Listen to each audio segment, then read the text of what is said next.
Gentlemen, my name is Keen Decker, and I'm here to invite you to an evening not like most others. An evening where 4 streamers are pitted up against one another in hopes for fame and fortune. Will one streamer rise to the top and unlock fortunes like no other? Or will they all fall victim to the horrors of Marth's Dungeon?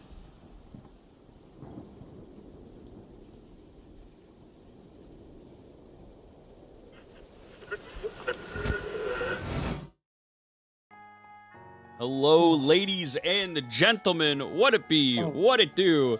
Welcome back to Marth's Dungeon.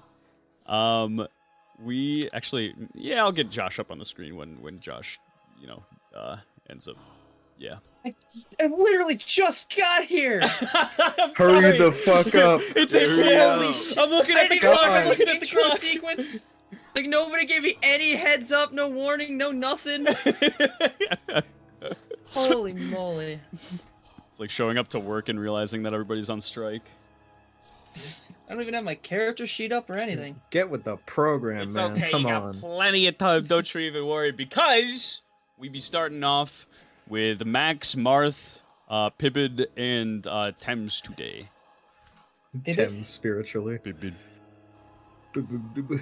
In spirit. So as we start up here, last time we had several different puzzles in which the gang went down further and further into the basement to investigate the fog that has been kind of spreading out into the main castle itself, becoming quite the endangerment for everybody that is inside. As they kind of traversed the basement, they found many a puzzle, many a trap. Maxwell and Marth fell into a giant vat of poison, and Thames had his soul ripped from his very body. So that was good. But we kind of left off, or we leave off with Pivid, who has just met Tim Tam, a creation from Solyet, who comes to life when he is in the magical presence of somebody. Oh, thank you. Oh, I don't know what that was. It's so small. I think it might have been a pledge. $5 pledge by Gars. Gars, thank you. Oh, I think it's playing all the notifications now. I'm so confused. I don't know. Yeah, it sure seems like it. Oh no. Tech Dungeon, everyone. Tech Dungeon. So we will start off with you, Pivot. Tim Tam is just kind of hopping around and feeding the plants water. Tim Tam. Yes. What do these plants do? I've never had the honor of coming down here before. Well, I've never gotten to see what the plants really do. Milady just tells me to water them and keep them nice and wet. Yeah, I see. She has on occasion taken me down further into the depths with her, but I usually turn around after the next room. Mm-hmm. I see. Well, don't let me keep you from your work, Tim Tam. Thank you, kind master. He kind of just hops away, goes back to watering. What an interesting fellow.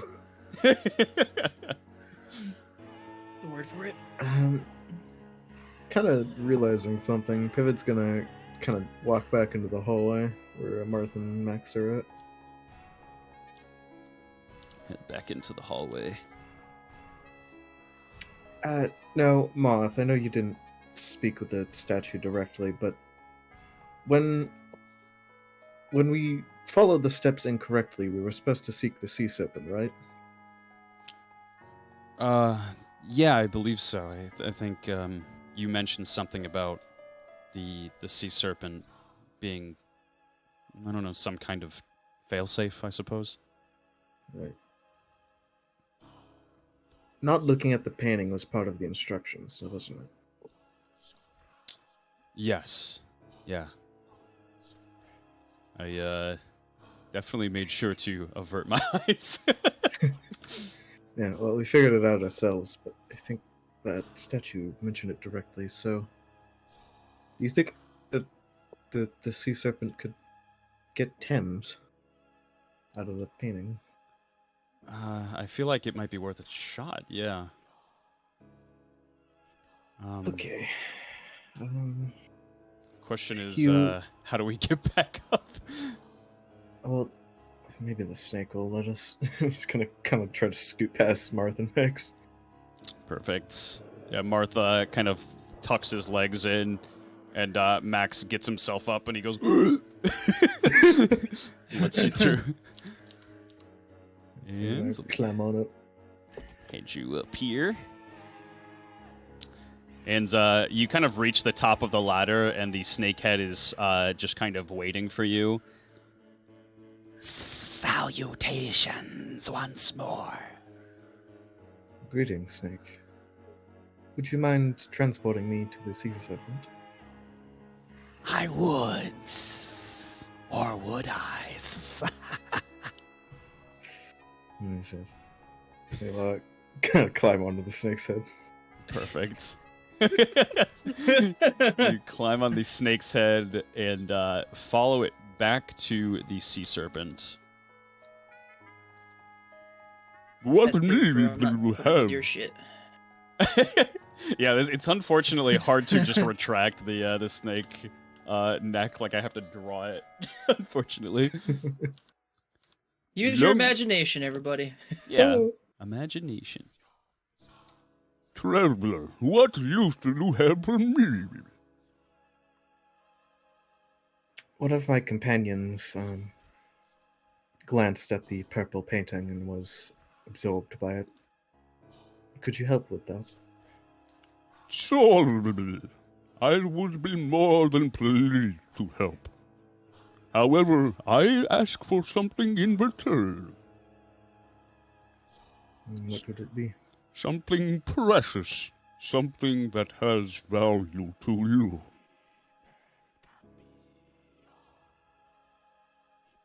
You fucker.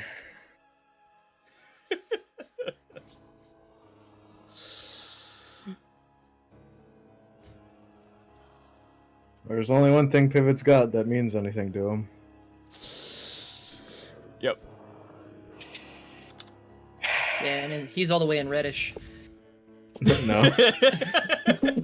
Max, get up here. Max! Gotta sacrifice you to the serpent god. Kind of shaky hands. Pivot reaches into his back pouch and pulls out the photo of Reyna, his mother. And you see the sea serpent's intrigue great and vastly as it opens up its mouth.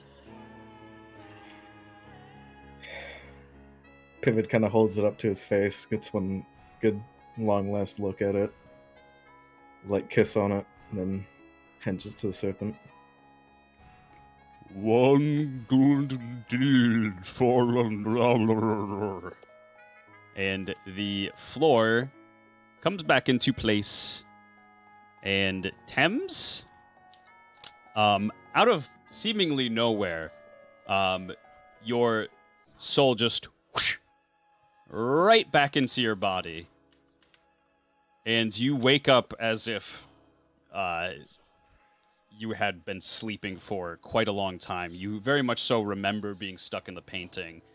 Your body feels less free, more constricted, and much more old than it once was while you were roaming around as a spirit.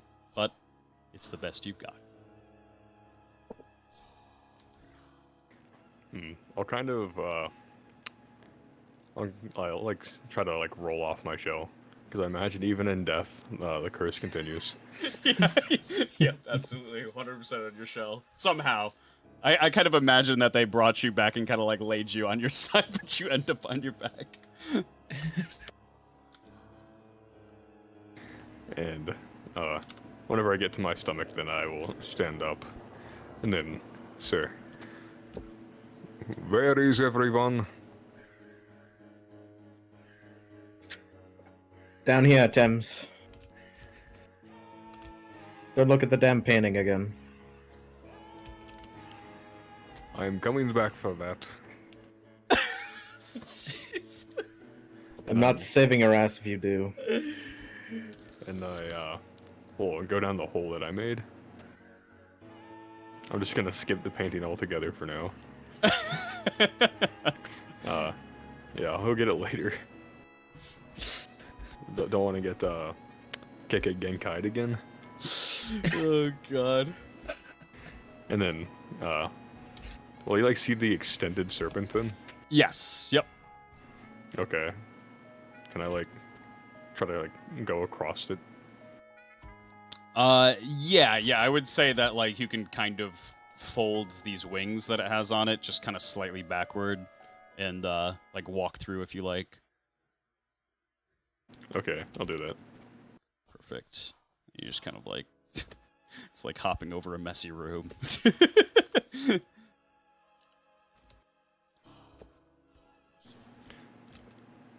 Sometimes I wonder why she would do something like this. I can understand if she had something that was like the evil terrorizer of death, but a spiral with puzzles. I suppose if you have infinite free time, this is what you get.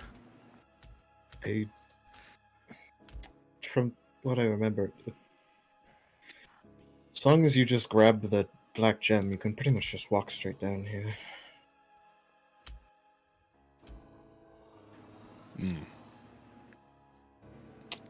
Where are the others? Further in, there's a ladder. Come. I'll start heading. I'll like start like trying to like crack my neck, and I imagine it's just like an awful sound. Perfect. You both make your way back over to the actual ladder downwards, and the snake itself retract. I can't click on the snake. Oh god, there's just too many other things that I can't click on it. It's just it's there. It's all ogre. Yeah. Imagine that it's retracted now. Theater of the mind. And you two head down into the hallway here. The immersion of my imagination game is ruined. And Maxwell like instantly like perks up, and like kind of like squeezes in between you, Pivot, very claustrophobically. It goes right over to Thames while he's still on the ladder, and like reaches his arms in between your shell and starts giving you like a big hug.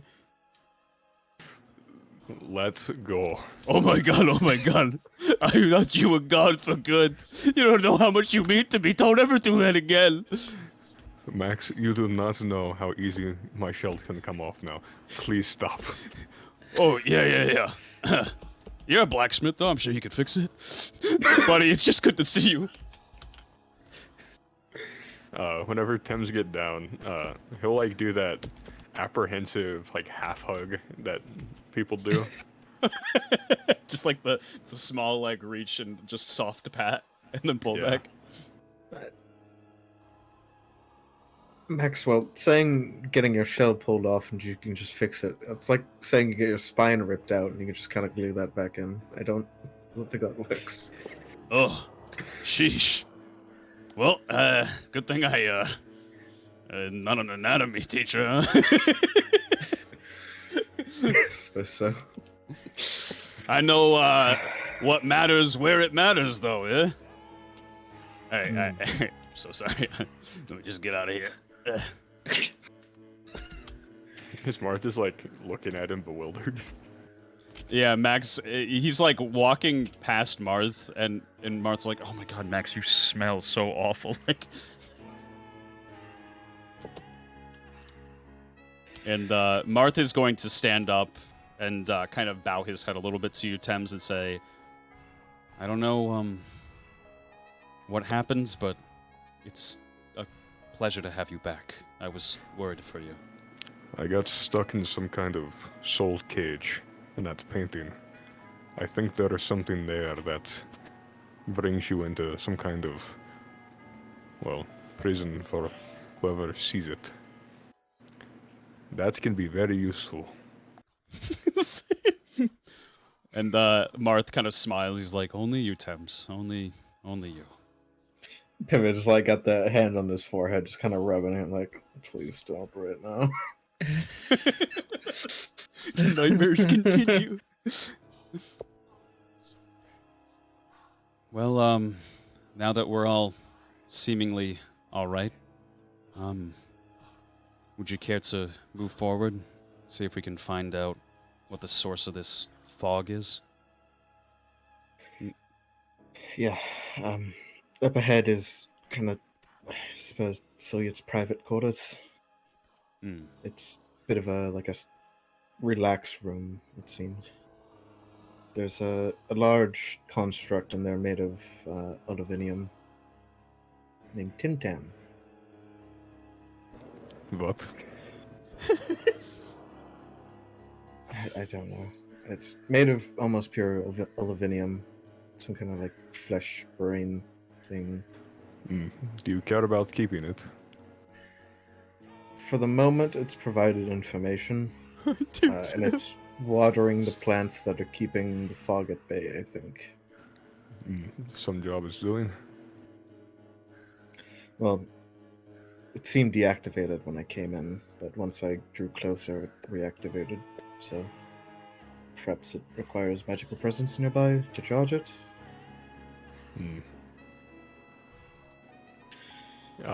Tim's will not say anything, but he's thinking, aluminium ore deposit. Regardless, I have convinced it that I am Soyut's faithful apprentice and that you are my current assistants, so please do not aggravate it. I'd rather not have to deal with it right now.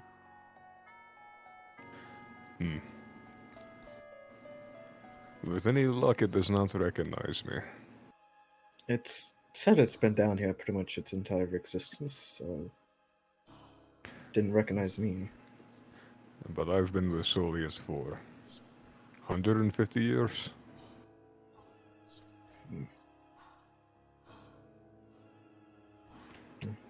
Perhaps you go first. Yeah. She's gonna try to squeeze past Mark and Max again. Hey, perfect. You squeeze past the two successfully and start heading down the hallway. Maxwell is going to take your lead and start to follow behind you, kind of like looking to all his sides and like at everything at this point because he's terrified for his life. Tim's will follow behind Marth. Perfect. You reach the pool here, and Max is like, "Oh, wowee. Yeah, I'll be back for that one. Can we take that with us?" Frankly, I'd like to burn it, but it's made of water. Max, it's still connected to the castle. Yeah. Well, you know what? At least I should be able to take a dip before I go back up. Okay. Perfect. And you all head into the open room yet again.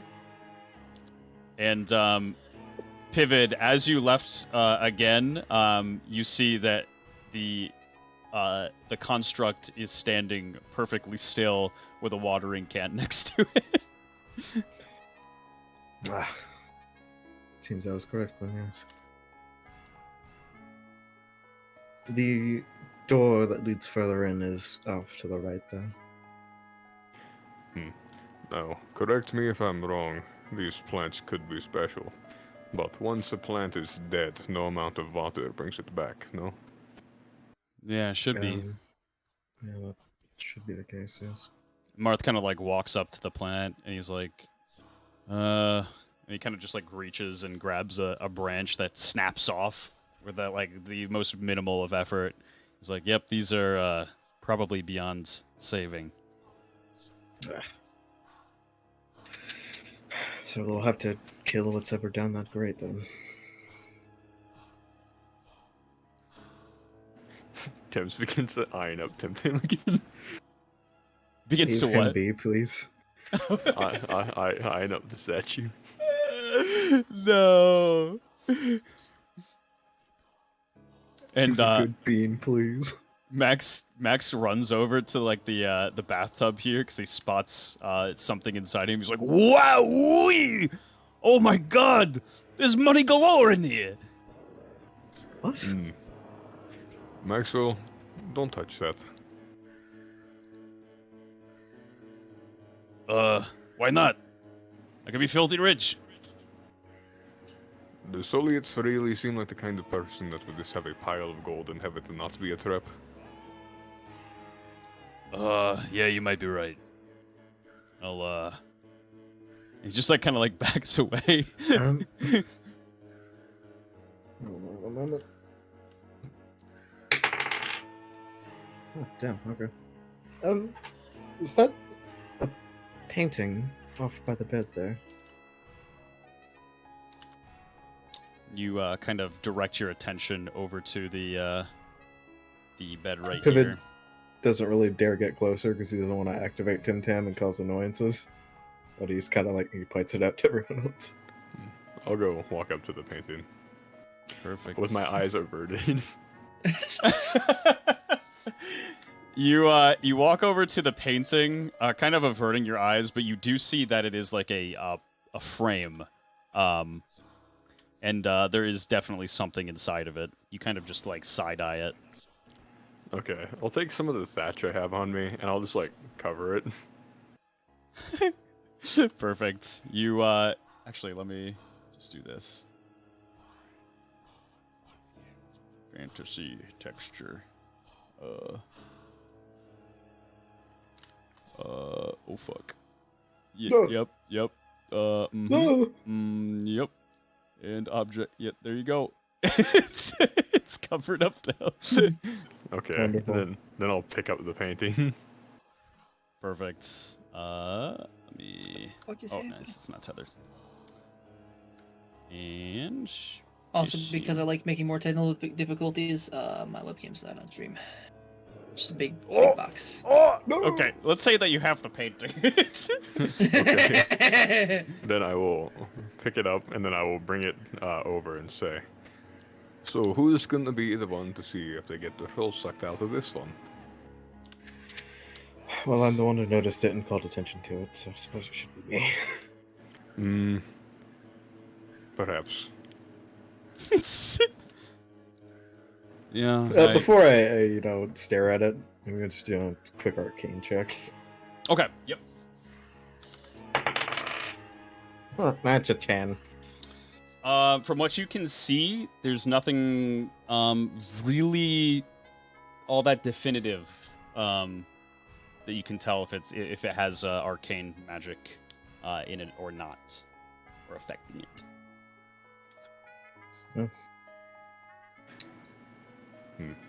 Then the other two, avert your eyes. Behold, I suppose. And then we'll take out the cover. It's perfect. Oh, I suppose. And as you lift up the thatch, Pivot, you look into the painting, and it is a normal painting that has a kiss mark on the outside of it with some hearts painted in with lipstick. Oh, I'm not dead. I don't think I recognize this fellow in the painting there. Do I Soya recognize picked him. Do I recognize this fellow? Thames, you most certainly recognize this fellow. He was a person that you knew for quite a few years, who had a habit of doing some pretty questionable things. It is none other than Renthal. Ugh, fucking bastard. I would like to hit it with height. Okay, perfect. Give me a damage. Okay. Oh, Damn. 7. So yeah, you kind of bring Hythe right into the picture here, and it goes right through the center of it and impales him in the chest, breaking the glass and kind of morphing the picture. You want to tell us about something, Thames? That bastard kept my people as pets. Ah. Who exactly is he? Solely it's Beastmaster. There was like finger quotes. In reality, head slaver. Great. I killed him myself. Well, I guess that's one less thing that we have to worry about, huh? And as you can tell from the hearts, Soliet and a little more than a platonic relationship with him. Felt a little something, huh? And that is his eye. I'm assuming back there, that was his eye.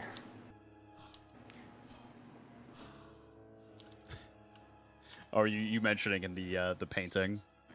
Yep. And I'll mention, like, the painting eye versus the other painting eye. Yeah, I Could wouldn't it put it kinda- past her. Glances to the right. I don't suppose I know what's in that sarcophagus then. And you kind of points off this direction here.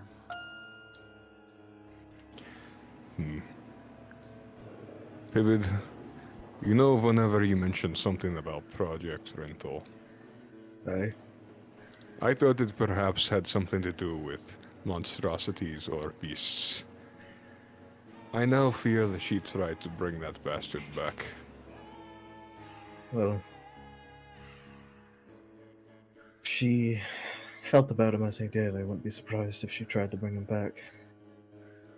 It's one of the few things she seemed to give a fuck about. Ask that thing. No point to Tim Tam. I don't think he knows much. He didn't travel down below. But sure. I will approach Tim. If she truly loved him, I'll say with like disgust, then she probably told someone about it. And you kind of approach Tim Tam, and you see him kind of reanimate, shake a little bit, and grab the can once more and begin watering. He's gonna kind of walk up on Tim Tam's left there. And like put a hand on it, like I guess kind of on his shoulder, but not really. Sleeping on the job, huh? I'm sorry, young master. It seems I'm much more tired today than usual. It's quite alright. So did she mention anything about Renthal to you? Oh, Renthal. It was always Renthal this, Renthal that. She saw him as everything. She often spoke with me about him. And when he passed, what did she speak of then? Well, she only spoke of his passing to me. I never knew Renthal. She only spoke of memories.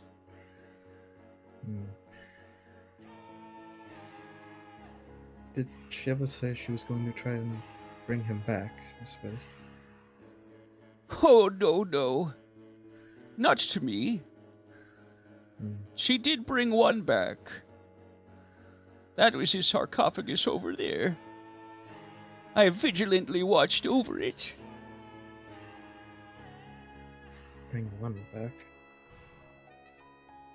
What do you mean? A young man.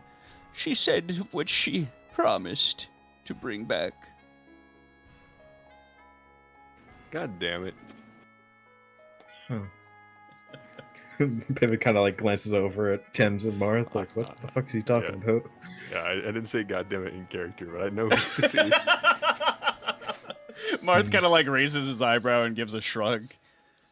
I was conked out. My brother, Philip. Um, The entire fucking reason I was here so long was to get him back. I saw him die. Is he here?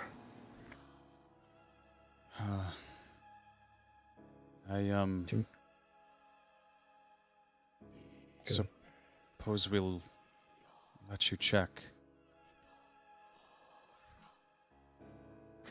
And I guess I'll walk over to the sarcophagus.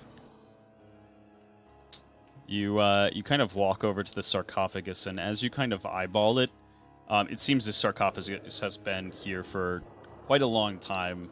A pretty large amount of just kind of moss and dust has accumulated on the cover itself. I'll try to open it. Perfect. But I'll do so kind of off to the side, because I also know that this feels like bait. Massive bait. You go to you go to slide the sarcophagus, and I think this is actually just a full piece. You go to slide the sarcophagus lid, and as you kind of do, you start very slowly and open it up to just a small opening. Nothing really seems to be triggered or come out. Okay, then I'll fully open it. You open up the entire sarcophagus lid, and it kind of slides off to the side, and the sarcophagus is empty.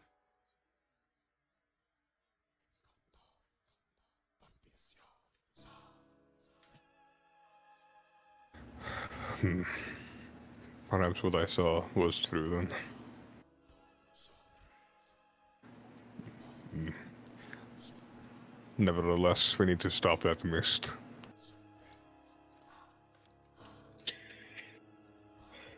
Pivot's gonna kind of like give Tim Tam like a good pat on the shoulder and then walk up towards the basement door. Oh, Keep thank up the you, good young work. master. I will be right back, by the way. It should only be a couple minutes. Sure, no problem. And as you start to kind of walk this way, Pivot, Tim Tam says, Where are you going, young master? We're going to proceed downstairs. I would like to continue Soliet's research if possible. My lady I need used know- to take me with her downstairs, just to the next room. Would you like to go down? Oh, Tim Tam would be honored. and he starts kind of following you. And Marth looks back to Maxwell, and he's just like wide-eyed. He's like, guess follow me, Max. I've got a giant flesh-eating dog, I guess. Ooh.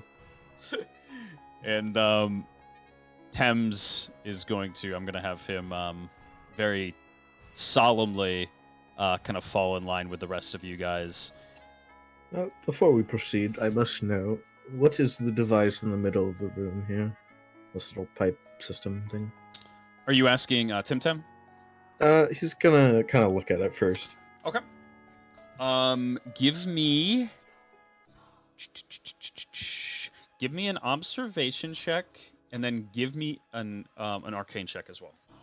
Okay. Okay, so observation is a 19. Okay. And arcane is a 13. Okay, so from your observation check, you notice very, very much so, obviously, the plants that have metal tubes that are leading into the actual grate itself. On the grate itself, there is a larger pipe that is protruding and coming upwards. There's a small, flat, kind of a little hollowed out surface. And as you kind of peer into it, you see that there's dried blood inside of it. And the fog rather, the night and fog, is protruding from the grate itself. From your arcane check, you don't really note too much of anything just kind of noteworthy. It does seem like she's been doing quite a bit of alchemy over on the table here, crafting various potions and making things supposedly for whatever this is. Yeah. And remind me again what the potions I had found on that table were. Yes. Let me open up the potions.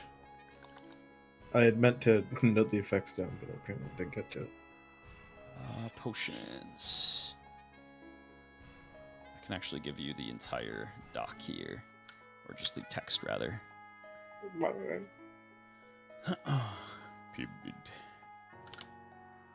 Oh, that's a lot of text. Oh. Let me cut it off. Here, maybe? Second. And then... copy. There's a lot of text. Oh, God. Let me copy this. It is a massive amount of text, apparently. And then lastly, this. So just very kind of detailed steps and ingredients.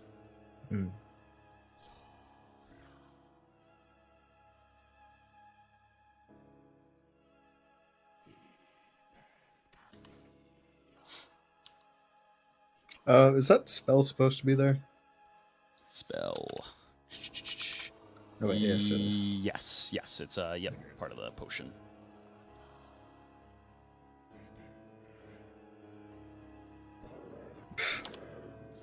Hey, Marth, look at this thing. you gonna say that to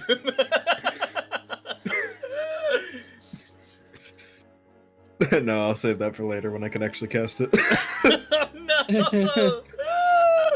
Bruh. Oh, God. And as you kind of... So that's the sleep silo. That's what the spell effect is? Let's see... The potion? Yes. Yep. Okay. Sleep silo So and it's dubious. the potion or the spell? The spell Once you have is required for the use actual the spell potion. Yep. to create it. Gotcha. Yeah, maybe I'll show him that later. And as you're kind of inspecting the grates, Marth looks over to the window here and sees that there's kind of like an artificial outside garden with a bear trap just kind of sitting outside the window. And there is just kind of like some nice lounging furniture and just like books. And Marth kind of just leans into Tim Tam and says, Tim Tam, right? What is what's the story with the lounge area to our left here? Oh, my lady crafted this area to indulge in nostalgia. This area reminds her of home. Ah. Well, thank you. That's all I had to ask. And Tim Tam is going to kind of start to move in front of you, Pivot, and says, If it pleases you, young master, I usually go first. Yes, that'll be quite alright. As we're walking, could you tell me about this, duct system here? It seems rather advanced. you said the duct system, right here? Yeah. Yes, my lady would often create potions, various, oops, oh boy. She would craft potions, various ingredients, pour even blood into this vat here. The potions she would sometimes mix with water and put inside the plants itself. You should have seen them back when they were lively. They were as rich as anything in the world. A shame. And start. I'll kind of gesture for Tim Tam to lead. Tim Tam starts to lead you to this giant open area, and he starts to head Look, down. I don't care how much of her past you're gonna try and reveal to us. I'm not gonna like her. Mhm. And be like, oh, look how sorrowful and how like she actually cared about the. No, fuck you. As you all head down the stairs here, Tim Tam starts to he kind of reaches the bottom and says, Be careful, young masters, and follow closely behind, and try to be quiet, I suppose. And Tim Tam just kind of starts walking down the hallway. And Pivot, you kind of reach the bottom of the stairs here. And as you're doing that, you see where Tim Tam is walking past. And down this hallway, there are several skulls embedded inside the wall. And as Tim Tam walks past them, the skulls' eyes light up with a furious kind of fiery glow to them. But Tim Tam just kind of seems to just keep going. Do they seem to like turn off after a bit, or like once he passes them they just kind of stay on? It seems like they stay on for just a tiny bit, and then once he passes them they do turn off, as if maybe even like motion sensory.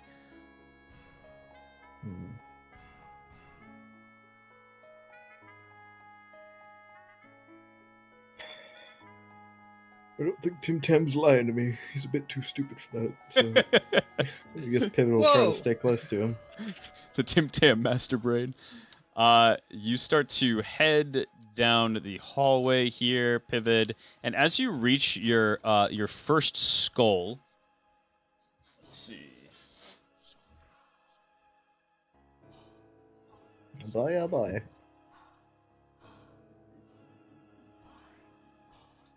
Where did I put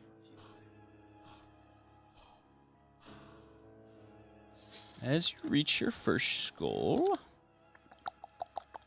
give me a Constitution saving throw. That's a 9. So, Pivot, as you start to head down this hallway, these skulls light up, and a kind of visible fog that seems kind of similar to the Night in Fog, but has a very different glow to it, kind of appears directly around your body and starts kind of seeping into your pores. And as it's doing this, you feel yourself start to slow down. Oh boy. You start walking, and Tim Tam is kind of moving at a faster pace than you. Tim Tam, Yes, young master. the security seems to not be a fan of me. Worry not, young master. My lady was never affected, but worry not, as long as you stay quiet, you should be okay.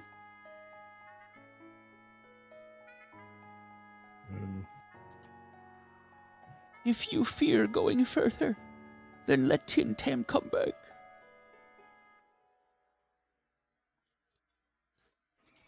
I don't think this fog will let me proceed much.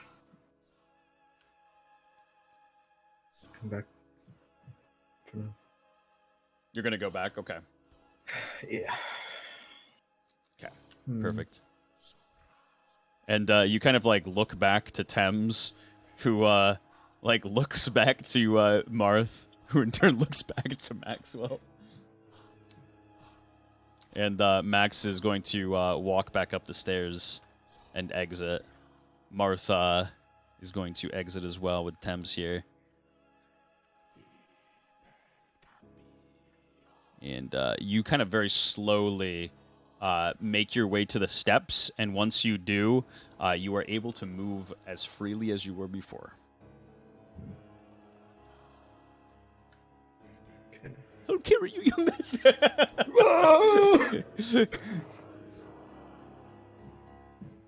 Marth, as you head up the stairs, turns to you and says, what was the problem? The fog, it slowed me significantly. I wasn't able to resist the effect. Concerned me that if I were to proceed further, that there would be more negative outcomes. Tim Tam, what exactly is down there?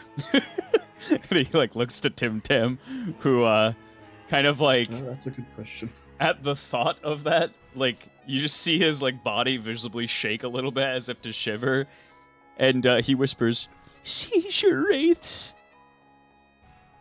Seizure rates? Seizure wraiths. They wait until you stop moving entirely, until you have a seizure, and then they try to eat you whole. and you were trying to lead us down there. My lady always would sneak past them. The seizure rates don't harm me. They simply just try to consume Tim Tam. But Tim Tam is too strong for them, you see. Are seizure rates in the common Monsterpedia? Yes. Yes. Could I do a roll to figure out what they are? Yeah, for sure. Alright.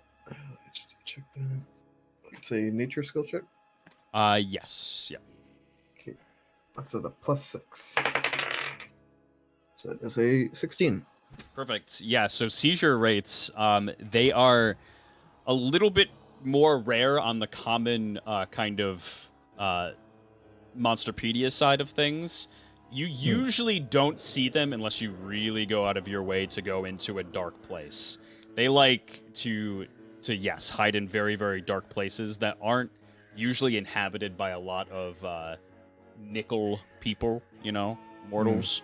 And they often will, mostly with animals, kind of crawl out of their dark environment, touch the animals and make physical contact with them and force them to have seizures, in which case 4 hands that are embedded into the mouth of the seizure wraith come out and they try to devour them alive for sustenance.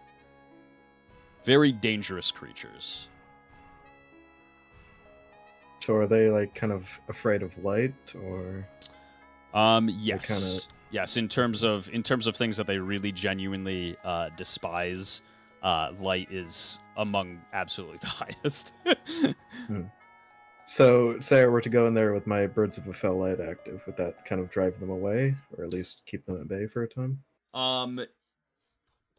I would say that it would kind of shock them for a second. They would definitely be kind of blinded or deterred for a bit, but they are very, very aggressive creatures. And So, if they if know someone got something, approached, yep, they can kind of fend them off for a few seconds to get past. yep. Okay. Let me work with that.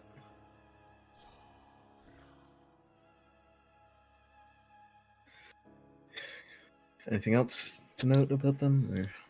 Or? Let's see. That's kind of the upfront knowledge that you would probably know about seizure rates.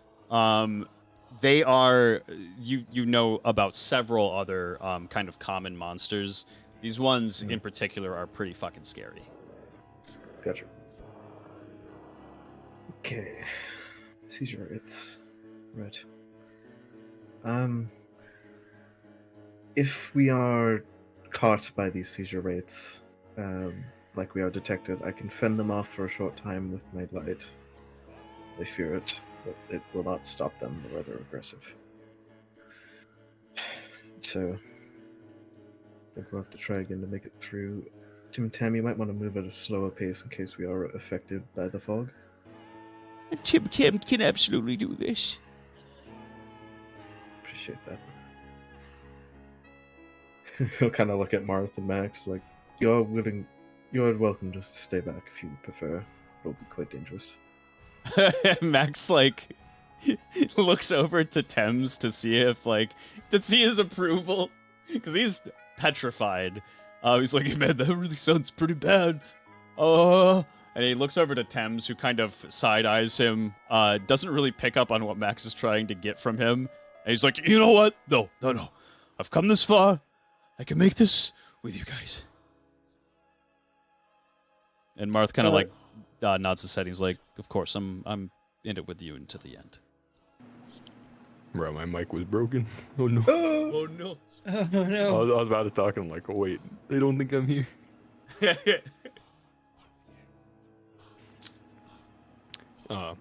Yeah, that sounds pretty accurate as to what Tim's would do though. Just side eye. Bombastic side. Okay. Tim's would suggest so, like with going forward, that he takes the front position though. I'm amenable to that. I already moved slow enough. I mean, how much worse can it be? Well, just don't stop, whatever you do.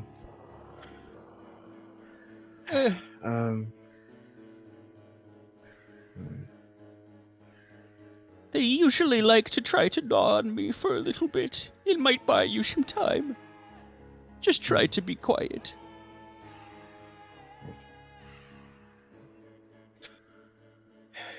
Well, tip 2. And yep, he turns around and starts hopping down the stairs here. Thames, you taking after him? Yeah. Okay. And then I'm assuming probably, yeah, you probably want pivot, just so he doesn't deactivate. I gotta be the battery. Max will take the caboose. Oh no. I don't want Max anywhere near behind me. Fuck that. That's for Toby, his ass. You once again reach the bottom, and you can see that he's taking his time more so. Thames, once you reach the bottom of the stairs here, you see what Pivot saw before. Skulls kind of lighting up and deactivating as Tim Tam kind of passes back through them. Okay, I'll try my best to like be really close to Tim Tam if he's like activating lights. Okay, so okay. We don't get like wraithed. You stick close to Tim Tam, and as the skulls kind of light up, give me a Constitution saving throw. We love those. Get the best one. That is a 7. Rest in peace. So close. Yeah, as you start to pass these skulls, you feel yourself start to slow down as a fog starts to seep into your pores. And you are at half your movement speed. Okay. And same thing, I'm going to have everybody else give me a Constitution saving throw here. Pibid. Do I Or reroll, Maxwell. or do I just... You re-roll since you re-entered the area. Yep. Oh. How do I roll worse, bruh? Oh, no. That's a 3. Max hits an 8. Okay. Marth fails it with a 10. To be fair, it's not like they can move any faster if I'm in front of them. True. That is very true. So you are all we've got yes. Tim Tam the meat shield and emergency flashbang. And as you start heading into the room, you look into this gigantic open area, and it seems so you see several pillars, 6 pillars off to each side. There are 4 different wells in between each of the pillars, and in front of you, you see a massive, massive door with stairs leading upwards on both sides. And as Tim Tam kind of enters the room, he starts shaking a little bit. Oh, actually, hold on. I gotta bring this down to the next level because it's up still, apparently. There we go. As Tim Tam enters the actual room itself, several, from what you can count, 3 seizure rates crawl out of the wells and begin making their way for Tim Tam.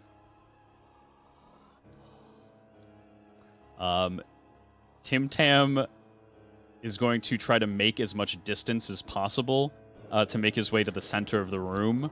How are the rest of you walking?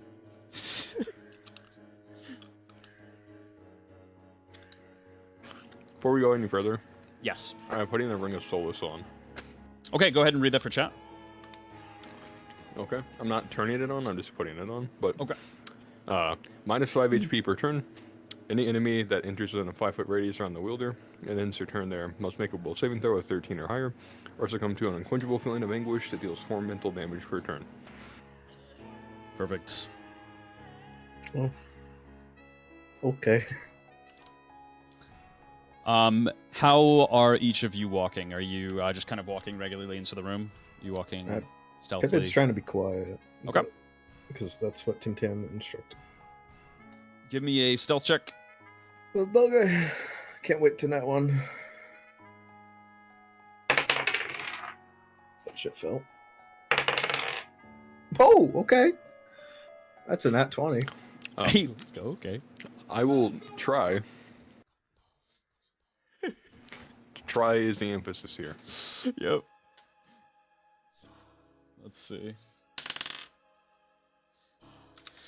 How hard are you trying? By the gods, a fucking 14. Yo! Oh, That was a 19 that I rolled.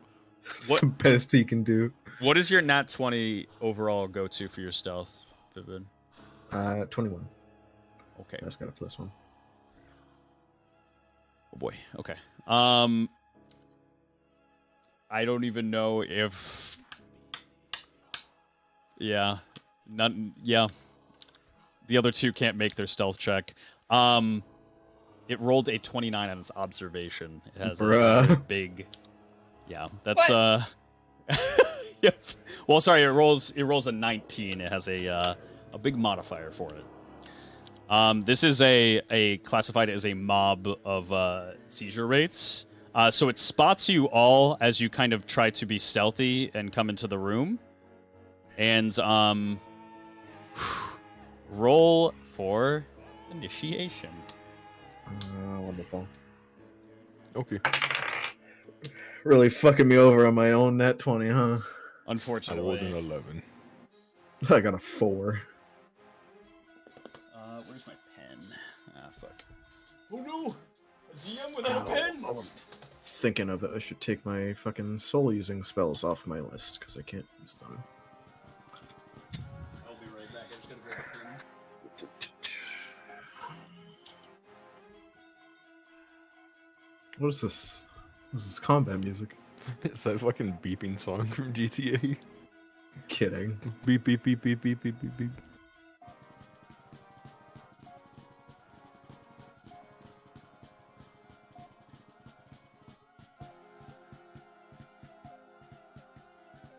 Woo! A marker will have to do. That is what I found. Wait a minute, why didn't you just ask me to bring you a pen? Because I'm too embarrassed. Fuck up. I don't want you to see me like this. What did everybody I have roll? to see you like whatever every day. I rolled an 11. I got a 4. The seizure rates. So this is a mob. Mob fights are going to work a little bit differently now. It's going to be much more organized. And I tried to balance out, thank you, as best as possible. So they are all going to roll for 1 turn order. They get 3 main actions during their turn order. Okay, 19. Monster, Marth and Max.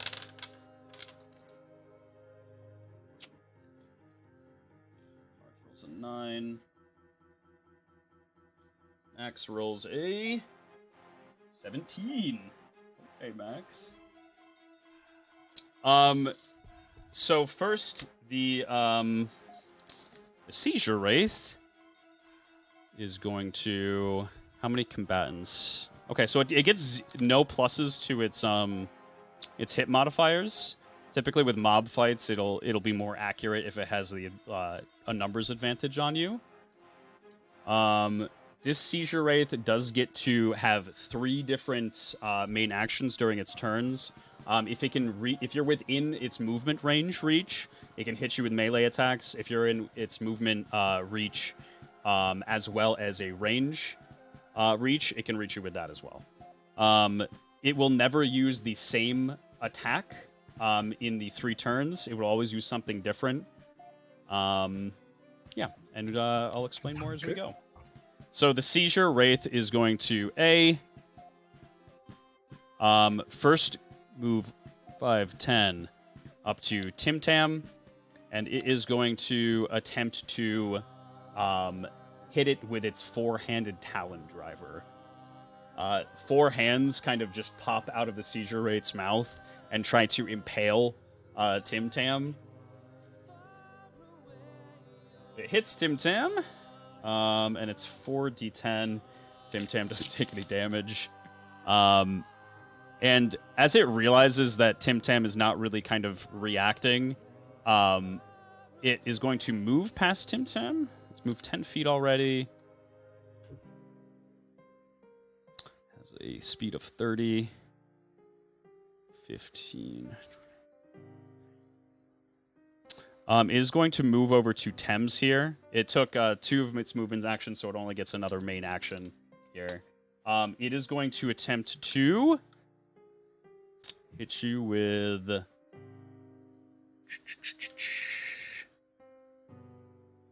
Oh boy.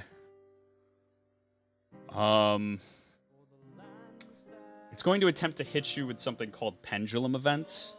I'm going to roll for the hit first. Okay. That was the worst part about fucking Yu-Gi-Oh! What? It's it. Now we're bringing it to Marth's dungeon. Yo! It rolls a 15 for hits. Yeah, that hits. So this is 2d4 chaos damage. Okay. Just, can you roll the d4s for me? Yes, sir! Get your own damn D4. I know.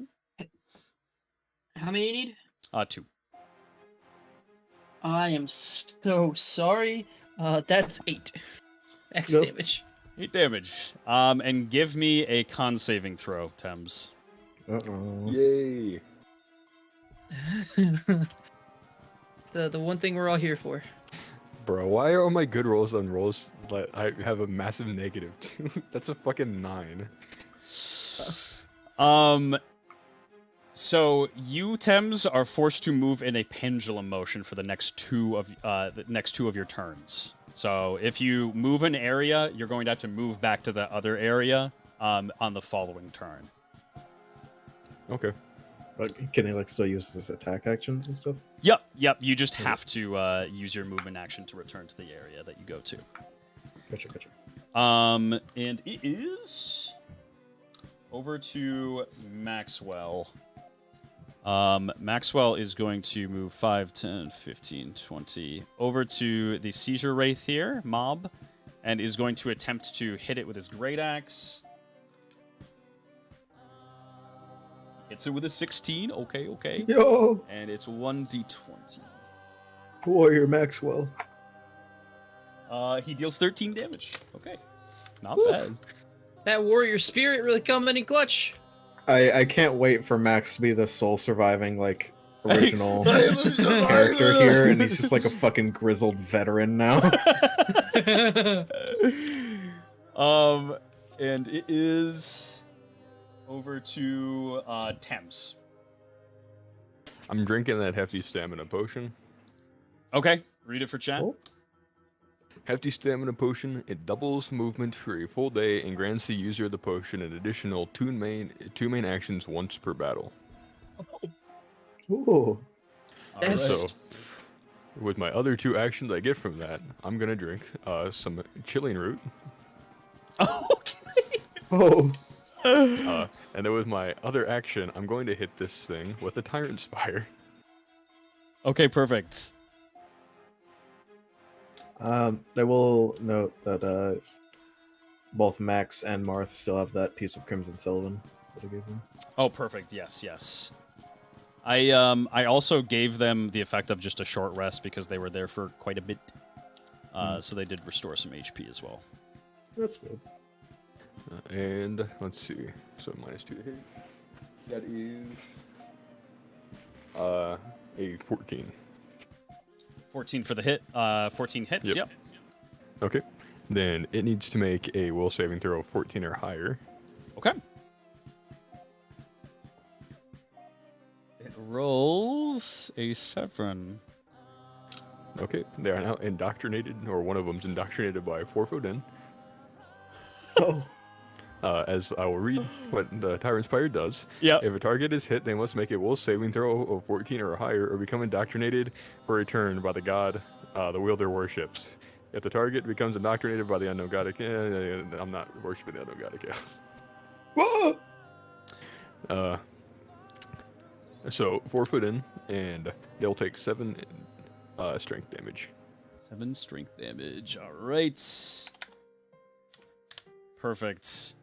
And anything else? Do you have more for your turn? Nope. I'm Okay. just really speedy right now. A speedy, speedy boy. Fast boy! Um, What does the chilling root do again? It gives me 10 temporary hit points. Right. That's nice. Very nice. Very, very nice. It is to Marth.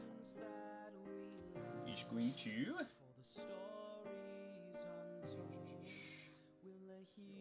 Swords here. Marth is going to move to one of the seizure rates here, and he is going to take out his sword and attempt to hit it.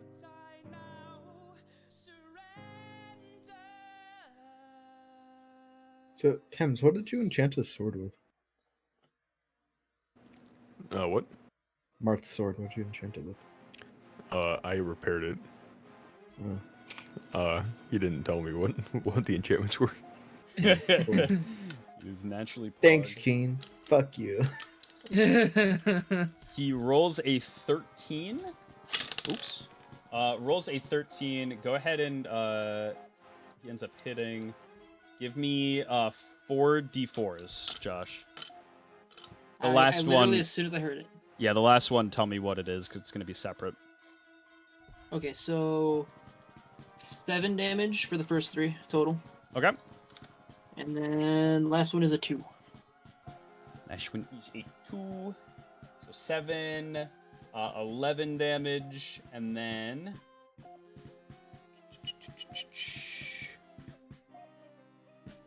19 damage altogether into this thing. And Let him know. Perfect. And Martha's going to end his turn there. Pivot. Oh man, can't wait to be useless this combat. Whoa. I believe.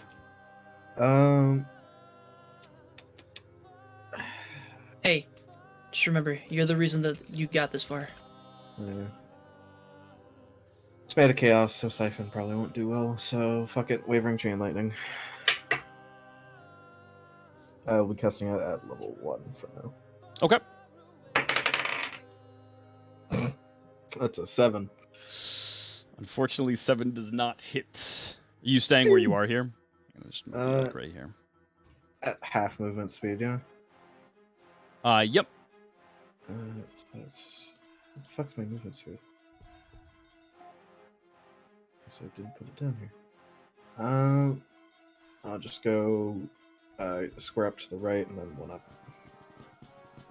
Okay. Perfect. And it is back to this creature's turn. As this creature goes to it starts to kind of encroach on Thames. It hears a voice from the inside of its head, basically saying to not approach Thames specifically, and to kind of cancel its first action.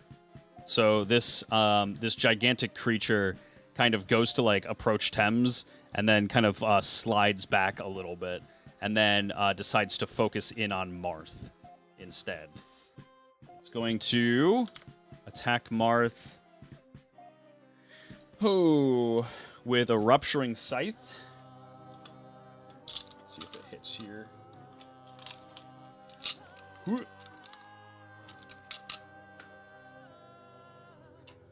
Rolls on 11, which actually just matches Marth. And that is 2d12 plus 2.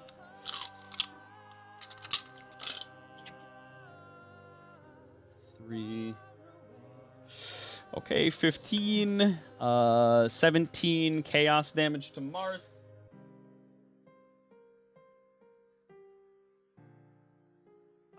And a blister appears. Like Marth gets kind of caught right in the side with the scythe, and a blister appears where the kind of cut enters. And Marth, it kind of just starts building up quickly and festering.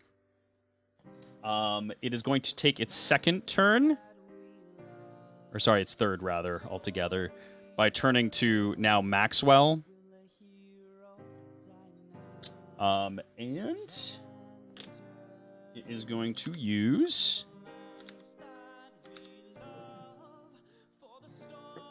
it is going to use the four-handed Talon Driver on Maxwell. Four-handed Talon Driver. Which it rolls a 16. That is 4d10 plus 2. Ugh.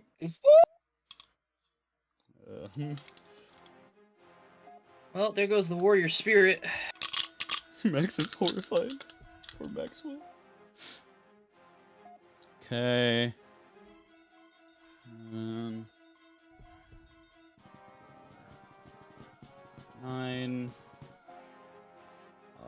16. He takes 22 points of damage. Necrotic damage. This can't be healed for an hour. Oh. Yeah, it reaches its very just foul, sharp hands directly into Maxwell and starts to just kind of stab into him, dealing quite a lot of damage and kind of searing the area. And Max kind of just screams out, almost dropping his great axe, but having It's just like enough half his resolve. HP. Yeah, Max ain't doing so well. None of us have armor either. Max ain't doing so well. Maybe Max should have stated the poison. What's the worst that could have happened? And it is...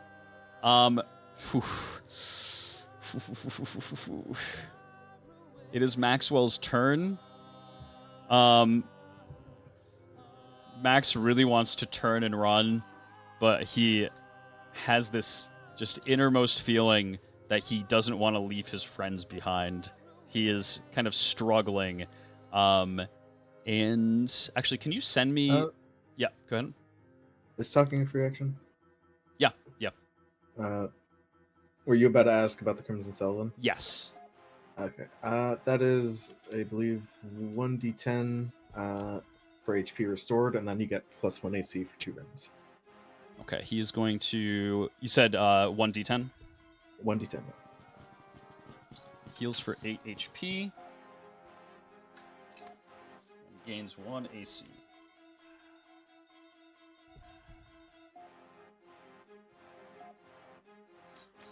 Hang in there, Maxwell. And he is going to.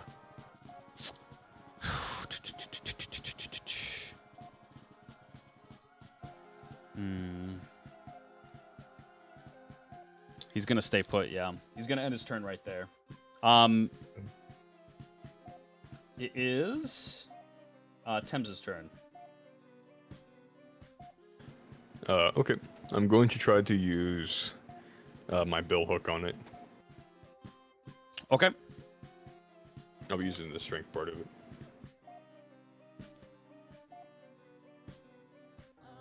Will a 13 hit? A 13 does hit, yes. Yes. That's cool.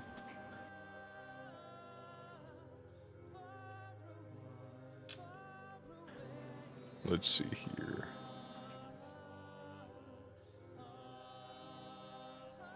Is it considered unarmored? This is unarmored, yes. Okay, that is 22 damage. 22 damage.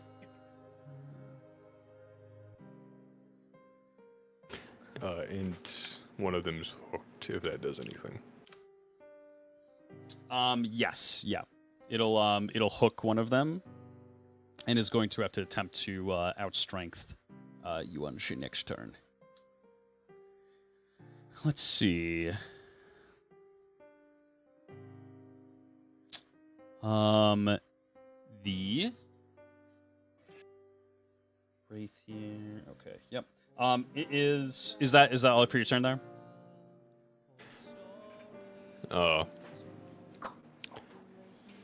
Can Thames try to like move up and then like move up to like right next to where Maxwell is, and not exactly to like try to impose himself, but kind of just like I don't know, kind of like try to motivate him mid-fight. Aw. Yeah, what do you have to say to him?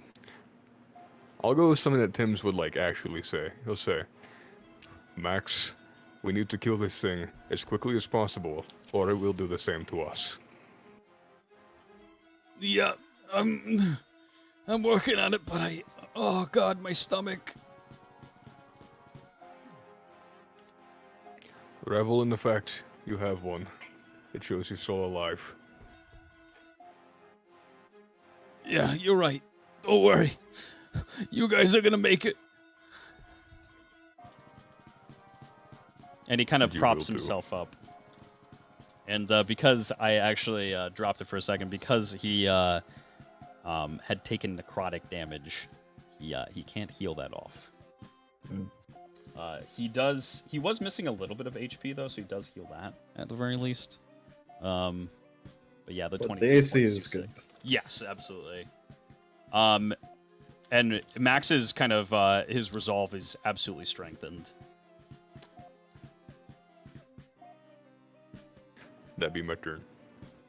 It is Marth's turn once more. Marth is going to once again try to smack him with the sword. Let's see. It's the thing. Let me roll for the hit. It's the Marth sword. He's hitting him with the Marth sword. No! Where's the other one? I thought there's supposed to be 2 from that name. Marth misses with a 7.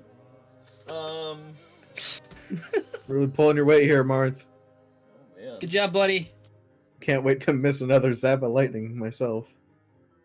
Boy. Y'all are doing great.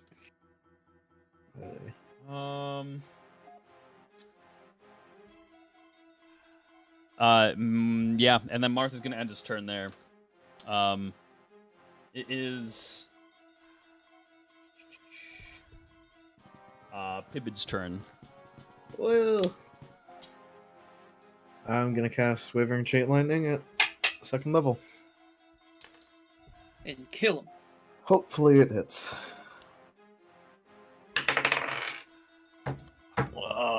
8. An 8 unfortunately does miss. Yeah. Having a negative to hit is really fucking brutal.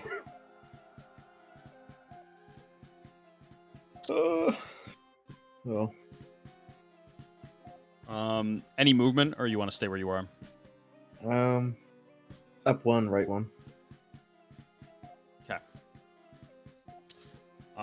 It comes back to the monster's turn. The monster is going to... monster is going to attempt to, first, strike Thames. You said it was for 1 turn, right? The indoctrination? Yep. It is going to attempt to hit Thames with... the 4-handed Talon Driver. I'd like to see it try. It probably actually will hit, though. I have 8 AC. You have 8 AC right now? Yeah, I have 8 AC. I always do. It misses with a 3. Nice. Pleasantly enough, it misses with a 3. See, my taunt worked. I'm not scared of you. No. Bro, how do I have 13 AC and you have 8? Be slow. You small. It is going to attempt to hit Maxwell with Nightmare Smog. Oh no. A kind of just smog starts to bellow out from the bottom of the seizure wraith as it twitches kind of uncontrollably. And it heads in Maxwell's direction. Roll for the hits. It hits with a 15. Roll me 4d4, Josh. Ah, cool. So that way I can be responsible for Maxwell's death. I see. I mean, that's just cool. I love unless it. its plus is literally like 7, I can't kill Max here. 11 damage. Let's see. 11 plus 1 chaos damage. Okay. Maxwell is hurting. And the target must roll a will saving throw of 14 or higher, or take -1 to their con saving throws for the rest of the fight. Oh. Good thing that wasn't on Thames. Let's see, will saving throw. We'll get his Maxwell turn. rolls a 2, bro. Honestly, what is a -11 to a -10? Like, it's just... Yeah, that's true. It's just a negative 10% decrease. With its last action, it is going to attempt to use pendulum events on Marth. Going to turn, attempt to use pendulum events. It seems to be kind of wholeheartedly fixated. It misses with an 8. And Yeah, it's really just beating the shit out of Max, huh? yeah, really do be Fuck the shit out Maxwell of in Max. particular.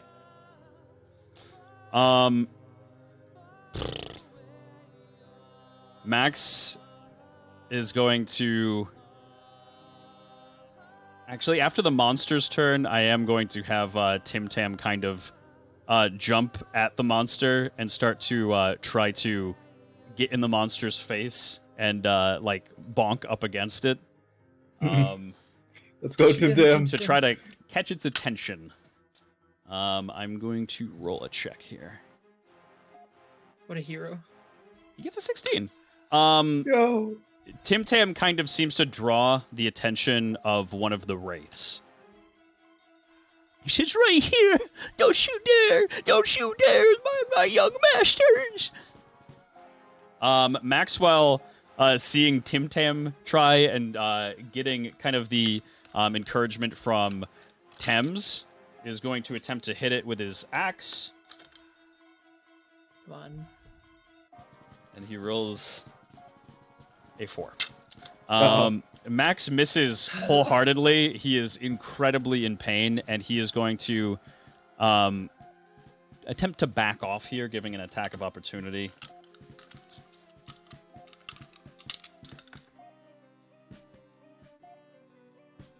Which misses with a 9. Max is going to back off at half his normal speed here and try to move back to pivot here.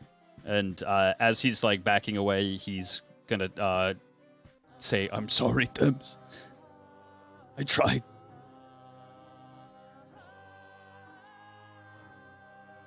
And it is actually Thames' turn. Thames is going to angle himself so that way he's facing the pillar, so 1 square down. 1 square down. Yep. Yep. And I'm gonna viscous burn it. Okay. Perfect. What? Is it an agility saving throw for that? Yep. It says, Tim's takes a mighty breath and repels a magma-like substance in a 5-foot cone for 20 feet. Anything in the radius must make a dex saving throw of 12 or higher to avoid being hit. Anything coated takes 1d12 fire damage and is set on fire. And the condition and all that. And what was the mod? Sorry. Dex. Sorry. What was the agility saving throw he needed to make? 12 or higher. Perfect. Okay, he rolls a 4 and ends up barely not making the check. So you are hitting, I think, 2 squares here, right? Or no. Is it a big cone? Is it? You said 5. It's a 5-foot cone, yeah. Okay. I'm angling it basically not to hit Tim Tam or Marth. Perfect. So I'm gonna have you hit these 2 squares here. Okay. The last 2 people I thought you'd be afraid of hitting. As collateral. Well, it's not tactically sound. Well, here's the thing. I'd be okay with hitting Fair. Tim Tam. Unfortunately, we need Marth. That is the consensus, right? Everybody's just like, well, unfortunately, we kind of need this guy. And the thing with Tim Tam is that if he's going to act as a meat shield, I don't want to help out the Wraith by killing him quicker. So, What was the damage? I rolled 4 on a 1d12, unfortunately. 4 on the 1d12. Okay, so 4.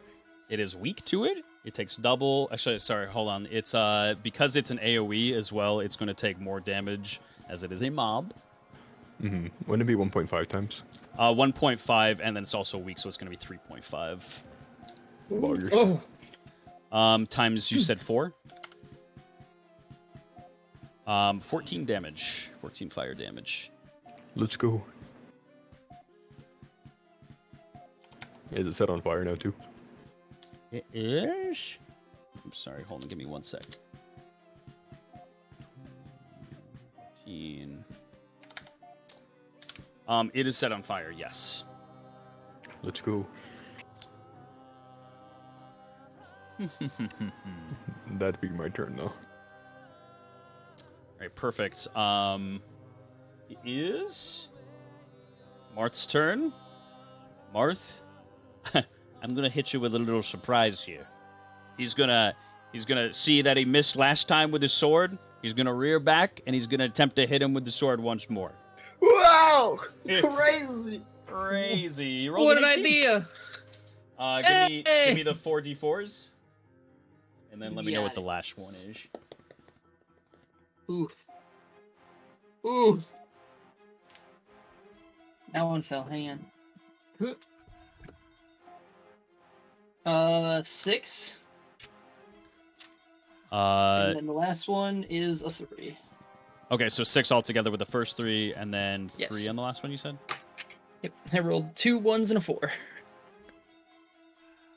Alright, so this thing is going to take... Oops. It is indeed, surprisingly enough, very weak. A bane, in fact, to light damage. What? So that is... Crazy. There's big old damage to this thing. 4, 12, and then 6, 18. It takes 22 damage.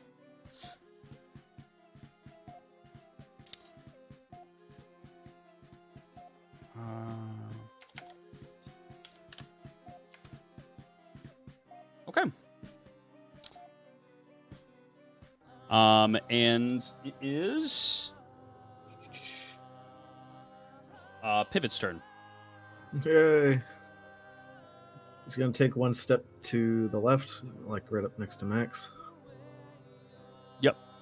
He's going to draw his rapier, and he's going to cast Birds of a Fell Light and attempt to blind the 3 seizure demons. Okay. Or seizure rates, sorry. What was the radius for it? I want to say it's big enough, I would think, because it gives a pretty big radius in general for light. I have 20 Yep. feet of reach with the birds, and then I can determine where and how. Okay. Okay, perfect. So that's a con saving throw of 11 or higher, unless they have dark vision, and that unless they have dark vision, in which case they automatically fail. They Or automatically only fail. have dark vision. Surprisingly enough, they automatically fail.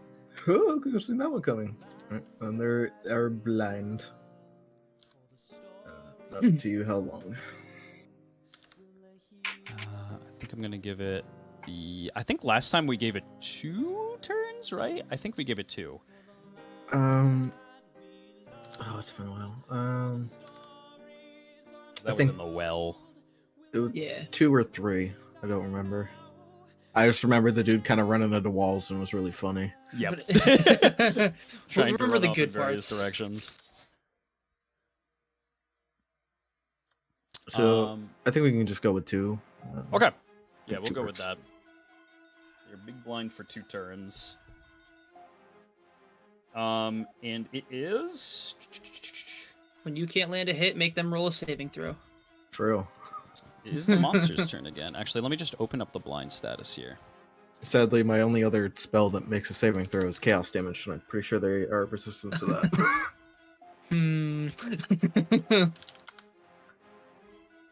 Okay, blind targets roll with disadvantage on attacks that need to be aimed. Blind targets also roll with disadvantage with dex saving throws / skill checks. They will also automatically fail observation checks.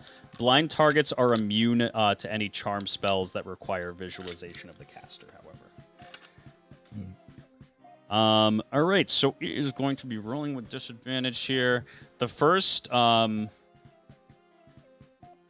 target it is going to attempt to hit, as it kind of muscle memories things, is Tim Tam here. It is going to hit it with Pendulum, which it hits, and it does not affect Tim Tam. Tim Tam just and then starts walking back towards him. It is going to attempt to hit Marth here. Okay, with its talon. Okay. Hits with the disadvantage still. Rolls a 13. That is 4d10 plus 2.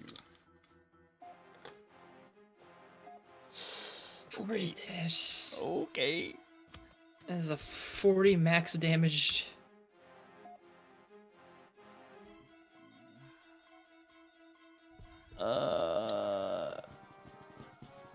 You killed him. You killed him. It's 29 points of necrotic damage. Red sweater to tears, and you kill him.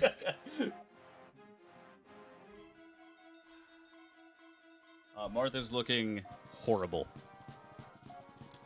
About as good as Maxwell. And with its next attack, it is going to attempt to hit Thames here. With? Nuh-uh. What do you mean, no? Am I being gaslit? No. Neater. It is going to attempt to hit you with Rupturing Scythe. Let's see if it hits. No, it has to miss because it rolled a 3 on the first one. So, it ends up missing you with the scythe, just kind of going shoo, katunk, right into the ground here, kind of seemingly forgetting exactly where you were. You see, I was right. You gotta taunt them, and then it doesn't work. And it goes over to Maxwell.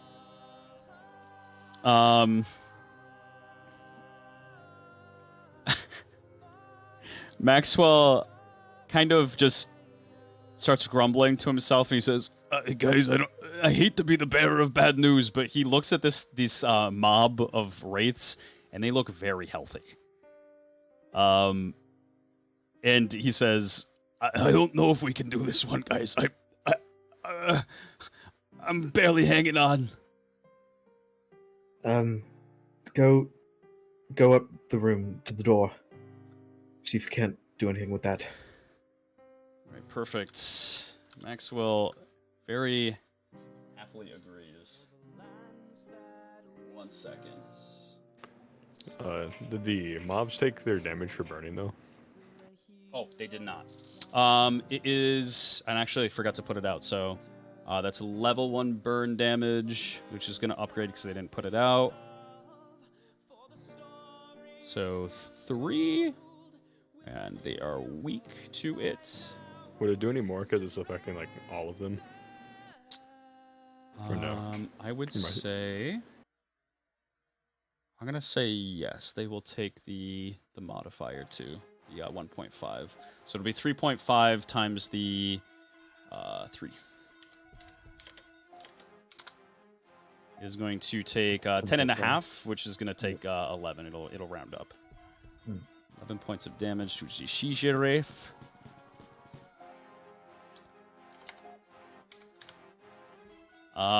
And Maxwell is going to attempt to dash. Let's see exactly how far he gets here.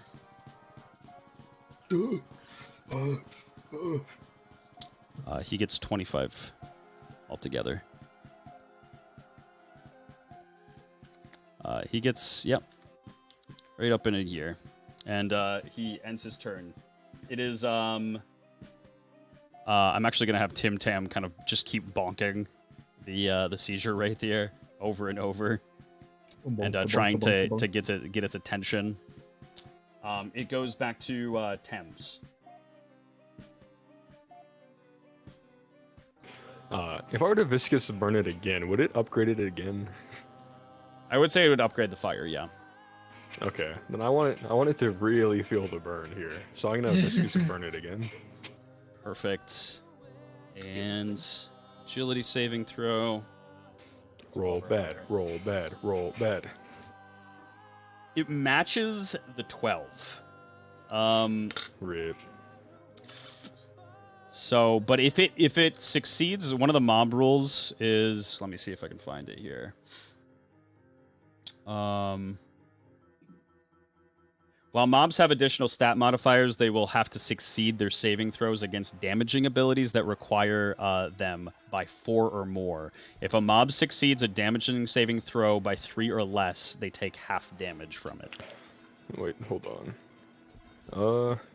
Don't they roll dex saves with disadvantage because of blind? Oh, yeah, you're right. You are right, actually. Let me roll again.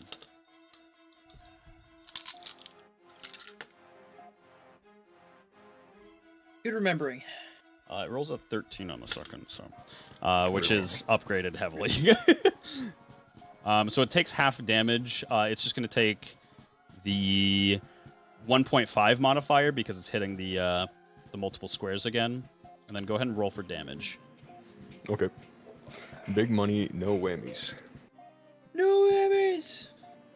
11. 11 damage, 1.5. It's pretty good. It's pretty good. It's pretty good. Pretty good, people. 17 damage to the Seizure Wraith, and its fire is upgraded.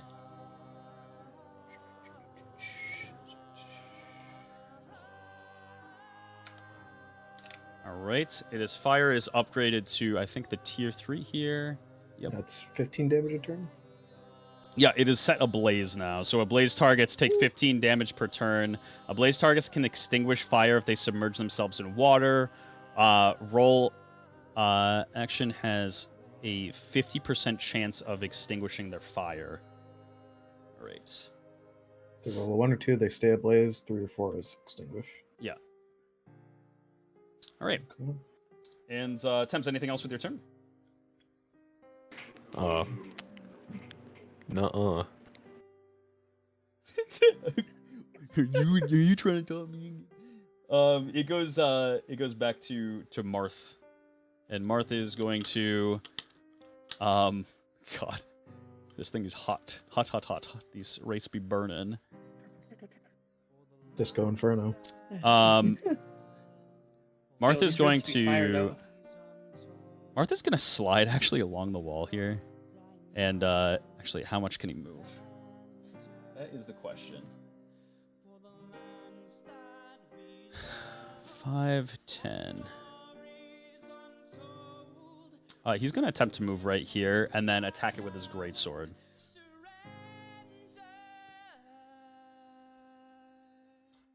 He rolls a 9. He ends up missing. It is back to the Wraith's turns. They take 15 fire damage, which is doubled, so it takes 30. I thought you said they applied some modifier. Yes, Yeah, that is true. 1.5 and then the 1.5 times the 15. Hold on, I gotta open up my McDucky. There we go. 1.5 times 15 is 22.5. So 45 damage. 45 big chunks of damage to this thing. The Moglio. Does that look like it's hurting it? 45. One of the Wraiths dies. Ooh! Hey! You did it! Yep. They're still Cruddy looking boys. pretty good. Hey, don't you But that fucking is- take away this victory. That Hey, is a that's pretty big one less accomplishment. action for them to fucking maul us with. That is so true. It's take down it. to 2 actions here. And if it doesn't take one of them trying to extinguish it, then have fun. I am going to. The Seizure Wraith is going to take its first movement action to try to move, Nuh-uh. and it is what? It's hooked up on my thing. That is true. Which one would be Yep. hooked up? It's going to attempt to shake loose as a mob. Okay. Give me your strength check. And it will fail as a mob.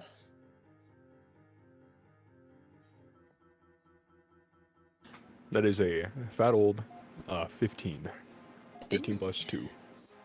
It is unable to with a 14. Whoo! It cannot break free from its movement, and must stay still. Has 2 actions here. The first one, it's going to be directed at Tim Tam, who is constantly prodding it. It is going to hit it with Pendulum. From the back? Hit it from the back and perhaps drive it wild. Hits Mayhaps. Tim Tam. And then it is going to, the second one is going to direct its attention at Thames, seeming as though it's stuck on it. And it is going to attempt to hit you with a 4-handed Talon Driver. Nuh-uh. Wait a second now. It's a disadvantage. Yeah, so it's last turn of blind, isn't it? Yeah. Actually, wait a second. And it's worth out.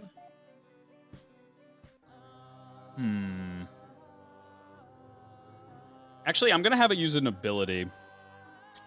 Seeming as though it's still blinded. It is going to use the Sour Note. The Seizure Wraith growls, making anything with a soul make a Sigma saving throw within 15 feet. Of 15 or higher, or force the target to lay itself prone until the end of their next turn. They also take 5 chaos damage. Do I have to roll for this? Let's see.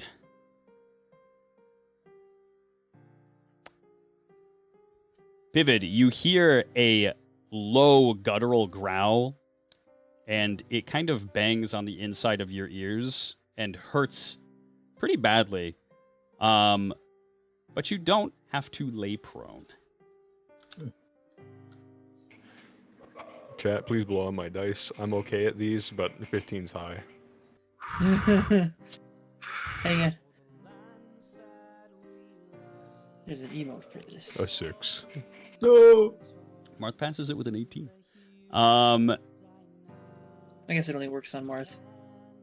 Thames, you lay down, and you take 5 chaos damage. Okay. And What the hell are you doing? Sleepy. Stop laying on your shell. Get up, fight. Can I still attack whenever I'm prone? you have to get yourself up and then attack. It counts as a bonus action to get yourself up. Oh, okay. So you'll be able to attack at thing. the same turn. However, let's see, you've been hit 1, 2, 3 times. Technically, you took 5 damage from that, yes. 5 chaos damage. Yep. It has a skill called Harrowing Reverb. Any unit that has taken damage by the seizure wraith must roll. Let's see. Actually, go ahead and roll for me 3 times a con saving throw. Oh. Is the DC a 10 or higher? No, it unfortunately does not matter. For the okay. next 2 rounds, the unit will take an additional 3 chaos damage for each attack. If the unit is hit again during this period of time, the damage will stack, and the turns will reset. If a unit is struck 3 times during this period of time, they will have a seizure. So you are currently having a seizure. Rip. Oh no. In which case I will read seizure for you here. Seizure. Target drops its weapon, becoming disarmed. Targets who have seizures cannot perform actions for its duration, and attackers on the target roll with disadvantage. Targets automatically fail dex or strength saving throws. Target starts their next turn after seizure prone. If the target rolls its saving throw below a 5, they will hurt themselves during the seizure for 10 damage per turn, if on a hard or uneven surface. Okay. However, it has not extinguished the fire. Oh. Let's go. So it's Positives? engulfed now? Yeah, Yes, it is. It is upgraded to the next form of fire, which is engulfed. That's okay. That's pretty bad for them. Pretty bad. It can't get off your I've- hook, though. That is 75 damage per turn if it's the same modifiers. Yes. Jeez. Max has his turn next, I believe, here. Yep. Tim Tam's still just bonking. Bonk. Max is going to move Maybe, yeah, you're bonking 25. now. Did we skip my turn? I think we did. Yep, go ahead. Sorry. The M That's my bad. trying to screw over Pibid. I was supposed to move before he did, yeah. Yes. So, then I will continue with my original plan. Then I will cast Heal of the Fox on Marth. So that's a DC 11 Arcane check for me, +6. Okay. How much is it? Sorry. I failed. So. Oh. Oh, Oh. Understood. I will go up 2 and then diagonal left 1. Okay. this is not the time to be rolling like me. It's just. You haven't rolled yet today. That's why I'm rolling so bad. Yeah, you caught That's the what it curse. is. Damn it. So Thames, it makes its way back to you for your turn. You are disarmed. Okay. Starts their seizure next turn after seizure. This is for all the heck yous The you've target given me over rolls. the years. Hey, fuck you. Let's see. roll for me. Targets fail dex or strength saving throws. I don't think I marked down what it was that takes damage for you for the seizure. Can I use something that doesn't have an action requirement? Like what would it be? Sorry. Will of the Last Turliad. Ooh. I'm gonna say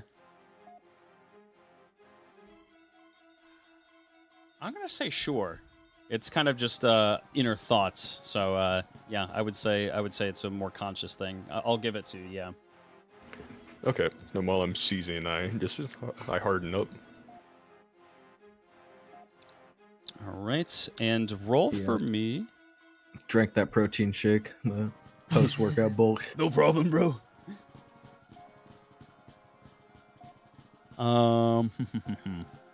It actually does not matter regardless, because if you are immune to physical damage in general, this wouldn't hurt you.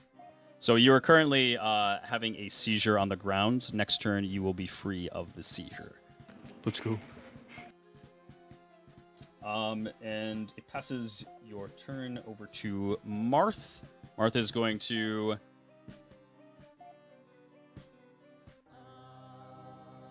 Yeah, Marth's going to hit it with a greatsword. What a joke. Man, how original. He hits it with a 17. Roll for Hey. me those 4 d4s. I know the rules. You know the rules, and so do I. And so do I. 10 on the first 3 rolls, and Yep. 1 on the last. Tragedy. And then 4, 8. That is 18 points of damage still, which is not bad.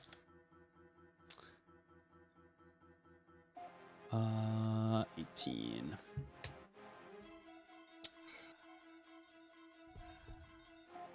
$18 light damage, yeah? Mixed damage, light and strength. Gotcha. 16. Okay. And it is Pippin's turn. Yay. I believe in you. I fucking guess I'll try to heal again. I believe. Chat, blow on the dice.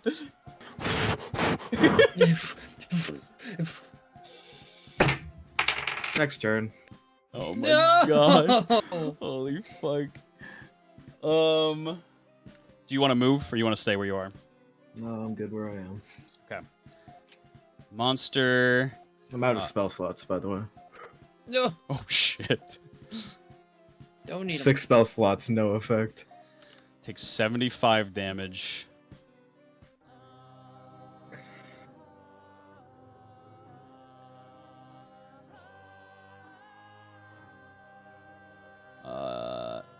It's starting to get banged up. You see some good progression.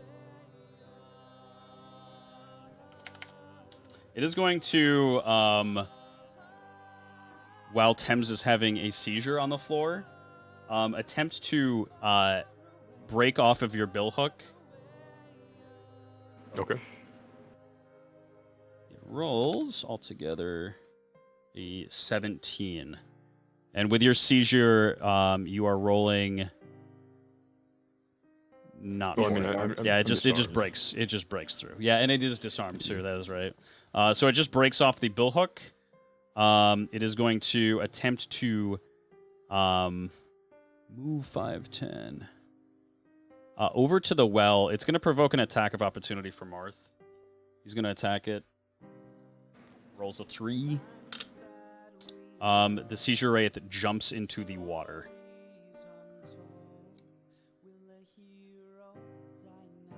And that was a movement. It took 1 action to get off. It's going to come back up, extinguished.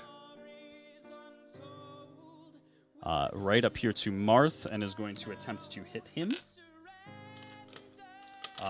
With He's going to attempt to hit him.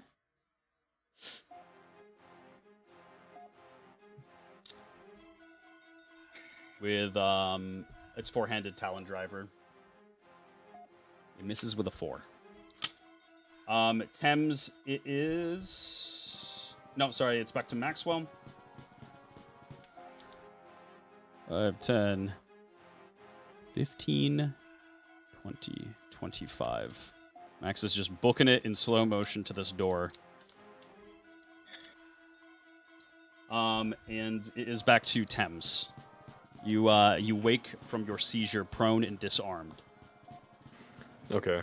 Can I stand up and then grab my billhook? Like Yep. while I'm standing up, because it's like right by me. Yes. Okay. Then I'd like to come over and like Undertaker this fucker, because for some reason the situation's happened 3 times and I don't know why. All right, perfect. You move right up to the side of it here, I'm assuming. Yep. Question. Yes. Are there any rules for flanking? For flanking, no, not currently. Okay. And plus it's a mob, so. True. But thankfully, I guess a fucking delayed reaction. I got a 19. Okay. Hey! Okay, perfect. So -1, I guess, an 18 technically, but 18. All right, yes. Yes. max damage. Let's see. Ooh. 18. Oops. And I believe it's weak now to any extra damage because its skin's burnt to fuck, yeah? Looking at the effect here. Yes. Let me just read it for the chat here. So, 25 damage per turn. If the target does not extinguish after the first turn, they suffer severe burns. So any subsequent damage dealt that makes contact with their exterior body is done so at extra effectiveness, so 2 times damage. Targets that are engulfed can extinguish the fire, yada yada. So it is, yes, it is going to be weak to any type of contact, like damage that it takes. Okay, so it takes 48 damage. 48 damage. Woo. That had to kill another one, come on. That, in fact, does kill another one. It is down to 1 solitary action. So is it essentially just 1 wraith now? Yes, it is 1 wraith, and I'm actually going to shrink the wraith here. I just got to put down the damage for this. Okay. I'm going to shrink it down to a normal token size. Okay, and then I'm gonna move in between me and, or like it and Marth. So that way, if Marth, I imagine this thing's not too terribly bright. That way it tries to, hit me instead of Marth. Yeah, it seems to be pretty just instinctual, just to hit kind of whatever it's in front of it. Mm-hmm. And me just hurt it pretty badly, so. But yep, then that would be my turn. Back to Marth, who is going to let's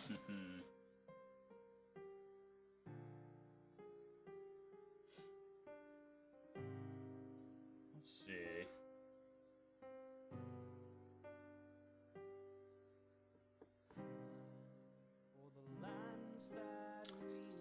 Marth is going to since it's down to 1 single target now, he's going to use Encanto Fulvicio.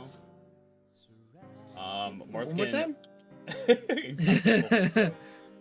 Marth can make a target levitate and move as long as he holds concentration. Living creatures must make a con saving throw of 10 or higher to escape the effects. This just has normal modifiers now. It doesn't have the mob modifiers, so let's see. It rolls a 10. So Marth casts a levitation spell on it to kind of bring it right into the air, and it fails. And Marth instead is going to kind of just ready his his greatsword and getting. No, he's actually not going to step in close proximity. He's hurting pretty bad. I fucking tried to help. I'm sorry. It is. Hey, if Marth didn't get hurt, you wouldn't, have to try and heal him. Here's And here's I back would've to you, missed Pippin. anyways. Great. I'm gonna go down 3. And since he's pretty pissed with his magic, it's not working right. He's just gonna use this wrist crossbow and try to shoot it. Perfect. Moving on. Holy shit. I'll have to perform some dark ritual. I had to give you my rules now. This is a one shot all over again. Oh god. Goes back to the monster, which yes, indeed does turn to you, Thames. It is going to attempt to hit you with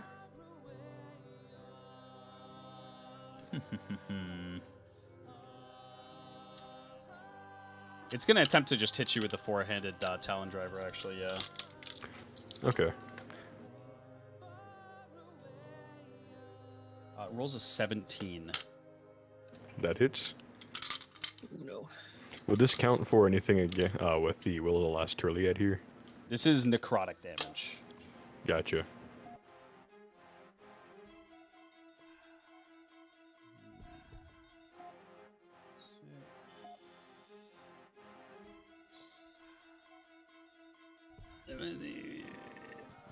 That is 19 points of damage that can't be healed for an hour. Could be a lot worse, not gonna lie. Yeah, It's it's, That is very about true. average. And it is going to end its turn there. It goes back to Maxwell, who reaches the door, and it is a very massive door. He is going to attempt to push it open. It seems like a door that you would kind of push open with a pretty vast amount of force and hopefully open it up. He's going to give it a good old strength check. See if he can Warrior push Spirit. this one open. Come on. Push into the warrior spirit.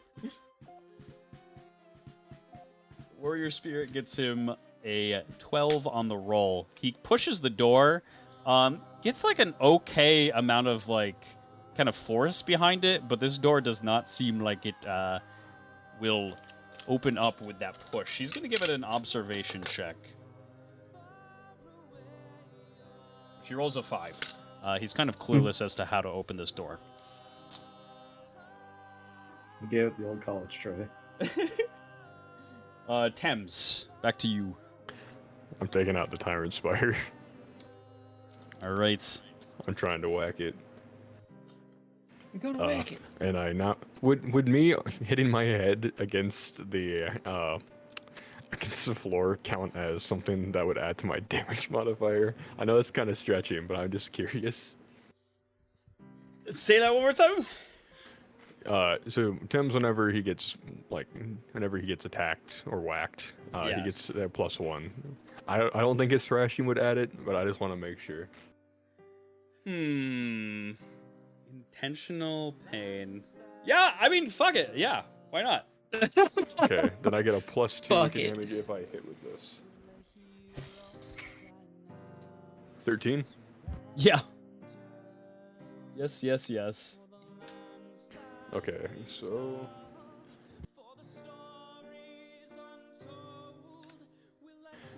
that is 6 + 3, 9. 9 damage.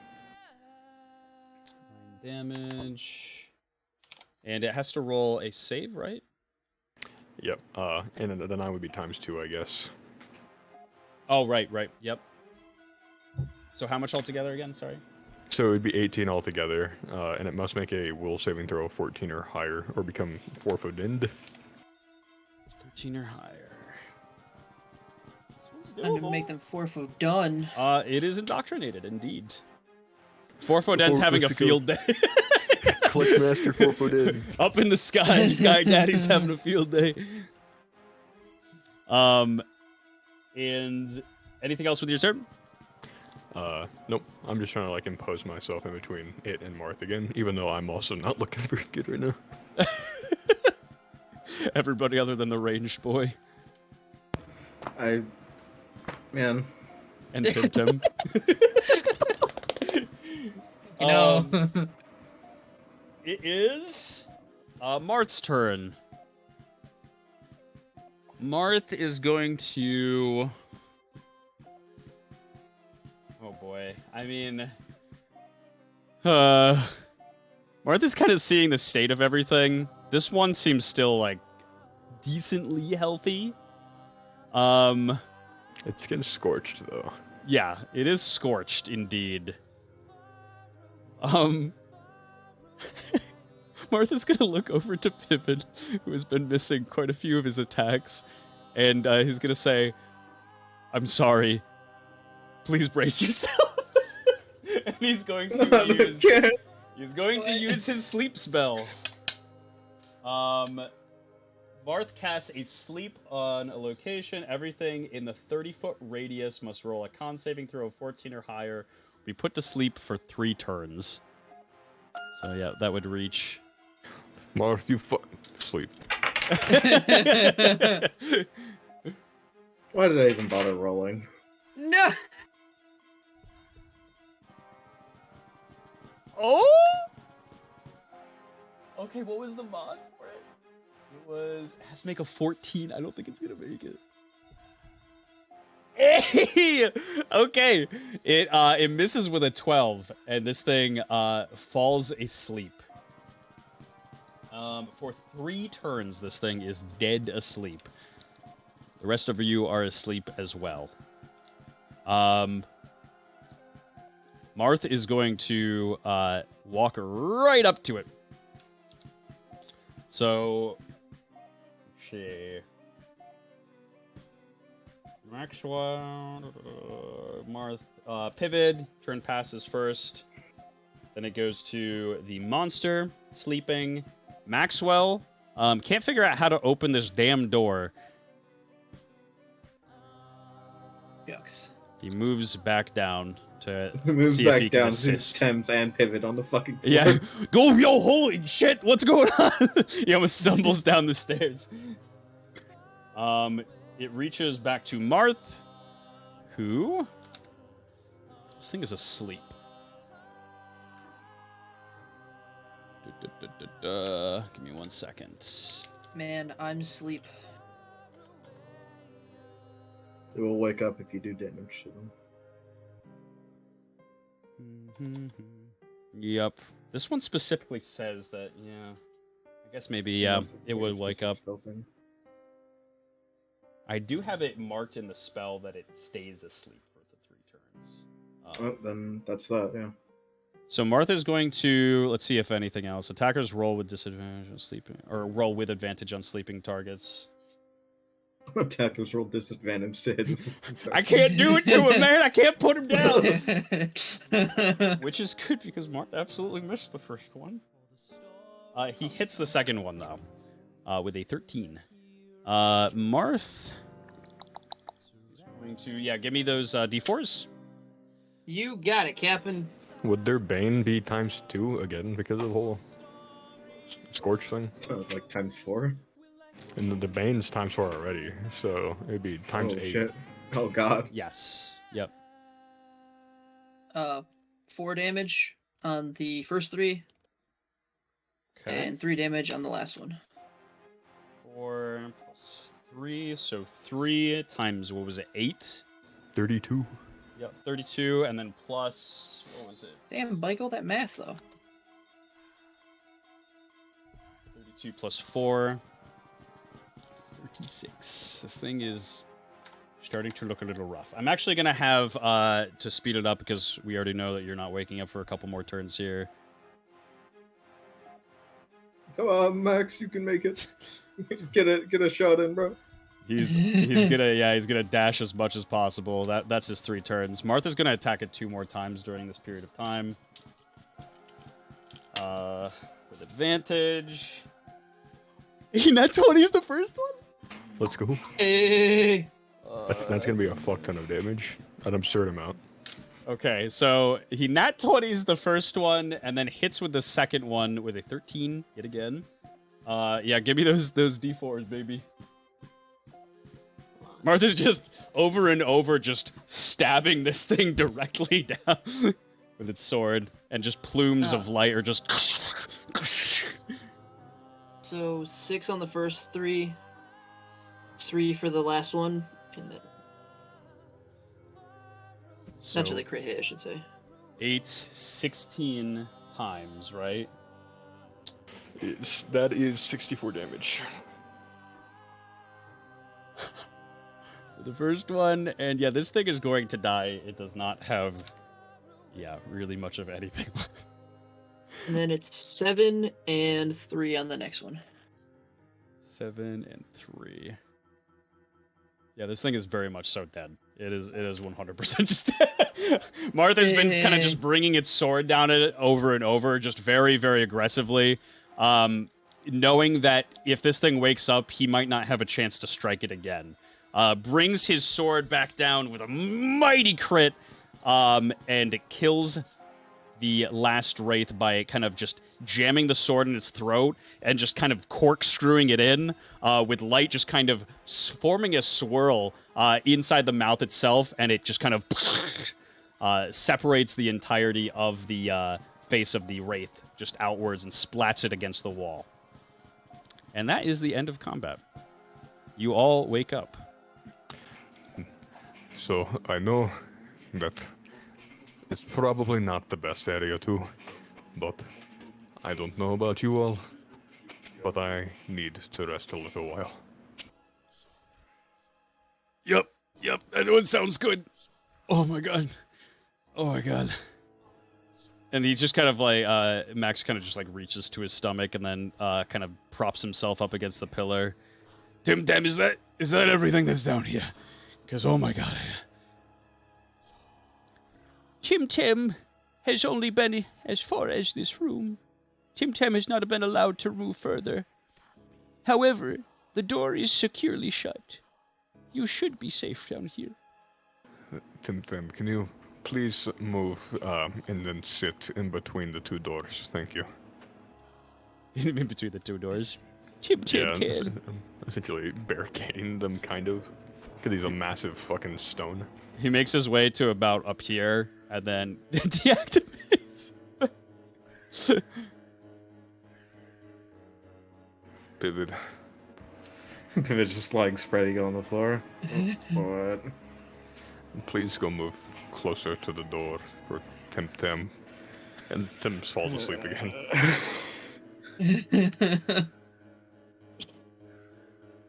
Pivot just kind of like rolls over and stands up, just like sullenly walks over. And you activate Tim Tam. He starts going up the stairs here, and then makes his way to the very edge, and kind of reaches out of your range and deactivates right in front of the door. Cool. Congratulations. As you take a much well-deserved rest, you can find solace in knowing that you beat a level 12 monster. Yeah, damn. I was about to say, I'm pretty sure you saying that it's not her was you saying you guys should not be fighting this. Yeah, it's I was kind of yep, but you know what? That massive burn was clutch. So the fact that I forgot about it on the first one is pretty big, because I was probably just gonna have him roll otherwise. I was so focused on other things, I was like, damn it, no, I didn't put out the burn. And then he got stuck on the bill hook, and I couldn't get him off. Yeah, Tim's is annoyingly sticky.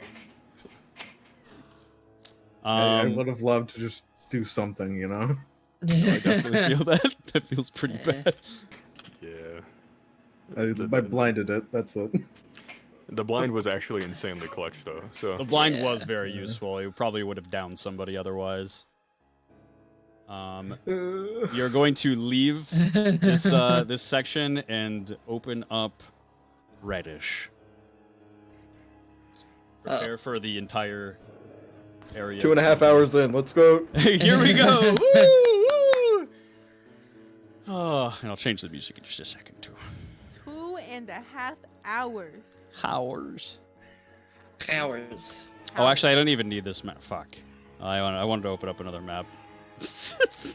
No, own it. Own the mistake. It was this map. Yeah, it was this map. now. Actually, I'll probably just bring the tokens to where they would be inside the actual house, and then we'll work from there. Sounds like quitter talk. Wait a second. What do you want from me? Success. The world. Oh, I can get you up on the screen now, Josh. While this is all loading, There you go. You're welcome. you guys can finally see Joshua Sherwin. I'm sure y'all were reveling in the fact that you didn't have to, but, you know, all good things must come to an end, as they say. Pop this bad boy out. I'll be right back. I gotta drown my sorrows. Oh no! Gotta get that hard cider. Let's see.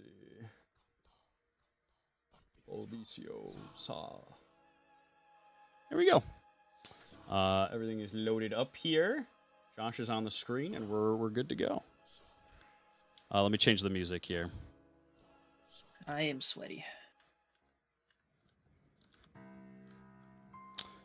All right. So we are going to start off with Alice Yes. and Hey. your pups. It is now morning in Reddish. And your father kind of asks you to come into the normal meeting room. After you kind of, wake up a little bit, you get yourself some breakfast. The whole daily thing, it's kind of a nice feeling to just be back home for a little bit and just have rested your legs in a normal bed. And yeah. Not have waken up to hear Max saying something or Marth going, "Come on, guys, we gotta save everything." Come on, Yeah, guys. it's nice for that. You broke the window. Holy Chilling. shit. Just a nice day back in Reddish, honestly. Beautiful. Gortez. Ignoring the abusive father figure. Yeah, Father, yeah. rather. We just know that part. Gortez brings you back into the meeting room and kind of closes the door behind him and says, Today is the big day, Alice. I need you to scout the town and find whatever information you can on whatever thugs are ruining the situation for us in Reddish. Attempt to pinpoint their location and find their ringleader. There is a Val meeting tonight in the Soul Drop Den. I hope by then, and he kind of just clenches his fist and looks kind of outward through the window, that this matter will be resolved, and we can deal with it.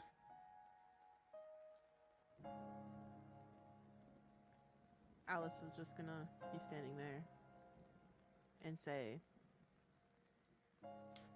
"Yes." Do you have any questions as to what your orders are? No, I have everything. Find them, find out who, and have that information by tonight. Perfect. I'll leave you to it then. I'll meet you inside the Soul Drop Den at 8 o'clock.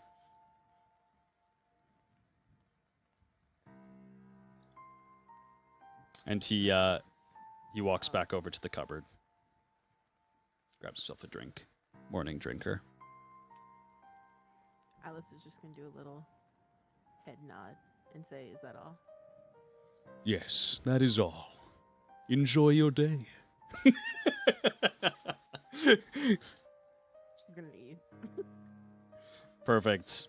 So, today, there's a bunch of different places that you can kind of go to try to seek information. Let's see. Let me open something really quickly here. There's 1, 2, 3, 4, 5 5, 6 different locations. You will have time to investigate 4 of them. So there is the rich side of town here, the rich housing. There is the church and park. There is the kind of the main strip, like where rich people kind of go, spend their money, have kind of exciting nights out. There is the industrial district, where the hospital, the Reddish Library, farms, all that jazz. There is the commerce district, with just various, just normal, like, trading posts, restaurants, stuff of that nature, grocery stores, department stores. And then there is, lastly, the military district. Okay. That's a lot. Sorry, not lastly. There is indeed one more, the common Oh, housing. Okay, perfect. Common housing. Beautiful. Okay. Well, now. Where would you like to Actually, that start? was a lot. It's actually perfectly fine. That's Alice is gonna start by going to see if Look Down left or if he's actually still there. Okay, so you'll head to the strip. So you head down, kind of. You see Hemlin Rexler just kind of over at the winery talking to a woman outside of it. Do you attempt to talk to him, or are you just kind of for now trying to check on Look Down?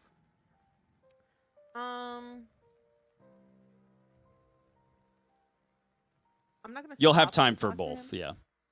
I'm not gonna stop and talk to him just by walking past. Alice is just gonna say, I thought I told you to watch him. Instead, I had to look for him. Oh, of course. I was looking after him. Uh-huh. Let me know if you need anything. Mm-hmm. He has like a little nasty shit-eating grin on his face.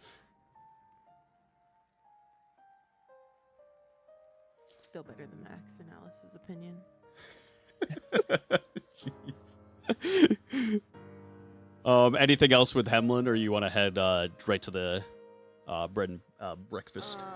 Right to the bread and breakfast. Okay, perfect. Break You the head bread. break the bread in bed. Whoa. You head over to the bread and break the bread in bed, and head inside. And as you kind of step inside, you reach the main desk, and the woman is just kind of sitting there, attentively waiting for Lookdown to kind of wake up, come downstairs, get some food. And next to her, you see a kind of finely put together suit, just kind of sitting on the desk. Okay.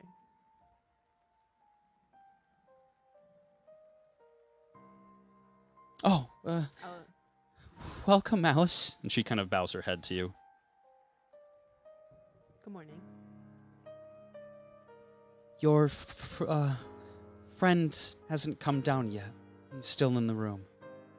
Yeah, I kind of figured that he would stay up there. What is this? What is this suit? Val Rizzi came by. He dropped it off for him. So so this is me just asking you. So Mhm. it's a full suit, like head to toe, Yes. like jacket and all that. Yep. Okay, Alice is gonna leave the jacket and pick up the rest of it, and then say, "Oh, well, I guess nothing. Never mind." And then she's just gonna take it and go up. And leave out. Okay. He gets no jacket. Are you putting on the jacket? No, she's just leaving. Or sorry, you left the jacket and you took the rest, right? Okay. If there's a coat hanger, she'd put it on there. Perfect. Yeah, he was kind of just sitting nicely in some like he was wrapped in like a paper to keep it nice and folded. And yes, there is a coat hanger, absolutely. And inside the town, in this main strip area, you have a couple of different options if you really would want them. There's Judge Candle, who's over by the courthouse. There is the casino, which has been a target of quite a few of the thugs' kind of nights out. They spend quite a lot of time there. Court Officer Hills of the court is over by the Hungry Herbetian. And then there's Hemlin Rexler out by the winery.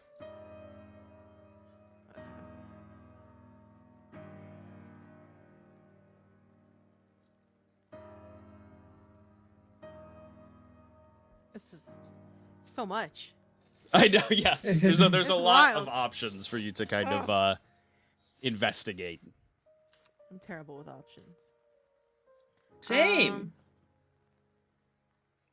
To be fair, you have time for all of them during, as long as it's like in the area. You have like the 4 areas you can visit. You can talk to anybody inside the areas. Okay. Let me think about that. But Alice is gonna go up to Lookdown's room. Okay. Head up to Lookdown's room.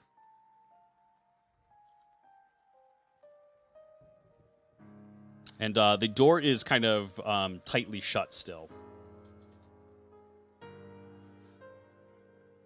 Alice is just gonna burst open the door. Oh no. The bed's broken and Look Down is gone. Oh my god. No, Look Down's chilling in bed. Oh, okay. I was like, oh shoot! For real. I was like, oh my. There he goes again. There he goes. I mean, it's only been one day, right? Yeah, this is the next morning. Yep. Okay, then yeah, Look Down's still in bed. Or still there.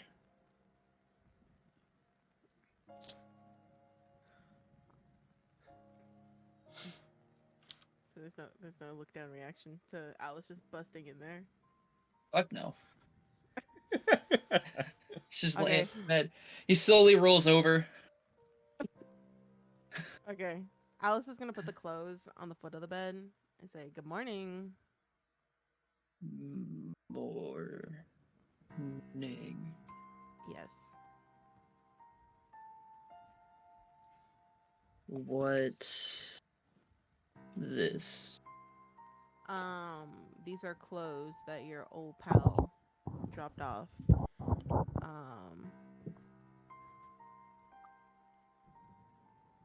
But I'm gonna need you to not put these on yet, just in case we run into people.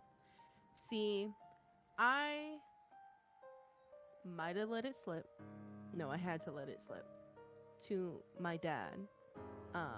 That I brought you here. Otherwise, he probably would have killed you.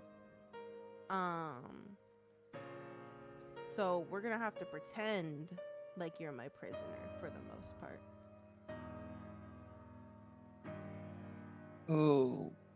Okay.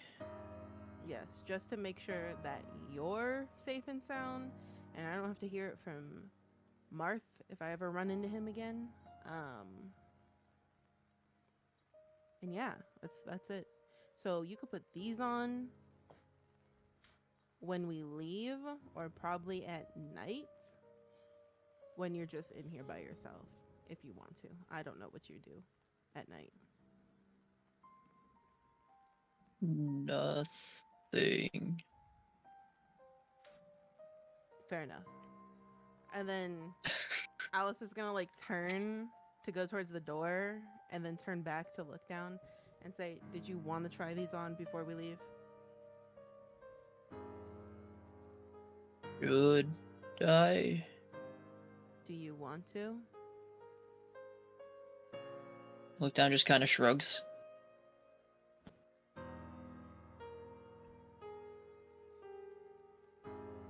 I don't know.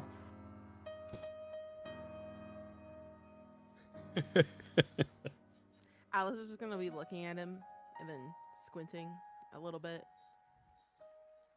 And Let's not then- pick up on it. Yeah, I was gonna say Serviette Daniels kind of pops out.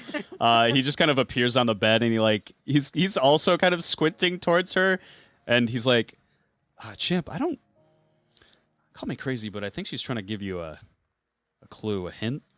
She's using her body language in a way that kind of seems like she's a little bit angry." What? Maybe we should put on the clothes. Okay. What's body language? Things that people do without really saying anything. It tells you how they feel. Do you know what I mean? No. Well, if I make my eyebrows do this, and he kind of like brings them down, and like really, really like looks at you very angrily and puts his 2 hands to his hips. He says, "If I do this, it probably means that I'm pretty upset with you. And if I do this," and he kind of like I look at Alice. yeah, it's like, yep, yeah. She looks a little bit angry. That's her body language right now. I'll help you try to learn the intricacies of body language, as we go along. Women do it a lot. So I should put on the clothes. Yeah. I put on the clothes. And as you're putting on the Over his clothes, Yeah, except for mine. I don't undress and just start putting them on. as you're putting on these clothes, look down. The owner of the establishment kind of walks up the stairs and kind of just sees you putting on clothes, and she's like, "Oh," and tries to like pretend like she's not there and walks back down the stairs. Alice is just standing there, just confused, thinking to herself, I probably should have figured that he would do that. That's my fault in this case, huh? Alice is not used to responsibility, I see. Not when it comes to taking care and showing things how to be things, people how to do people. Things? Things. Things to be things. Serviette leans into you, looked at, he's like, "Ask her what she thinks of the clothes."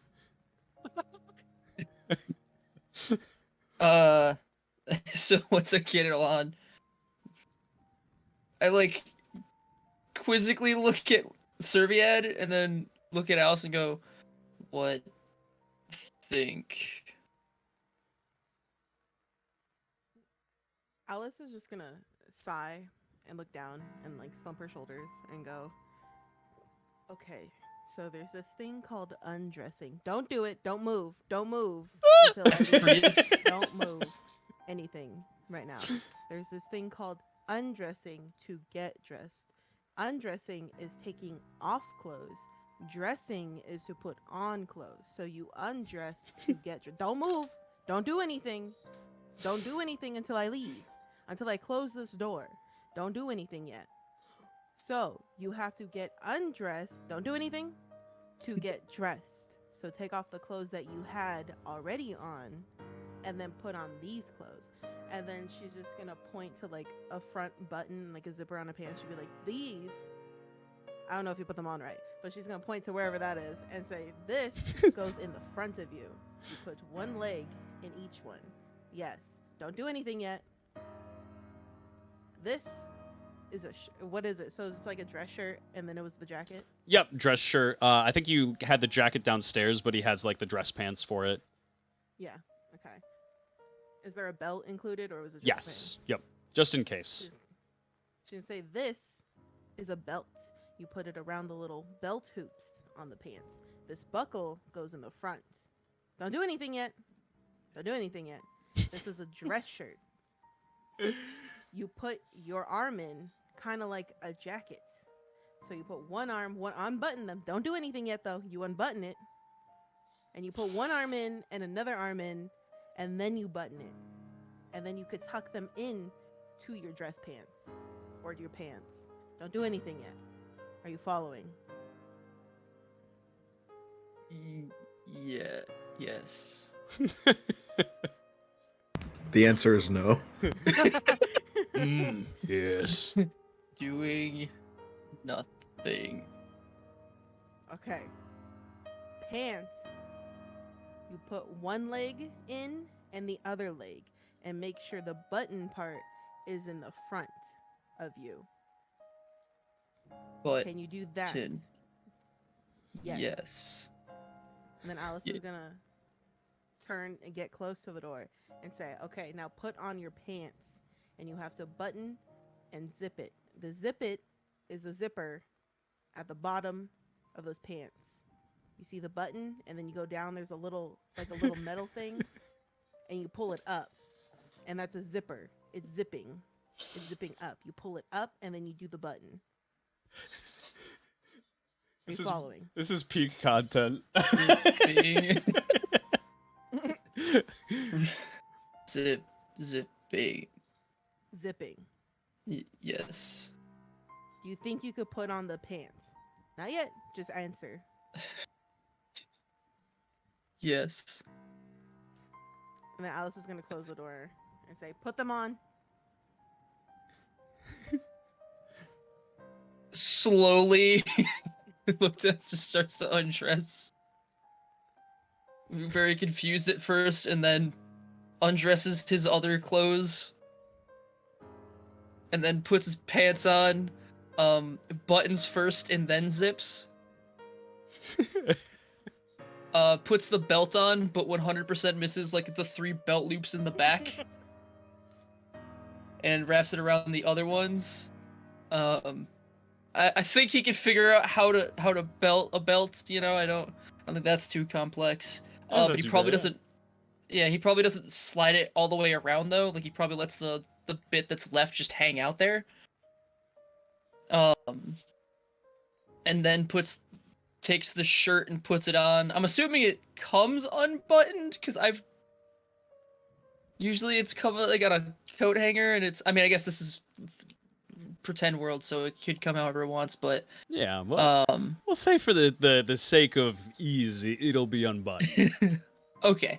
Then he puts that on, buttons it, but accidentally, does the thing where whenever you put on a button-up shirt, you go one button God. too low, goes all the way up with it, and then tries to tuck it in with the belt already on. So it's a little stuffed, and it's like it doesn't go in correctly, and it's like in the back it's still hanging out quite a bit. And You have to get over the cuffs and the chains. pulls the chain out so it looks like a tie Oh, nice. from around his neck, yeah. And When yeah, she he just closed kind the of door. yeah. He's just standing there. When she closed the door, Alice went downstairs knowing that he's probably not going to do it at all right. And she told the lady there and said, another 30 gold if you can help that man dress upstairs. He's not going to be dressed right at all. It's going to be crooked. And you should see her face in real life. My lord, she's blushing. Yeah, yeah, whatever you say, Alice. Absolutely. If it's a lot of trouble, I'll put in another 20. No trouble. No. And then Alice is just gonna walk back up with her shoulders still down, kinda.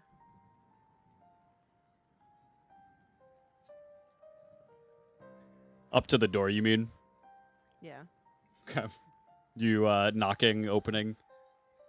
Kind of like hitting, like banging, but not like really hard. Just like, are you done? Are you finished?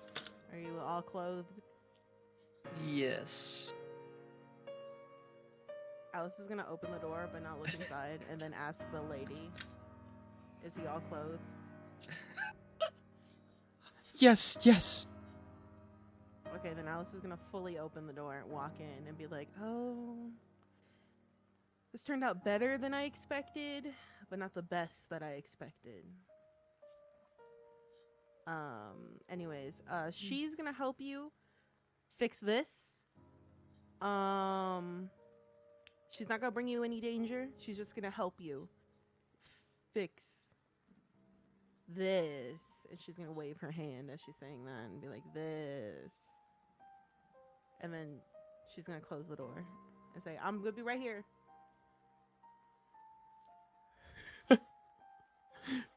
And the girl's just like, "Yep, I'll help him with it." And she kind of like just comes in, look down, and like just shows you how to properly button up the shirt, like unbuttons it and rebuttons it up properly. And she also takes off the belt, seeing as though it's like kind of off on the very back end of it, readjusts the belt for you, and puts it on properly. And she also, between that, has tucked in your shirts to make it look proper. Thank you. Yep, no problem. Anything for you. And she just kind of opens the door and says, "He's all good. He looks good now." Okay, thank you. And then she's gonna hand her 50 gold. She bows her head very thankfully and heads back downstairs.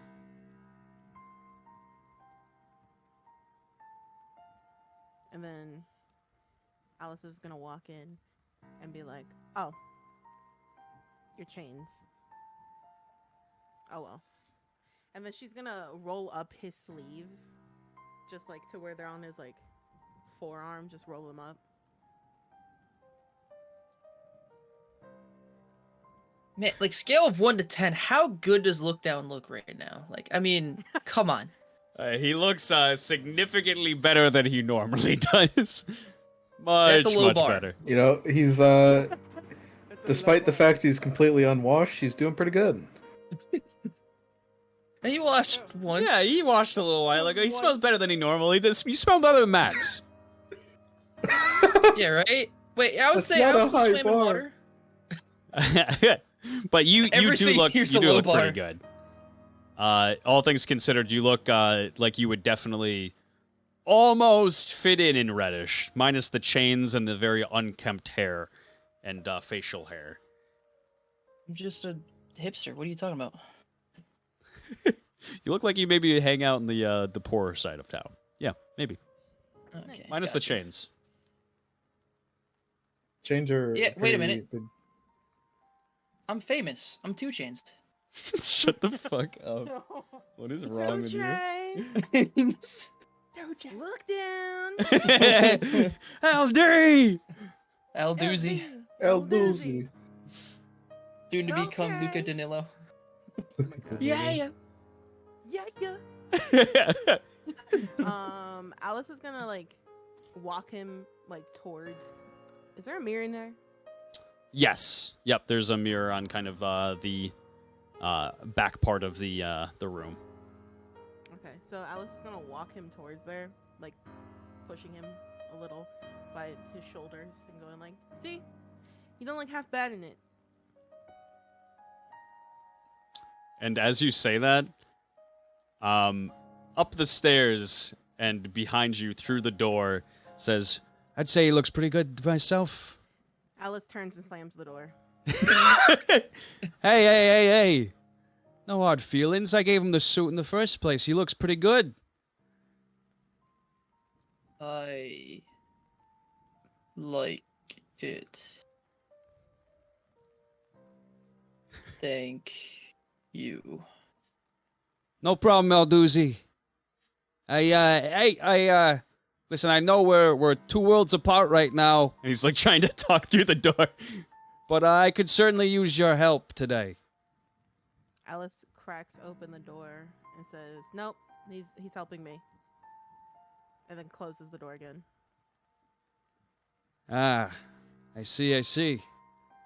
Well, I suppose I'll see you at the Val meeting then.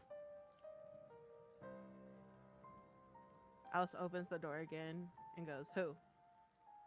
You. Oh, and then slams the door. But perhaps your good friend Elduzi wouldn't mind joining as well. I can't hear you. The door's closed. Yeah, whatever you say, Siren. He just kind of like walks down. And he leaves the establishment. Alice is just gonna be like rubbing her head, like I can't. You know, maybe Max wasn't that bad. And then she shakes her head and goes, "No." Oh my god. You're not that far out. You're not that far. Progress! What's the saying? Distance makes the heart grow fonder. I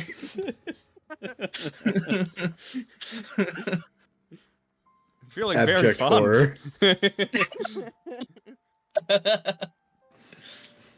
Like, I just picture this like in a TV show, where like this scene's fucking happening, then cut to fucking Tim seizing on the floor. Foaming at the mouth. Ay. Amazing.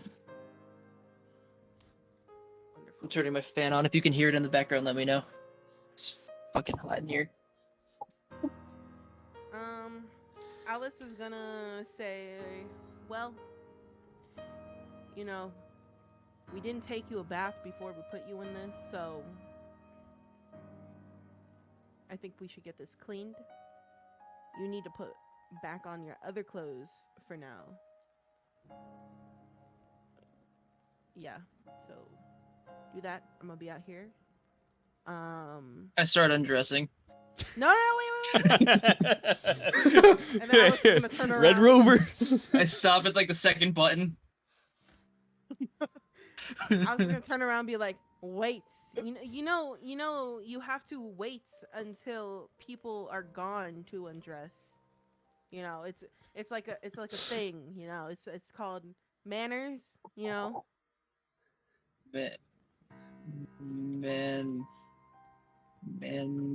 Manners. Yes, like please, thank you. Hold the door open for the old lady. I don't know. Wait until the audience is gone before you undress. Okay. And then she's gonna walk towards the door, open it, and then go like, and then turn and say, "Okay, now undress." Wait, don't do it now. Undress, put on your old clothes, and I'll be downstairs. Bring those clothes with you.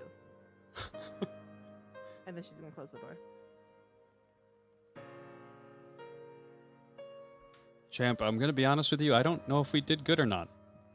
She's giving me there's a term for it. Mixed signals. Yeah. If I'm gonna be completely honest, I'm not really sure what I'm reading from the body language anymore. I Hard read. am confused. I think I have to wait for you to leave before I can change. No, it's listen, This is a first. Yeah, trust me, I've been around before for when these things have happened. It's okay. I'm learning of manners. Manners, yeah. See manners. If I'm gonna be honest, you're doing a pretty good job. If you need any Thank tips, just ask me. I'll see what I can do for you. I'm very confused. I start unbuttoning the shirt.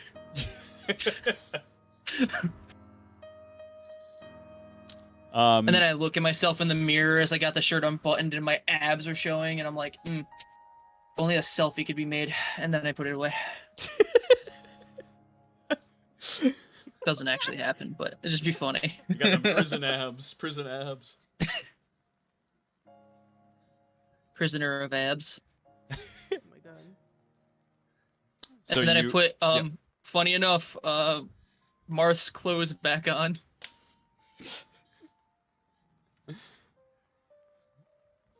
Get your And- clothes back on, and what would you like to do? Before I leave, I put my hand over my covered eye and just say, sorry. And then leaves. Perfect. You open up the door with the clothes in your hand, and head down the stairs to the main desk.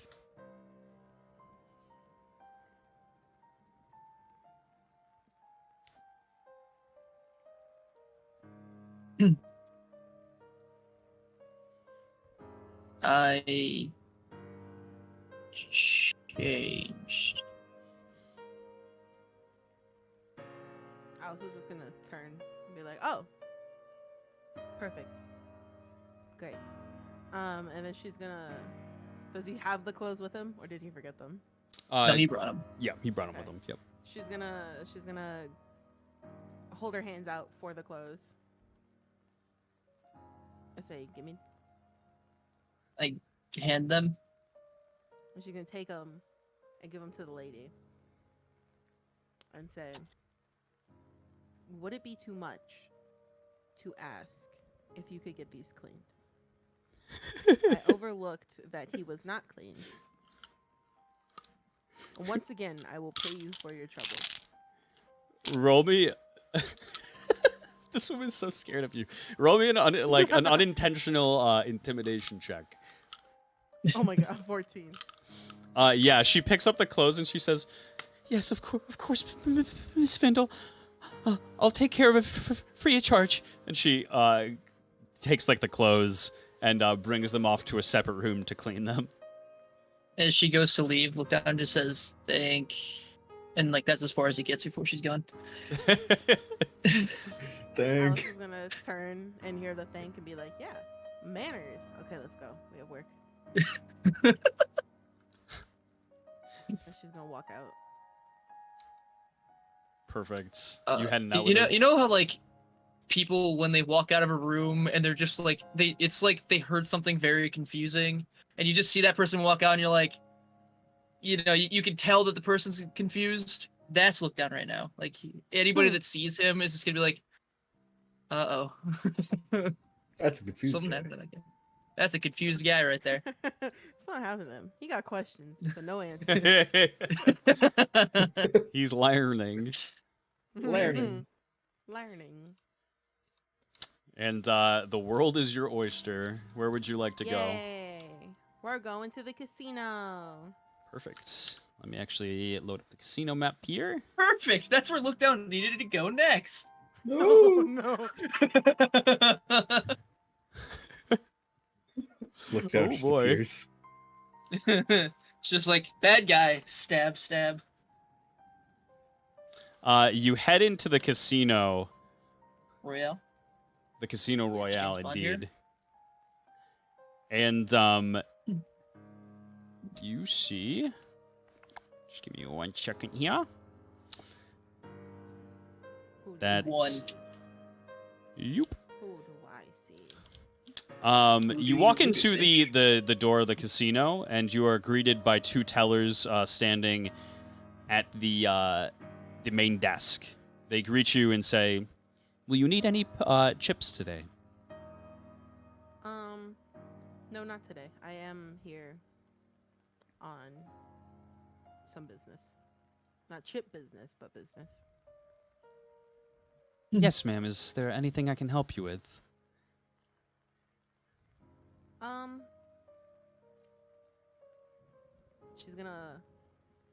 She's gonna like look over Mhm. past and see who's in there. So you look into the room, and you see several casino workers kind of at their stations. It is dead quiet right now. Their business usually comes in relatively late at night. And besides the casino workers, you see two of the Vals talking with one another all the way at the end of the room.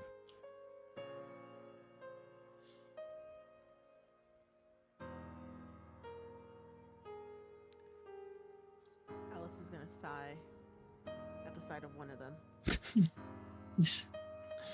No bad guys. We talk. Alice is gonna look at him and be like, "What do you know about bad guys?"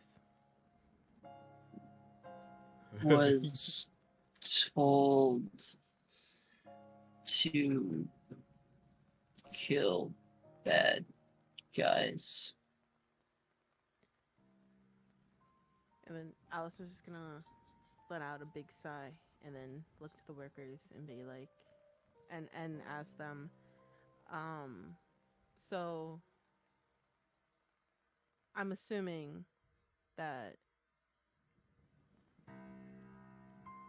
business has been questionable, per se, with the crowds that might be coming in.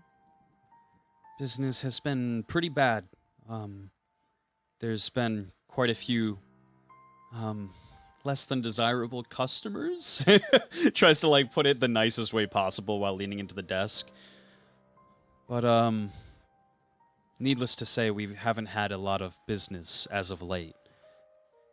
For more details, I'm sure you could ask the Val. I don't know if it's my place to discuss. And Alice is just gonna be like, I understand. I understand. And then walk back. Perfect. Walk over to the place where they're talking. Is that? Or Yeah. you headed out? No, walking over towards the Vals. Perfect. You head down towards the Vals, and as you kind of approach, it seems like they are kind of having a couple of words with each other. They seem to be kind of angrily talking back and forth, just kind of under their breath. And Val Do I Rizzi, hear any of it? give me an observation check. Hey, that's not a pivot roll. 15. Fuck you. Yes, as you're kind of approaching, you do catch a couple of sentences. Love you, Uh-huh. You listen in into a little bit of the exchange. Val Rizzi looks at Val Tempino and says, I want you to stop what you've been doing. I know your men have been following me. I want you to tell them to piss off. I'm not their property, and they shouldn't be following me around. and Val Tempino kind of just like folds her legs and like just reaches her hand out and says, I'm afraid I don't know what you're talking about, Rizzy. My men have been busy in the casino. they don't have time to be following someone like you around. I hope you understand, though. And please, kindly, get out of my casino. He kind of just like bites his lip and like turns around. He's like, Yeah. We'll see about that tonight. and he starts to head out and sees the both of you, and was wondering like if you caught any of what he said. Hello. Hey, El Doozy. How you doing, champ?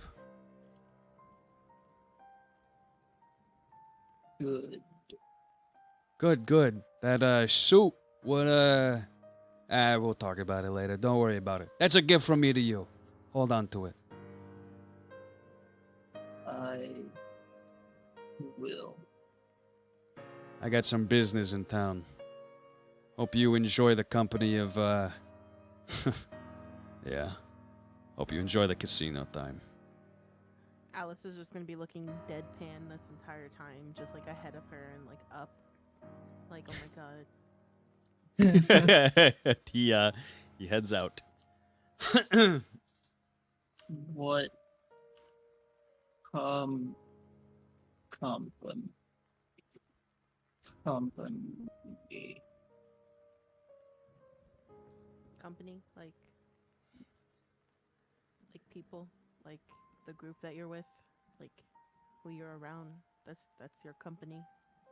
Or it could be company in the sense of like having people over your house and you have company coming over.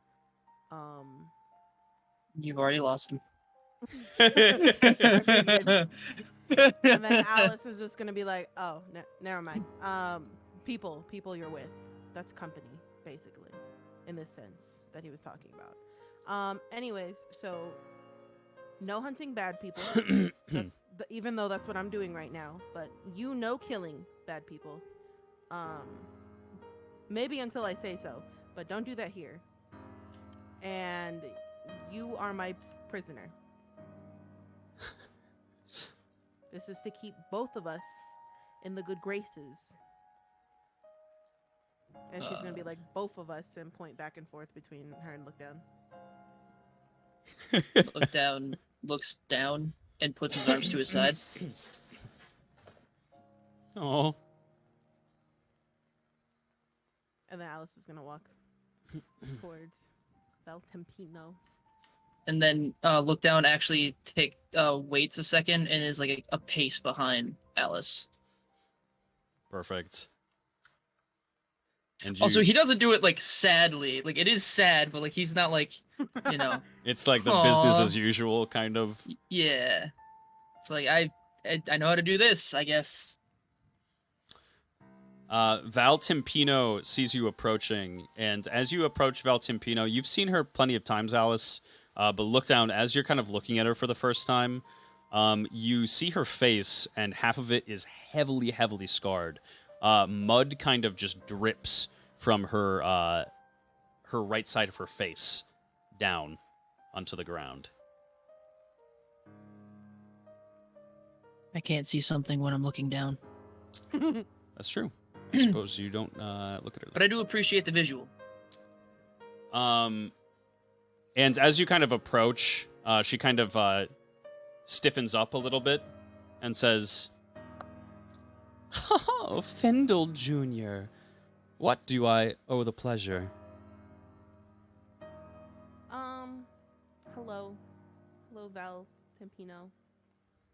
I'm here on figuring out why, just wondering, asking, if how business has been lately, Business? I'm not even sure that I can call it that anymore. I've been out for 2 weeks. Every single night, those thugs come in. They rig our games. In the last week alone, I've lost 500,000 gold. 500,000. I was beginning to think that I was in the bad graces of the Findle family. I don't know. That's why I'm here, to figure out who's been doing this to you. Well, I couldn't be the bittest of help. My men are casino workers. They're always here during the nights. I haven't seen anything out of the ordinary that would tell me as to who they are, where they're coming from. I'm afraid to do so. And she kind of says that and reaches to her face to signify, from what you do remember, Alice, that your father gave her a very nasty scar.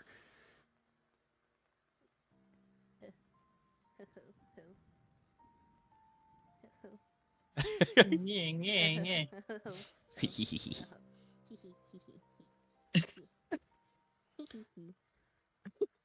If I see anything Findle Jr., I will let you know. And then Alice is just gonna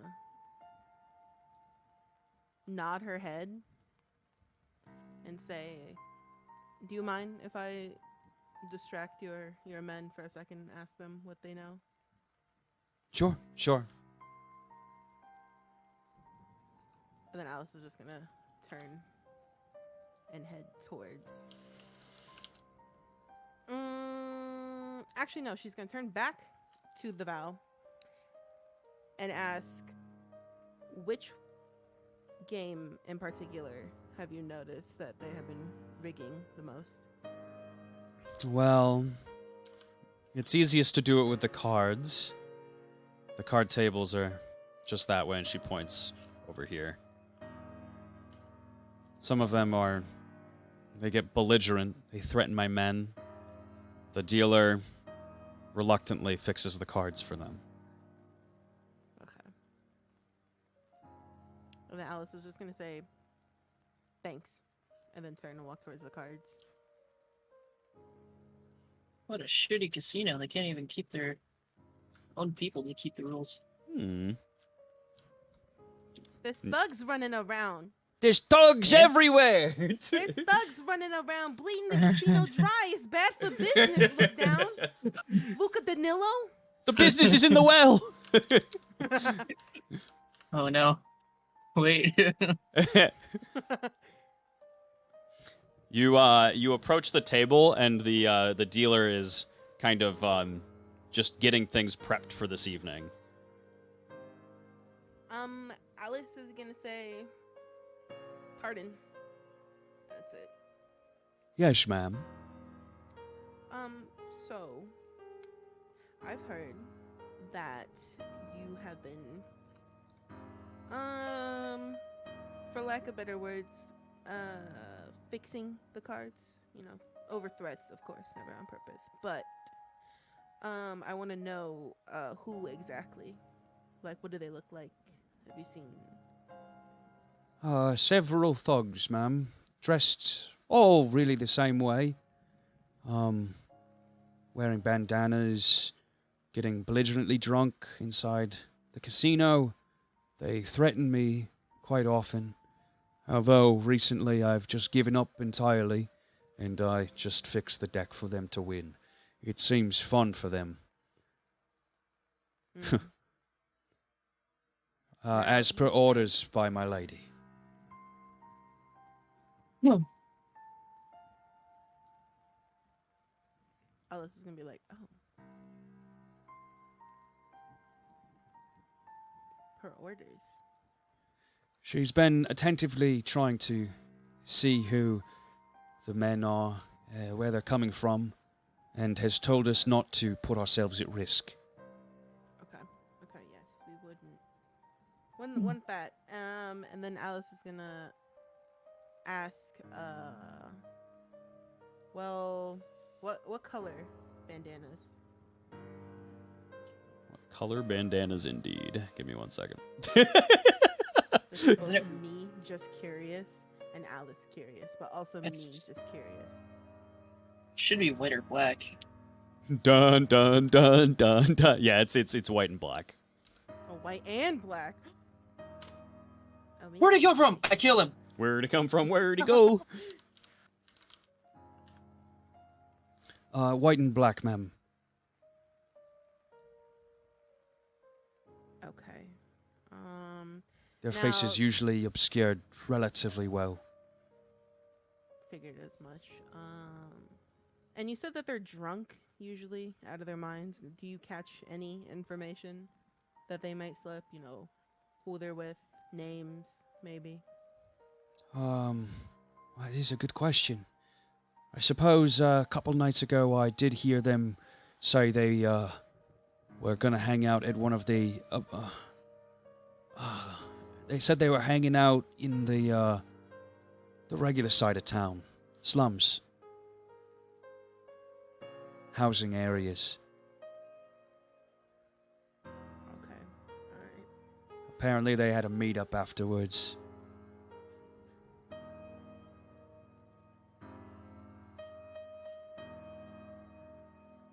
I love playing a detective. I'm sorry. We got our first clue. First clue. Just Oh my got a God. letter. Too bad you have to be Sherlock Holmes and Watson.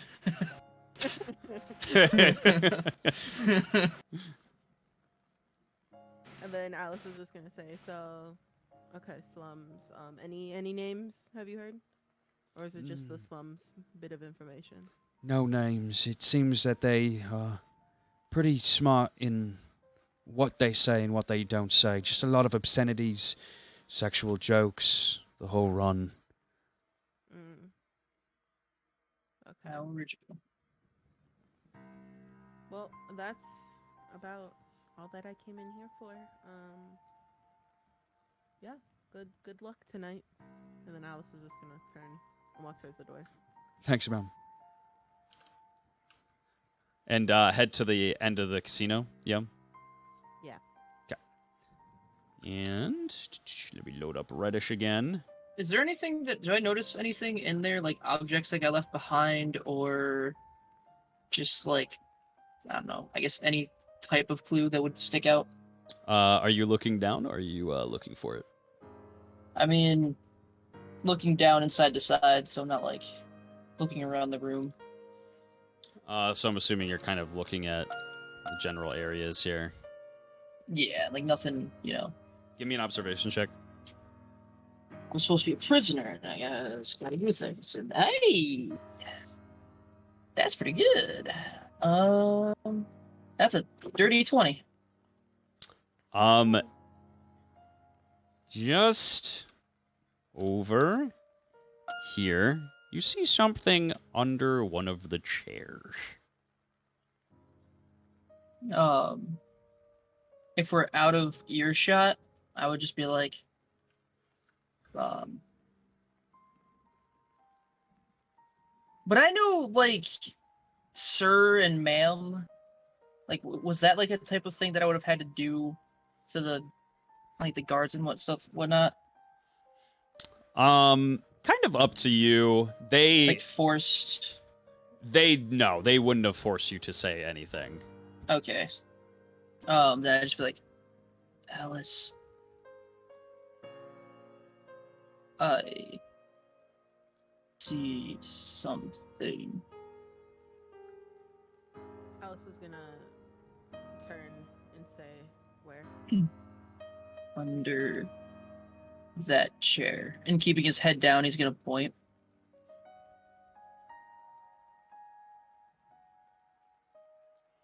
Alice Yeah. is gonna walk over there.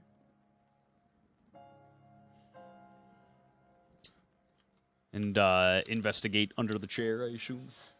Yeah. You reach under the chair, and there is, kind of just propped inside the actual bottom of the chair. There's like a little sliding area here, and just slightly protruding is a knife. You kind of pick it up, and Alice, you recognize this as a military-grade knife.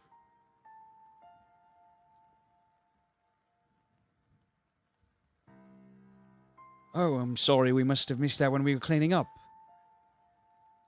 Did they leave anything else behind? And she's just gonna be like holding it out, like by the blade. No. They tend to make a pretty big mess of things, but it's mostly just bottles, trash. Okay. Alice is just gonna put the knife away and bring it with her. Perfect. And you head out. You open up Reddish.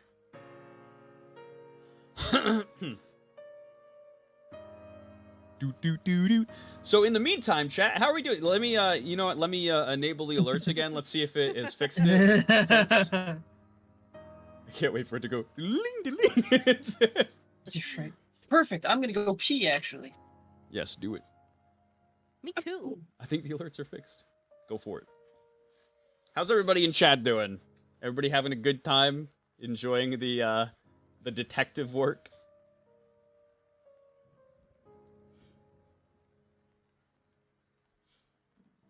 Also, thank you very much so to Gars for.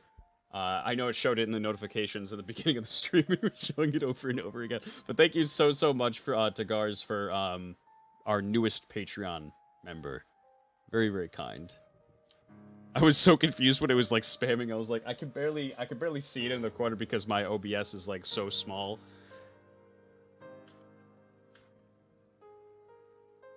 do appreciate it very much. But it does seem fixed, which is very good. And I will wait until I get back here. Also, just to give you guys an update on things, next week, while we have the time, is going to be a dungeon delving episode. And the following week after that, we will continue with, I believe, a campaign episode. It might be... Actually, yes, it will be a campaign episode. Well, we already had our game show episode, and that slot is going to be a little bit down the road. So... We're so in sync as, partners in detective work that we had to pee at the same time. Partners in crime? Also, Thames is back! Yay! Yay! Yay! Welcome back. Oh.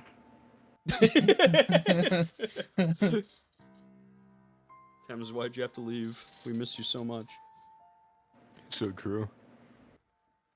So true, bestie. Just wait until chat realizes that I had to leave the next 2 episodes. Yep, nope, definitely not happening.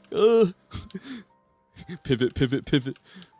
So you make it back outside. Is there anything else you want to do on the strip?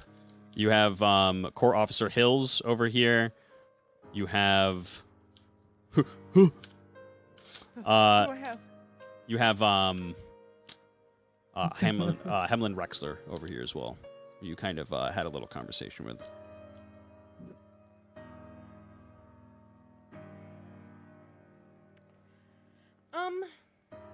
Alice is gonna turn to look down and say,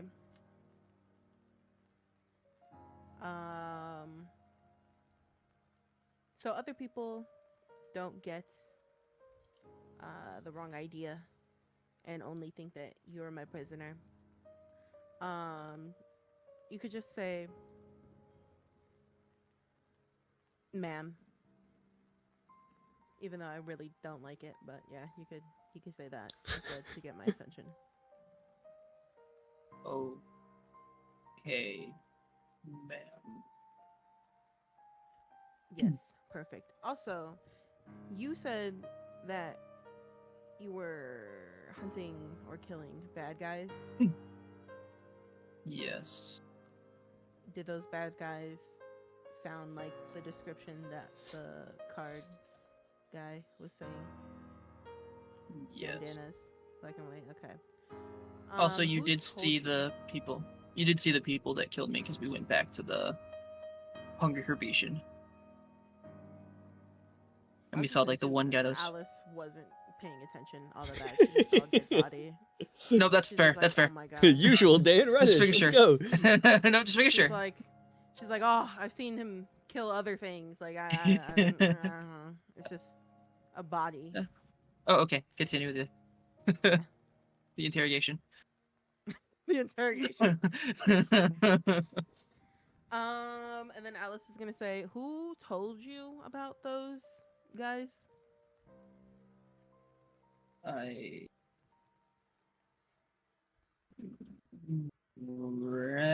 Rex. The one that I left you with. Yes. Alice is gonna sigh and turn around and then walk to where she saw him earlier.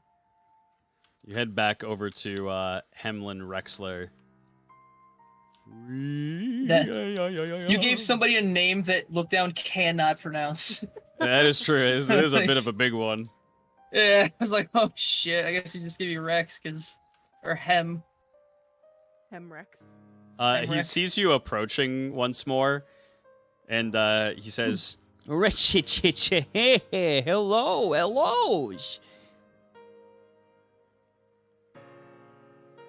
And then she was gonna be like, can I talk to you for a second over here? I was talking to yeah, sure. And and then she's just gonna look past him as he's walking over and be like, it'll be just a second, and then he'll be back. I don't know why you're talking to him, but it'll be a second. He'll be back. You head off to the corner here. He says, I was just on the cusp of getting some prime intel. What do you want? Prime intel. Yeah. There's Well. some spicy rumors going around town. About? A love affair. Oh, I don't care then. And then she's gonna say, so you sent. Whoa, the cat just jumped. oh no, a cat attack. A cat attacked me. Roll for initiation. Okay.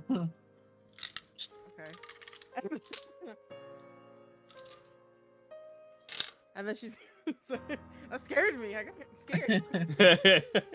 It was on my shoulders, so I got scared. Oh my god. Okay. She's gonna say, so you sent Mr. Hare on a whole killing spree when I trusted him to you to make sure that he stays out of trouble. He saved some people from trouble. He wanted to. He knew that people were in trouble and he wanted to go save those people. Yeah, he simply said that there was some bad guys in town. Sure you did. Anyways, so do you have any intel on who those bad guys might be? Who might be leading them? Yeah. You came to the right man. Let's say you line my pockets a bit, and I'll be able to tell you anything that you need to know. How does in and around the... Tell me what I need to know, and then we'll talk about payments after. No can do. I work on a cash up front policy. And I work on an intel upfront policy. Well, it would seem we're at an impasse.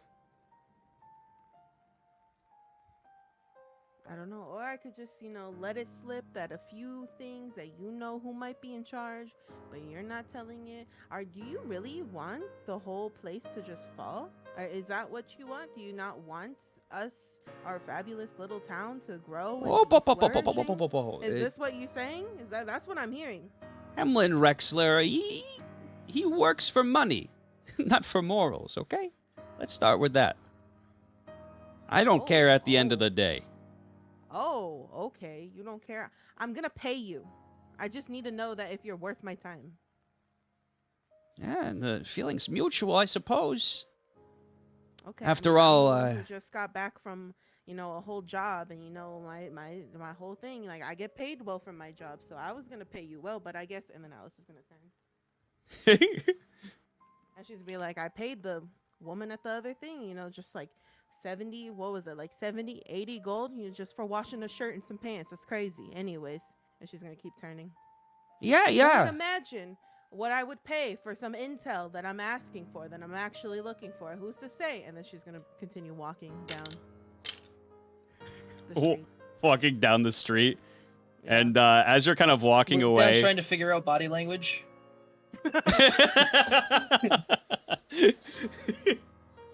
Hamlin Rexler's like right on the ground, so you can kind of see him pretty well. Listen, whatever money it is, I'm sure it's not enough anyways. I'd need a mill to loosen my lips a little bit. I've been paid quite well. Alice isn't even listening. She's just walking. Perfect. Where would you like to head? Can I, from my stance, just look at Rexler and try and just intimidate him? Sure. My hopefully intimidating, scary presence. I do not. I just I just follow Alice. And as you kind of reach I'm too right around confused. here, Hamlin Rexler smiles to himself and starts to walk towards the manor. Where would you like to go? I would like to go to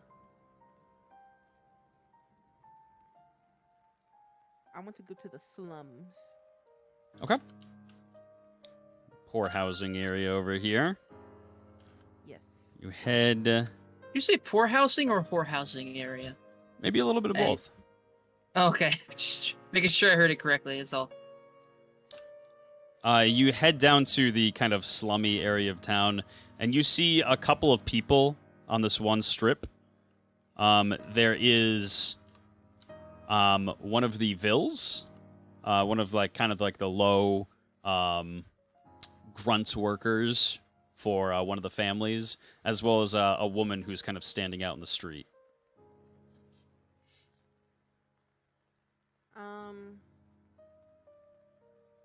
I'm gonna go towards the person closest next to me. Okay. And I'm gonna wave over the other lady because I don't feel like repeating this. She kind of looks side to side to make sure that you're pointing to her, and she's like, "Oh, okay, okay." And I'm just nodding my head and waving my hand.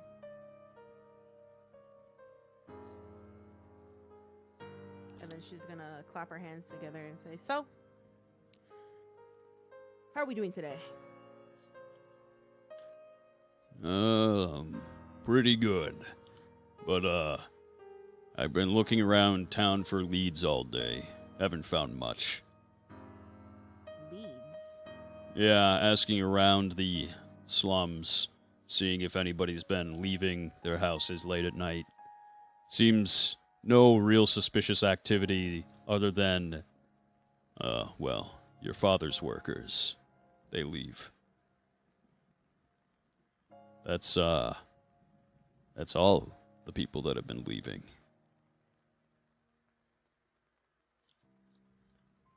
Huh, not to point any fingers, ma'am.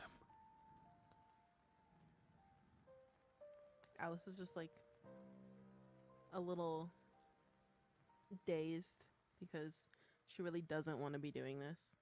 She's thinking, maybe I was asked to do less things with Marth, but I do get a living here.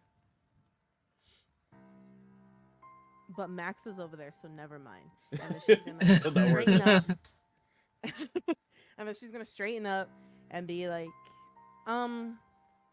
that's actually why I am here, to see if anything has been happening weird. Well, ma'am, from talking to all the various people in town, they all seem relatively just unhappy, but no real suspicious activity. The woman kind of steps forward a little bit, and she says, It's criminal. It's criminal, really. The way Val Perot taxes us just relentlessly. We can barely afford to even have our house anymore. Many of the occupants have had to leave their houses. They've been forced to evacuate it. God knows whatever is happening inside those houses now. Just rotting away. Val Perot is a monster, and I don't care who hears it.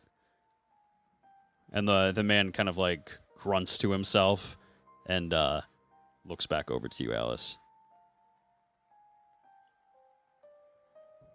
Alice, once again, looking like she doesn't want to be here,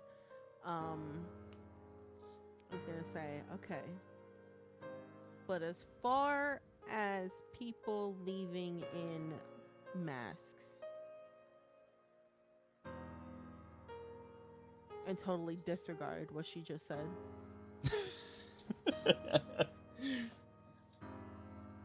I haven't left my house at night. It's dangerous in this area.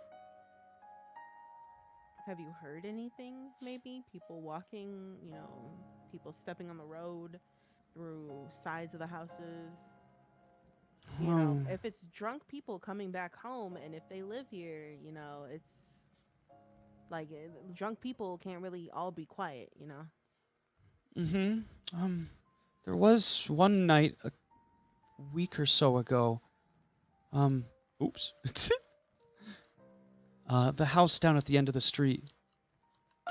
Points over here. It's been abandoned. I heard some people kind of rummaging through it. Okay. Anything else? No, ma'am. No. Are you sure? Yep. Okay, because from what I've heard from this and there and all these people talking, that these are dangerous people. Yeah. Dangerous people. I would hate to see people get hurt who don't need to get hurt.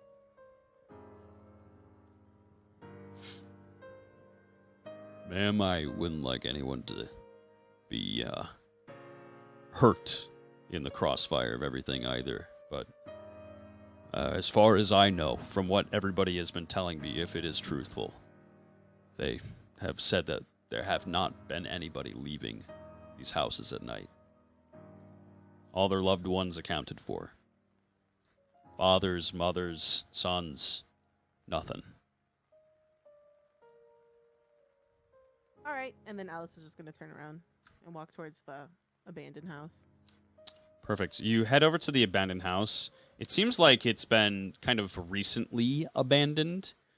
But it is kind of like busted up a little bit inside. Seems like there's definitely, if you want to roll me an observation check. Of course I do. Do it. I'm doing it. Do it. 14. 14, you see that there is kind of just like visibly that someone has been inside this house recently. There's a couple of like broken bottles inside the area. Some of the there's a couch inside, and it has a couple of pretty recent indents in it from people kind of just sinking into the couch and probably spending a decent amount of time there.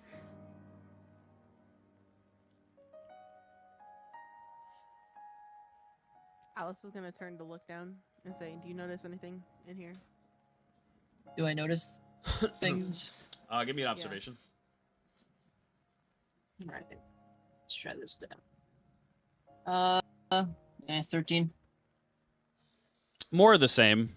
Kind of from your Wait, is this perspective. just? Yeah. We're just outside it? You're kind of looking into the door and the window. Yeah. If I can get in, I'll just jump in or go to jump in. Sure, you hop in the house, and from your 13, you kind of, you go right through the window. You notice, kind of similarly, just face value, what Alice was also witnessing, indents in the couch. Clearly, there is just some broken bottles. Someone or multiple people, rather, have been in here. Almost like a congregation. You can tell that there's been multiple people. I just kind of lift up a broken glass bottle. And just show it to Alice.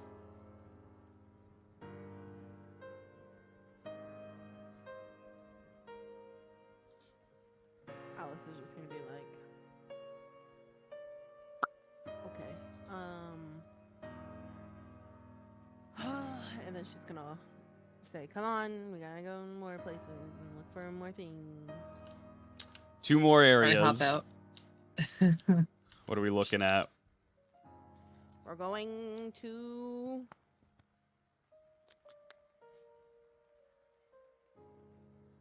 the military. Okay, we're going to military districts. You head down the street to the military district, and from what you can see, there's a couple of people that you would most likely want to talk to. There is Troxy Sparks, who is the lieutenant general. She's in the training yard. There is Wrath Spencer, who is the general of the Patovian New Army, Patovian New Order. She is at the top of the wall, as well as just some regular soldiers just patrolling. We're gonna go to the training grounds. You head down to the training grounds, and Troxy is training her men. They seem to be completely just whipped. Heavy breathing. Every single time they do something kind of slightly even improperly, she orders them to give her push-ups. In which case their arms are just kind of like shaking from just being so active the entire day. It seems they've been out this for several hours. And she notices that you're approaching, and she says, "At ease!" Heads over to the edge of the cage and leans up against the entrance. How may I help you? I had a question about military property. Yes. What would you like to know? So if someone had a knife, you know, or if someone had a weapon of some sort or whatever it may be, is there a record to which one belongs to which one? Is there anything like that? Oh, you mean as in like a Like a record Yep. scheme for like, Weaponry has to be bought through the smithy just in town. Military personnel only.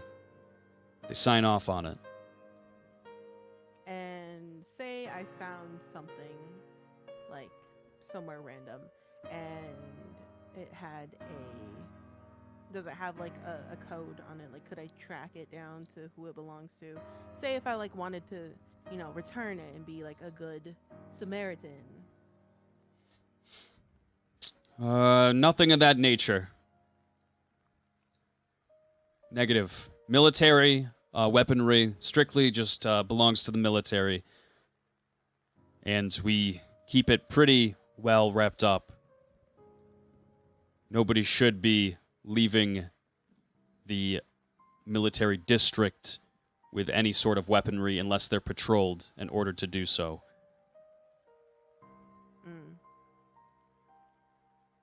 Okay. And then Alice is gonna turn around. Perfect. Is there anything else you would like to know? No, you're good. I'm great. And she's just gonna be walking away saying this. Perfect. Where would you like to head?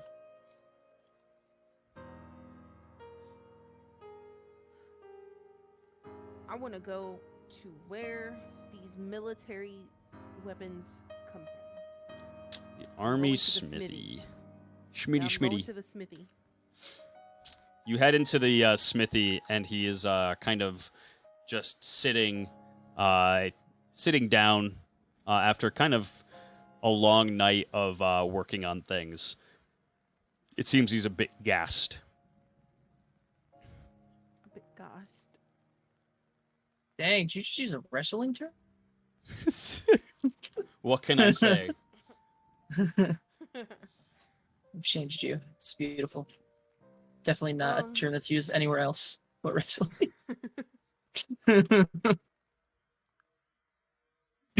Hi.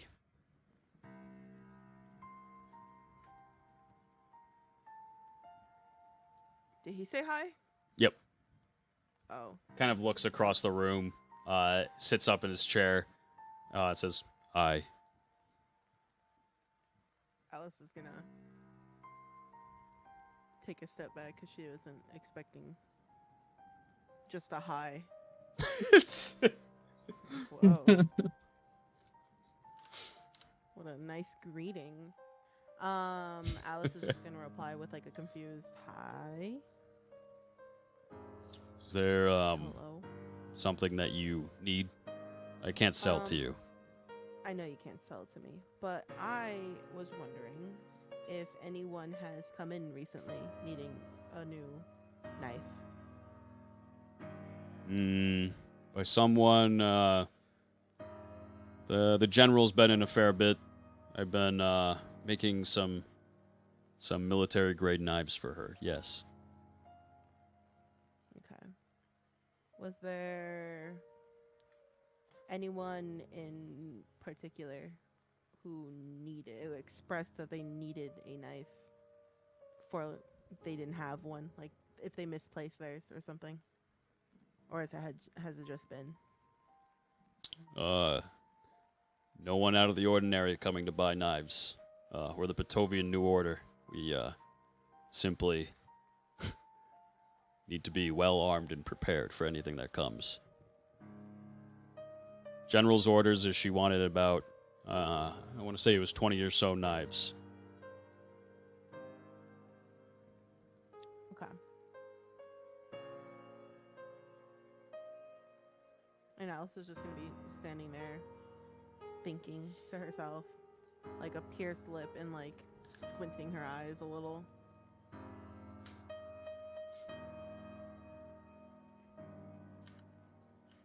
And looking around. And looking up. Not looking down. Man, I'm already on it. He's got you. I got that. And as you're kind of just standing there, like, not saying anything, he, like, stands up and, like, gives you a weird look and just, like, heads over and starts, like, mulling through his tools. Alice is gonna... I'm assuming there's, like, a desk there, kind of. Like an area to lean. Alice is gonna lean on whatever it is and just say, so... I know it's important to, you know, keep everyone, like, well-armed, you know, to protect and all that. But I would think that knives would be of this, you know, like, everyone would already... Who needs a knife? Who gets a knife from here? Especially, like, they would already have a knife, you know? It's not my place to question orders, ma'am. I know you wouldn't question them, but, you know, just between me and you, you know, Mm-hmm. like, isn't it seem a little weird? Like, has she just been put in for knives over and over again?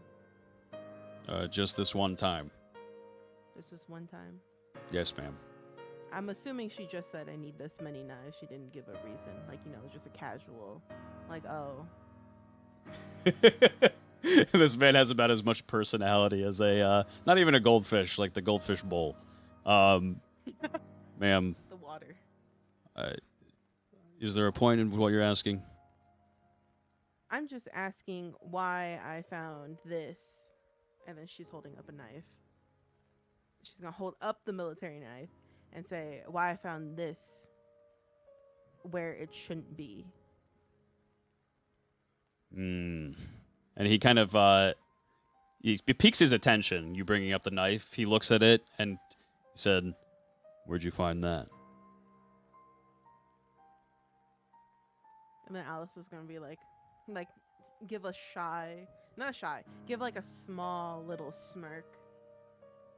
And just be like, I found it where it doesn't need to be. You know, like you don't really ask questions, you said so yourself. So I'm just asking this question of why this was nowhere where it should have been. Well, I suppose if you'd want an answer for that, I wouldn't have it for you. All our soldiers are given weapons from the smithy. I just create them, and they are distributed as seen fit by the general and lieutenant general. If you had any questions about who is being given these knives, you might want to talk to them. And then Alice is gonna ask, and who ordered all the knives again? The general. Thank General you. Rath. And then she's gonna turn and leave. You head out the door. Are you headed over to the general? What's his body language say? Is it an aura read or is it body language? Body. Ooh. I wouldn't think the aura read body language. He just seems pretty, like, uptight. He seems just kind of, like, stone-faced, much with kind of how you would normally look at people. So it kind of gives, like, an so he air of doesn't have a lot going on. familiarity. But he doesn't seem to, really be showing much with his body language. Did he at least have both of his eyes open? Yes.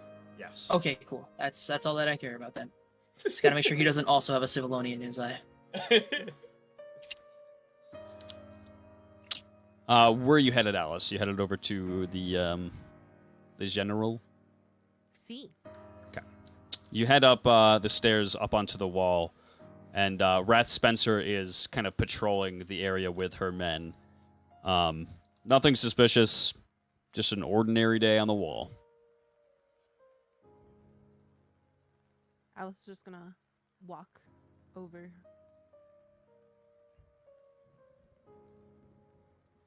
Okay, there, Pantera, calm down. Walk. Walk. Miss Findo! What can I do for you? A pleasure to see you today. Alice was just gonna say, pleasure is all mine. I'm here to ask a couple questions, if that's not too much of a biggie for you. Surely not. Anything for you. So I had a question if any of your soldiers needed a new knife recently. Yes, my men were in need of a new supply of knives. Last time they had one is, well, over decades ago. It's time for maintenance to take place. They needed new knives. Can I turn around? Or did I notice if a knife was dull or not by me bringing it out? It seems to be a pretty sharp knife. Okay. Alice is gonna pull out the knife Okay. and say, What do you have? What condition would you say this is in? Pristine, pristine, ma'am. So, are there any of your men that need another new knife? As of now, no. They're all accounted for. Every single one? Yes. And she kind of like snaps at the guy on the wall, and he begins kind of showing you everything that he has on him. Knife, everything and all. He's fully equipped, fully outfitted. And she kind of yells to a couple other men on the wall. They kind of like run over to you, show you that they all have knives on them. Every single one. So that either means one of your men are lying to you and took another knife without you noticing, or somebody is taking an extra knife where they shouldn't be.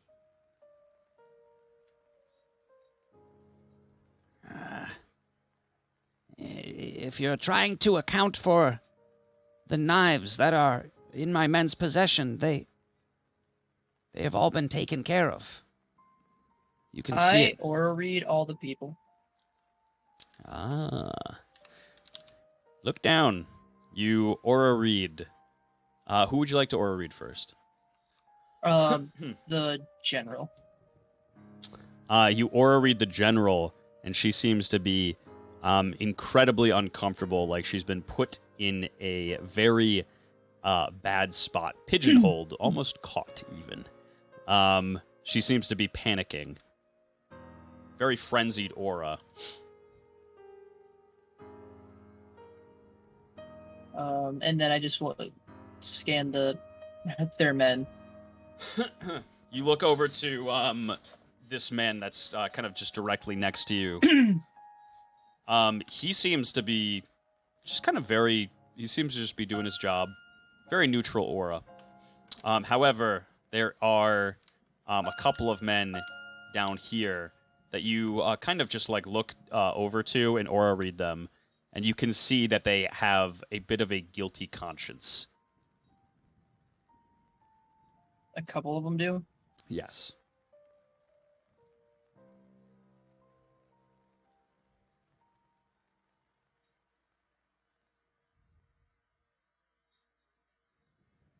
Ma'am, Okay. please don't report this to your father. I'm just trying to figure out all these questions that I have. And the more I'm looking, the more questions I have. And most of those questions would be answered right here. And what is it that you have to question right now, ma'am? Who is lying to me?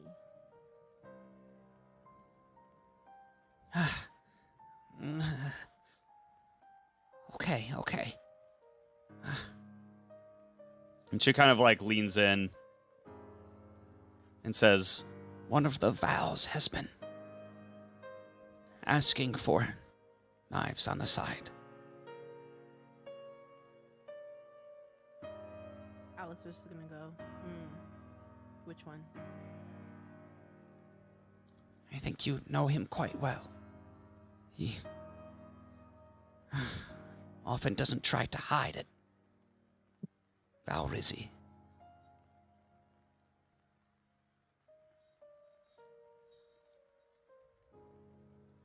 Alice is thinking to herself in the back of her head, you know, Max is annoying. And if he died, I wouldn't be that sad. I would honestly be kind of happy. At least he's not making more work for me. And then she's just gonna go like,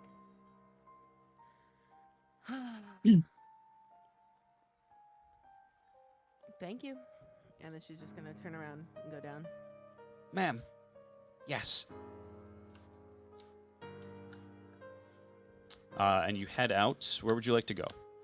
As soon as we're out of earshot, I just go, "Bam."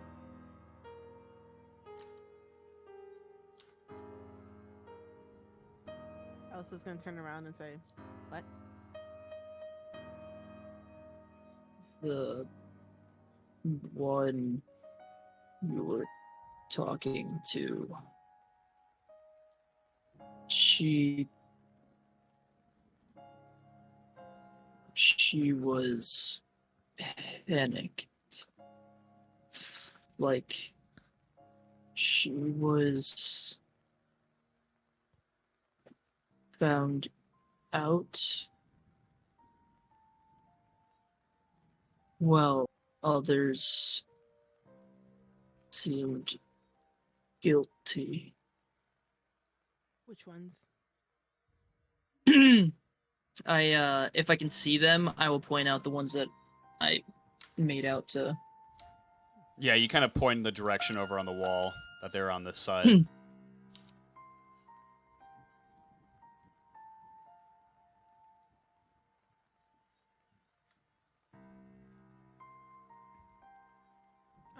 Alice is gonna say very under her breath, but just to where Look Down can hear is, and just say like, "Wow, good job," and then she's gonna walk over there. Perfect. Are you headed back up where? You. Are you headed to the other set of stairs directly to them, or are you going through Wrath up here? I'm going through Wrath. Oh boy. You make your way back up the stairs, and she sees you passing by and says, Ma'am, anything I can help you with?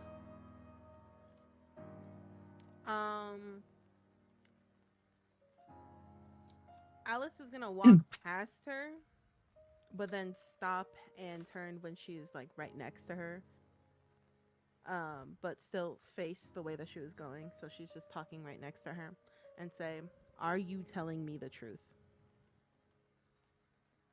Ma'am, I would never lie to you. and she kind of backs up to the wall. Your father, after all, has done so much for me. What do I just like kind of aura read her now because now I don't trust her. You aura read her During this conversation. and it seems that she has been lying. You just kind of hear a grunt come from Look Down. Alice is gonna grab her chest plate at the top and bring her in. Okay. Ma'am! Are you telling me the truth? Yes, I would. What would I have to hide? And then she's gonna look down. Look down's just gonna be squinting at her. And just shake his head no. And then she's gonna ask again. And say, are you, and then bring her in closer, telling me, and then bring her in closer, the truth?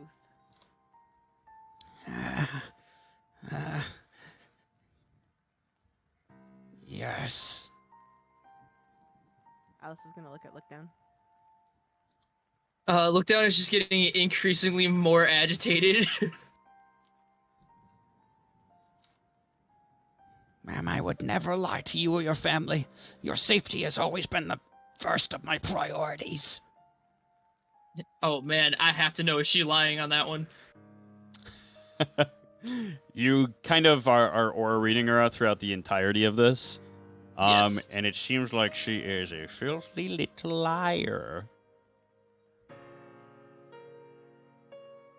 Oh man.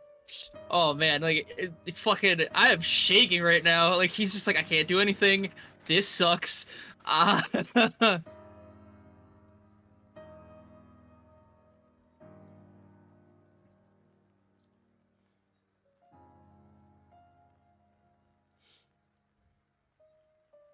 So look down is just gonna look agitated.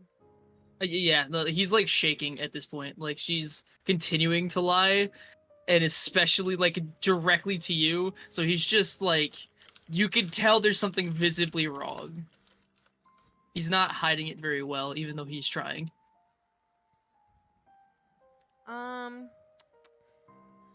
Alice is gonna drag her by her armor all the way down to her little guys over there. Mm-hmm. Yeah, right across the wall. Yeah. It's Wee. Ma'am. And then Alice is gonna look at him and say, "So, somebody's lying to me right now, and I need to know who. Okay? Yes, ma'am. What would you like? And We. then Alice, while he's talking, is gonna drag the general up to him and say, I know somebody's lying to me. And it's not the one that's standing behind me. It's the one in my hand. She doesn't want to admit it. Would you want to admit it? He looks over to his general and sees kind of her like uncomfortably like shaking. Says, No, ma'am. I am afraid I don't know what you're talking about. Yes, I do the thing. I feel bad doing it, but I'm also like, now I'm just angry. what would you like to do? Read his aura. You go to read his aura, and yeah, he is kind of. You can tell that he is lying. That he's kind of trying to cover. Like, at this point, Look Down is just repeatedly saying under his breath, liar, liar, liar, liar. What would I have to lie about? The don't know. Vals Why have are you always lying? seeked you. Why are you lying? I don't know why you're lying to me. I don't know. I'm not forcing you to lie. Am I forcing you to lie? I just want the truth. That's the only thing that'll make me go away right now is the truth. Either that or we can all take a trip to my dad. I told you, the truth, foul I don't Frizzy. think you are. I don't think you are. And then she kind of like, after hearing that you have threatened to bring her to your father, she goes, Fine. Fine. The real target, the real one who has been seeking to destroy your father's business is. and she goes to say something, and nothing comes out. And she seems very shocked at this. Don't need to or read that. Wait, can I read her body language? Yes, sure.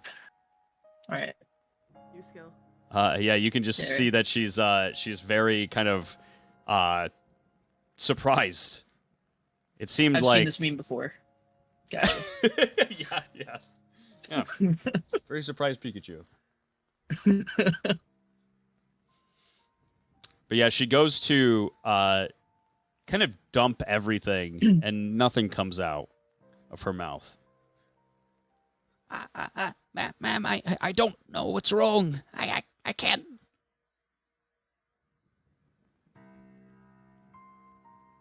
Alice is gonna sigh. Finally let go of her chest plate. Fix her little shirt underneath. Like very, like a toy, like toyishly. And then sigh and rub her forehead and go, oh my god, of course. Of course it's not as simple. Oh my god. And then she... I'm gonna say, do you have a pen? Something to write Ma'am. with. And she kind of like snaps to one of her men to grab her something. He runs back to like the barracks, runs back over with an instrument to write with, and hands it to her. You write it down. And she says, Yes, ma'am. and like very sadly kind of like looks down to her wrist and begins to press on her wrist. And as she kind of brings the tool down to her wrist, she starts aggressively shoving it into it, forcing her to bleed. And as she kind of tries to turn her wrist, it seems like her wrist does not want to give. It just shoves the writing instrument deeper and deeper into her wrist. And she starts screaming. Alice is gonna grab her hand and pull it away from her wrist. And then look at one of the guards and say, bring her something. Yes, ma'am. And he runs to grab her some bandages.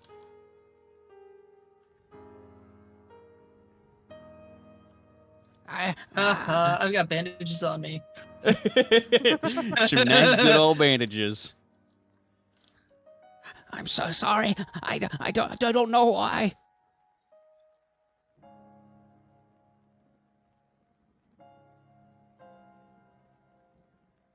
Alice is gonna press into her wound. And just say, press into it, but like really hard, like past the point of pressure that's necessary to like stop bleeding, to where it hurts. And then she's just gonna hold it, just like it's nothing. Like she's holding the hand of like some kid and just like holding it, going like, I believe you now. But I just wish you would have told me sooner instead of having me waste so much time. And she's gonna be pressing harder and harder. And she's just like kind of screaming in pain until like it gets to the point where it's just so much pain that she kind of starts to like her eyes start to roll in the back of her head. Alice is gonna release a little. And Go like, no. you release a little bit, and she kind of just like bows her head down, and under her breath says, I'm a dead woman anyway. Then why would you keep it a secret if you're a dead woman anyway? I don't understand this. And then she's gonna be thinking this to herself, by the way. I And she's can't just gonna be tell looking you. around. I can't, even if I Oh, I wanted to. figured. And now, they'll be after me.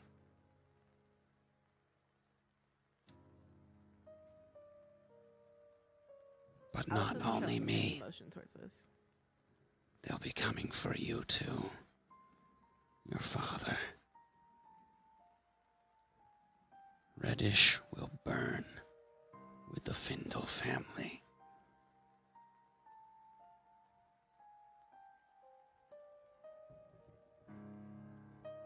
Alice is just gonna shrug while she's just holding her little wrist and going, huh.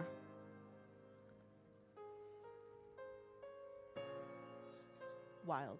Anyways, so this person, can you describe them? You can't say a name, but like, can you give me like colors they wear? Can we play hangman maybe? Like, or do you think that's just gonna? Were you aware that? Obviously, you weren't aware if you were as flabbergasted as I was. I wouldn't stuck a whole, I don't know, thing in my arm if I whatever. Anyways,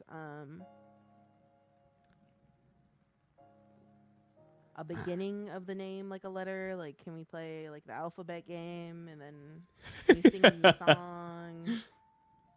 My God, your men are taking very, very long to get you something for your arm. This is, He does arrive back after a short while. Brings you a bandage and starts applying it to her arm. He tries to kind of like remove the the instrument that is kind of just jabbed right in her arm, and begins wrapping her up and applying pressure. Alice is gonna say, so that was a no to the color thing, like what they wear. I can't sell them out. Even if I wanted to. This really covers all the bases, huh?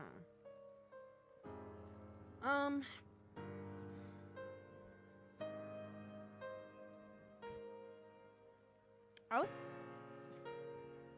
She's just gonna say, okay, and then leave. You kind of just like head off the wall, and the general kind of just falls to her knees. And as you kind of head Well, down, I will say, Yeah. Lookdown doesn't leave with Alice. Lookdown just stands there, kind of in a trance. And like that's pretty much it. Like, he's just kind of standing there. just watching her. Yeah. Alice would notice, probably by passing the second guy who was like Mhm. closest towards them, that look down is not following, and then she'd turn around. And then if he doesn't do anything, she'll probably just go over to him This guy will get out of your way. and be like, come on, what's wrong? Let's go. At that, he just kind of snaps out of it. He's like, "Sorry, ma'am," and then turns and like just is in your direction. No. You headed out, Alice. Yeah. Okay. And now As- follow suit. As you head down from the walls, you hear the men start to kind of make a commotion, and start kind of screaming out the general's name. And they kind of bring her over to the side of the wall, and she has impaled herself on her sword, right through her throat. And she kind of just leans down from the wall, and her head flops. Do I notice that? Yes. Alice sighs.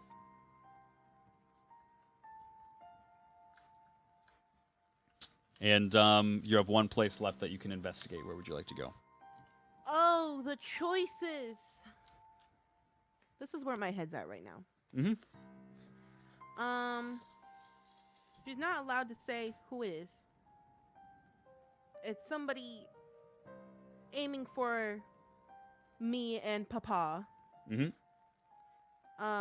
My guess There's would have been Rizzy. Because he's Rizzy. And I was like, you know what, sold, and I accept it, you know. I don't like the vibe of him either. Crazy.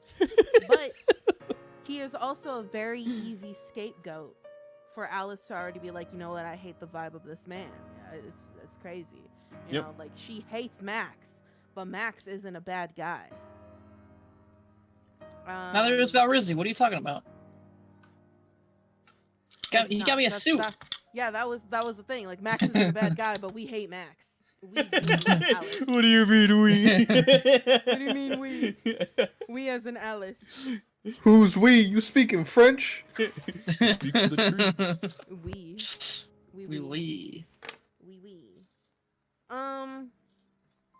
Val Tempino has a scar. That's Yeah. all I can go off of. But if Mhm. their business is doing bad, I don't know. It could go either way. It could be like, hey, you know, if I make my business the sole target or one of the targets, then, you know, I would be out of the loop. I would be not in the question of it. But I don't think it's them. I don't think so. Maybe. I don't know. It's 50-50 with that one. You do have one Val left, other than your father, Val Perot. Valpero. And they are Huh. currently, if you do want to know, they are in the regular commercial district. Where's the other places we haven't gone yet? You haven't been to the industrial, and you have not been to the rich area of town, as well as the church and park. Oh boy. There's 3 areas. Oh, golly gee. I vote for leaving Look Down at the park again. It worked out so well last time. It's gone well every time Lookdown's been left unattended. Okay. Just bring him to the hotel. Trump will show him to the his room. Where the bathrooms are. Yeah, where the bathrooms are.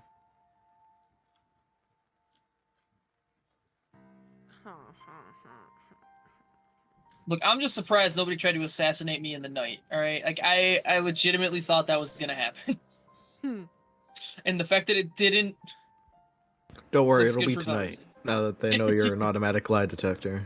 It's pretty, you know. Yay. Yeah. Would I have any idea where Rizzy would be? Rizzy, from what you can probably assume, is back in the strip. He's probably around the Hungry Herbitian, or well, I can just tell you. Yeah, I mean, just to save you time, he would be in the Hungry Herbitian.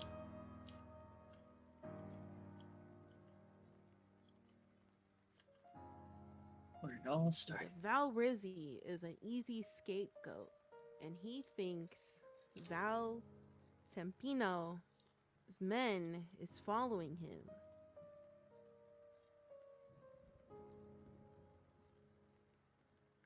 Huh.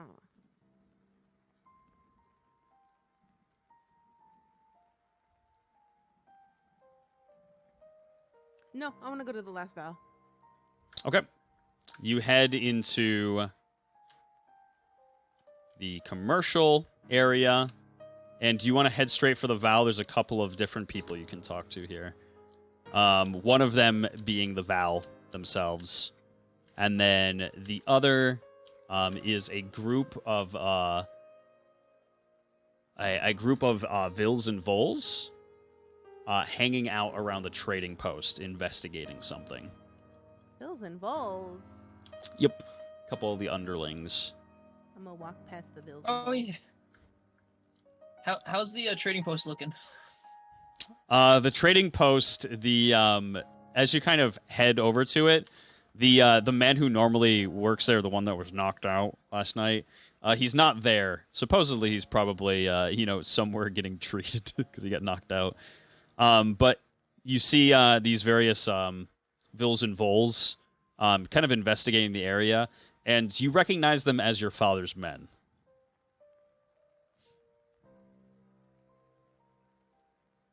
Oh, Hey, ma'am. that sounded so friendly. Well, they're pretty friendly with Hey, you. ma'am. Hey, ma'am. They literally work for your father. I know, but Sup, it sounded ma'am? like genuine friendly. Hey, ma'am. Hey, ma'am. Yo. What's up? What's good? What's Gucci? Alice is gonna turn to them and be like, "What? What's going on here?" We are just kind of investigating the trading post. Apparently there was an assault here last night. The gentleman who works here was knocked out. Oh. Sources say from people that have seen him, there was somebody who was wearing a backpack who did this. They didn't take anything from the trading post itself, but they couldn't identify the person that assaulted the trading post owner. Mm. Oh, I kind of forgot about this. I'm not gonna lie. Yeah. Well, that's no good. Huh. But yeah, they broke in, knocked out the owner supposedly, and didn't take a single thing from the store. So they Very just suspicious. wanted to knock out the owner. I suppose so. We're gonna be moving our investigation elsewhere. One thing that we have heard around town is one of the Vals has been recently visiting the trading post. We can't pinpoint which one.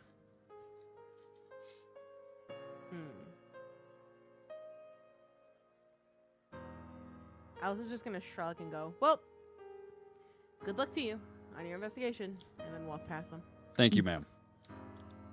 Once again, when we're out of earshot. Mhm. Ma'am.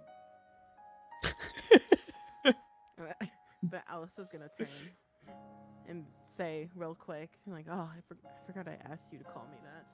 Oh, okay, what?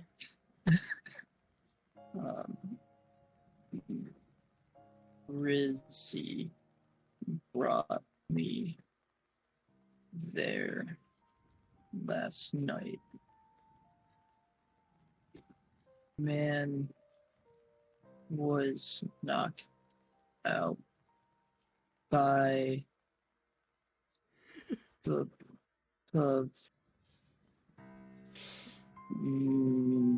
men we met before. Name hard to say. Alice is just gonna be staring at him, like blinking. Do you speak look down? Champ, his name's Bavelli. Bavelli. Pavelli?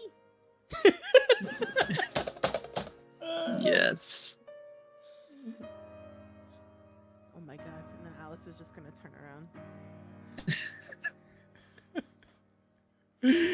Oh no. Just like in the middle of the fucking courtyard. Bavelli? What the hell? Alice, you spot Val Perot inside the Reddish food supply, What the like the market. Fuck? Oh my god! Val Perot Yo. is, Good. is Yeah, a right? pimped up fairy. Sure that's Dripped not out the Valrizzi? wazoo. Like, Nah, that's Val Drippy, bro. That's damn right. You know what? You're right. And Oh, as you kind shit. of head down, Never been in a fairy type before, but I just. Oh no. Next Crush DLC. I always Let's prefer go. the ground and steel type myself. There's always one exception. as you kind of approach Val Perot in the reddish food supply, he is going through various fruits and just kind of inspecting them, and looking like for a very long time just to make sure he gets the finest fruits that are freshly available.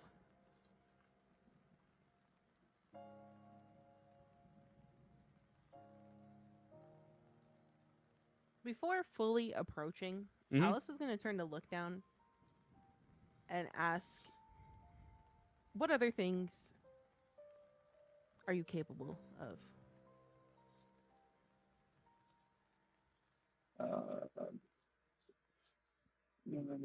What? What other things can you do? Like with those people, like with the soldiers and the general. Like some things like that. Like what else can you do? No, nothing.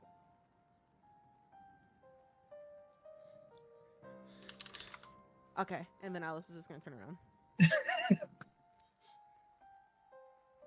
Sorry. And then Alice is gonna turn back around and be like, why are you saying sorry? That was a question. You answered it. There's no reason to say sorry. And then Alice is gonna turn back around. Look down's gonna be stunned for a second and then follow.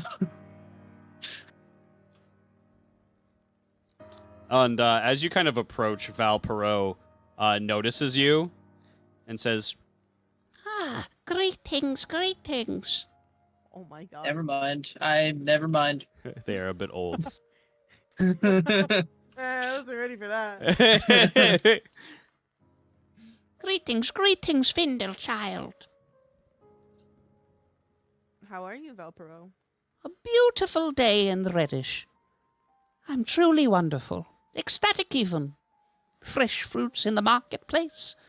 I'm going to have myself a feast tonight.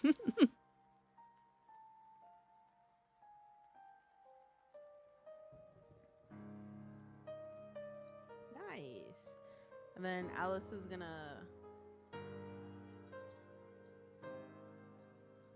squint a little, but when he can't see her, and ask, so, Valpero, Yes. have you noticed any trouble lately? You know, less than distasteful people running around, especially during the night. Well, I would say that there has been, yes, quite a few thugs that are running around town lately. It's been all the news. Yeah, but I'm kind of more interested in what you have seen and what you have heard in particular. My dear, I don't go out at night. I know, but people talk, and people are also inclined to listen. So I'm just wondering, what have you heard?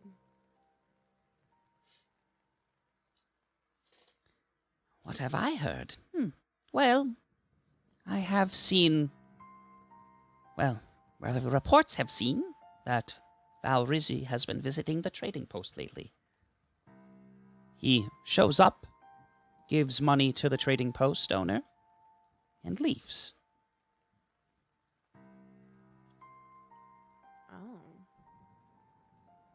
Do these reports know why, or they just see money being handed over? We don't press for stuff like that until we have definitive proof that something corrupt is happening. You're right. I don't know. I'm just nosy sometimes. Okay. What about you? How are you doing?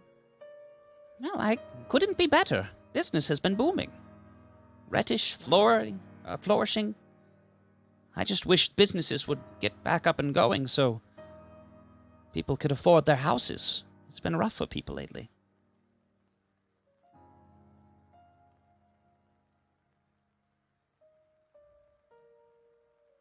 Alice is gonna kind of try her hardest to give a look over her shoulder at Look Down. To say, is this man lying? Everything that she could think of in her power. She's got the look. How good are you at reading body language, Look Down? I mean, I've been practicing, you know? I assume it's like looks over the shoulder and is like doing like gritted teeth, looking back and forth, like, come on, do the thing. So I will, you know what? I'm gonna roll for it. I read his aura. Perfect. You go to read his aura, and kind of outwardly seems a very calm demeanor. Just very, very happy to talk to pretty much anyone and everyone. You sense kind of further past that, that there is a little bit more to it, though.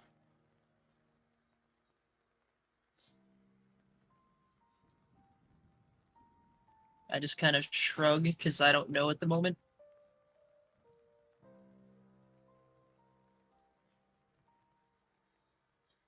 Or I just kind of like tilt my head.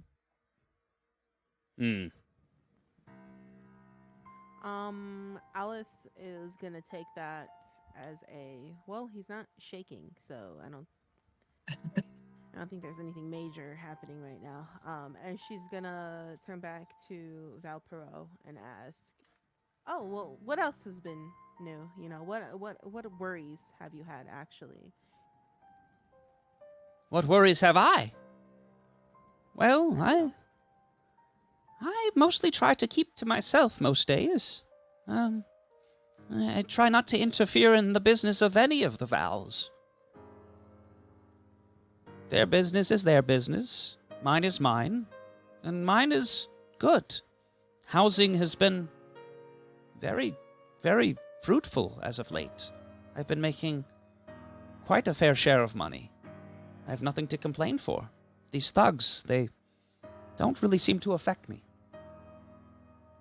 Wow. The community, my heart does break for them, though. Yeah, so does mine. And then Alice is gonna, was that a bench right there? Mm-hmm. Alice is gonna sit on the bench and lean over it, kind of like taking a load off, and just like, man, I really have been walking around this whole time. Wow. And she's gonna look at him and say, "Oh, so wow, that's actually really good to hear then, that you haven't been infected like the others." Yes, ma'am. It is honestly a blessing.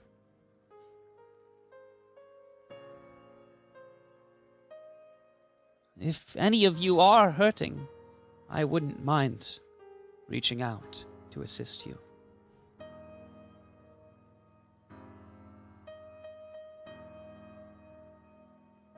Until we get matters sorted out, of course. Yeah. Alice is gonna look down.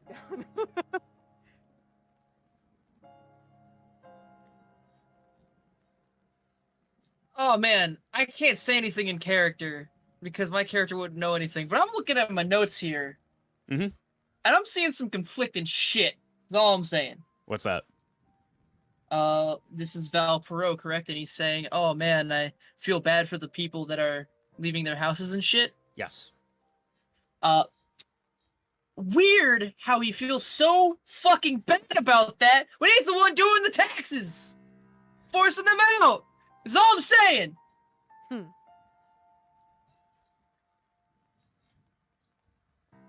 Sorry, I just had to get that out because I enjoyed this fucking investigation shit and the fact that I know I can't say anything as my character because he wouldn't put 2 and 2 together. But I just had to point that out. Do I see any is there like fucking like what the fuck? Very similar aura to where it was before. Seems very, very comfortable, very happy in conversation, but it seems like there's a little bit more to it.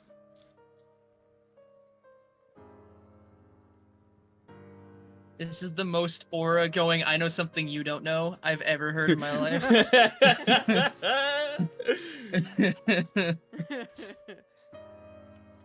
Also, I don't think Lookdown's had this happen before. Where there's just like something that he's unable to.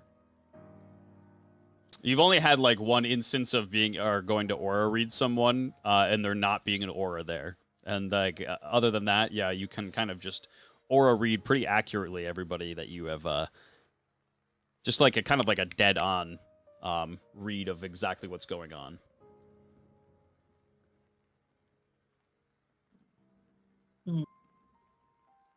They ain't evil. They're worse. Lookdown just looks confused. They're British. Oh no.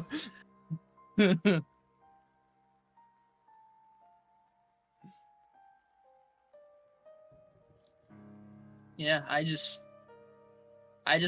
staring like now I'm interested. Well, Findle daughter, if that is all, I suppose I will see you at the meeting tonight. Is there anything else you need from me? I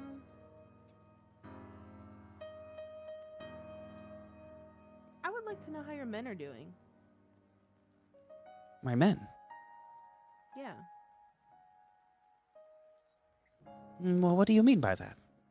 Just how they're doing. You know, like I could say on our side, our men are, you know, very, very,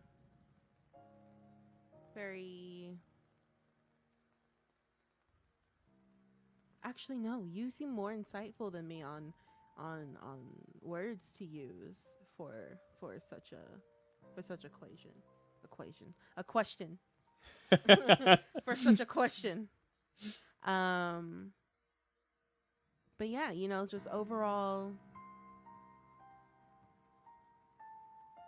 Well, if you're asking how my men are doing, they're doing pretty well. All of them are very wealthy. I pay them quite well, above standard. Might I add, they all live in nice houses on the west side of town, and they don't have to do too much. Most days they just patrol. Have they, you know, picked up anything when it comes to the thugs running around, you know, since they're out on patrol? I'm afraid not. Really? Not even just a little bit? Like, my efforts have been more focused in on Valrizzi. why is that actually? Why Valrizzi? Well, you heard of the incident with your father and his parents. It's only natural for a man like that to be upset. His parents, after all, died a very undignified death. Some might say that Valrizzi would perhaps want revenge. Is that something you would say? No, of course not. Just something to observe. Have you been observing it a lot? Quite a bit. Oh, what else can you tell me that Valrizzi has been up to? When moving large sums of money, it seems to be quite suspicious when one is not doing very much business, isn't it?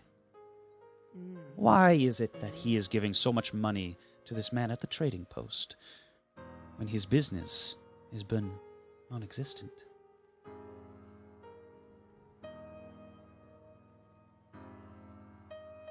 Just my thought process anyways. Alice is gonna stand up right away, very, eagerly. and just be like, yeah, that is like, wow. I didn't even think of that. I've been running into him a lot quite recently, ever since I've come back. And it's wow. Is there anything else? Not that I have observed, neither that nor my men. After all, for the most part, I do like to keep to myself.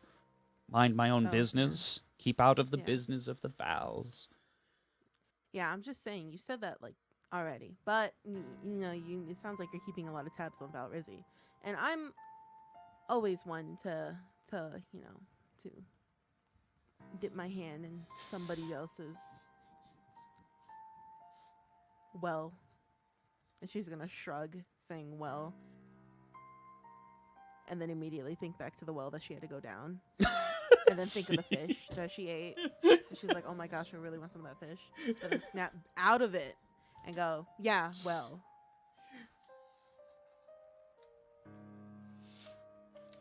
Well, I don't understand what you are trying to imply here, my dear. I'm not implying anything. I'm just honestly very, very curious. Well, certainly so am I. I hope that we can resolve this issue. I do love this type of detective work. Alice is gonna like kind of look away and then roll her eyes and think to herself, yeah, that makes one of us. That makes one of us. Lockdown's having a good time. You're just happy you're going for a walk. Yeah, right. Oh man. Savage.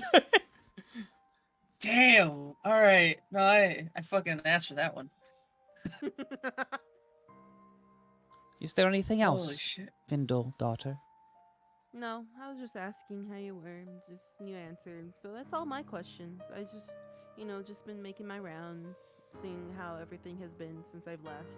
I don't want to miss anything. I don't want to be out of the loop of anything that happens. Of course, I understand. I hope we are able to resolve everything, hash things out, and spot whoever it is. And he kind of just like gives you that big inferred look that he just kind of knows deep down that there's something about Val Rizzi that he doesn't trust. Well, food for thought, I suppose. But for now, I need to collect myself some food for lunch before our grand little adventure today. Yes. Yes. If you'll And Alice excuse is me. gonna turn around before he even says that or anything. She's just gonna say after the yes, yes, and then turn around and be like, okay, bye. Ta-ta.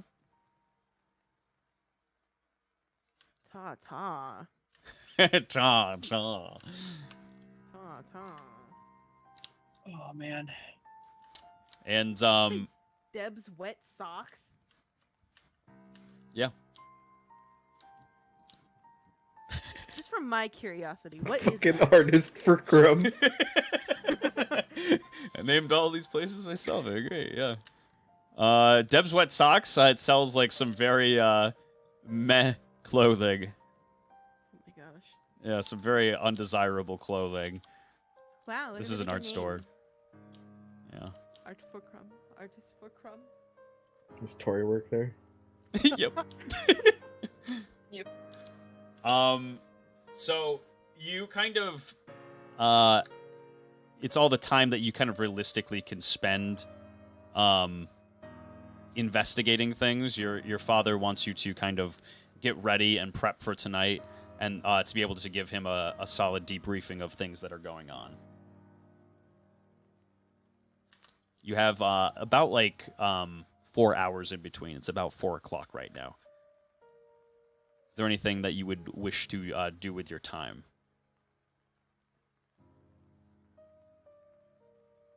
You could realistically visit someone else or do something else during this time if you like.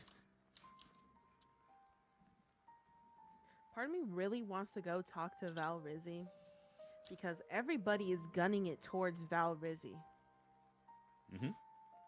I Yeah. have a thing that I want to say, but I can't think of a way to say it and look down. It makes me sad. Would you like to head over to the Hungry Herbetian? Yes. Perfect. So let me open up the map. Hungry Herbetian. Oh, no. Hungry Herbetian. I'm gonna have to delete some people that are in here. The girls aren't here. They're all dead. They're all home right now. You. Oh, there's two. Alice. You walk into the Hungry Herbetian, and Valrizzi's kind of like diligently, just kind of like getting things prepped for tonight, making sure the floor looks good, making sure all the buckets have water, all those kind of just like simple things, making sure that nothing is kind of like uncleanly.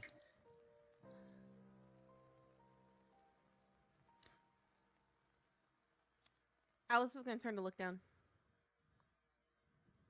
And ask, look down. What exactly were you and Valrizzi talking about last night? He asked about me and tried to help get my necklace. Okay. He said bad guys game ruin biz biz biz biz business. Did he seem honest when he was mad about these guys ruining his business? Can I do a body language check? Say that again. You're wanted you to do a past body language check. Hindsight body language check. That's what I was talking. You aura read him initially inside the Hungry Herbetian as well. Yeah, and the Herbetian, yes, but this would have been in a conversation I see. long after that I'm thinking of. I don't know, but think good was asked to help here or over there, and he points back towards the casino.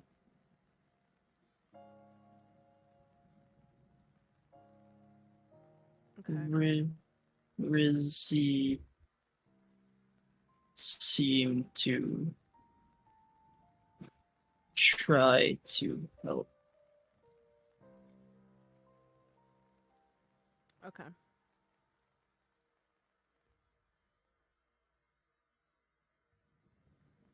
And then Alice was just say, okay. And then thank you, then turn and walk towards Rizzy. Perfect. You kind of welcome. You start walking over to Valrizzi. He hears your footsteps kind of as you're entering in. Ah, well, welcome back. I know the Here to stars grill me keep some on more. shining. Look down can't stop himself from saying hi to Rizzy. Hey, Elduzi, good to see you. How are you enjoying your day? And just kind of looks at Alice. Good. Good to hear. You came to pay me a visit. How did you know Well, I guess it's my place. To be honest, I haven't been leaving here much. Unless, I got something to do.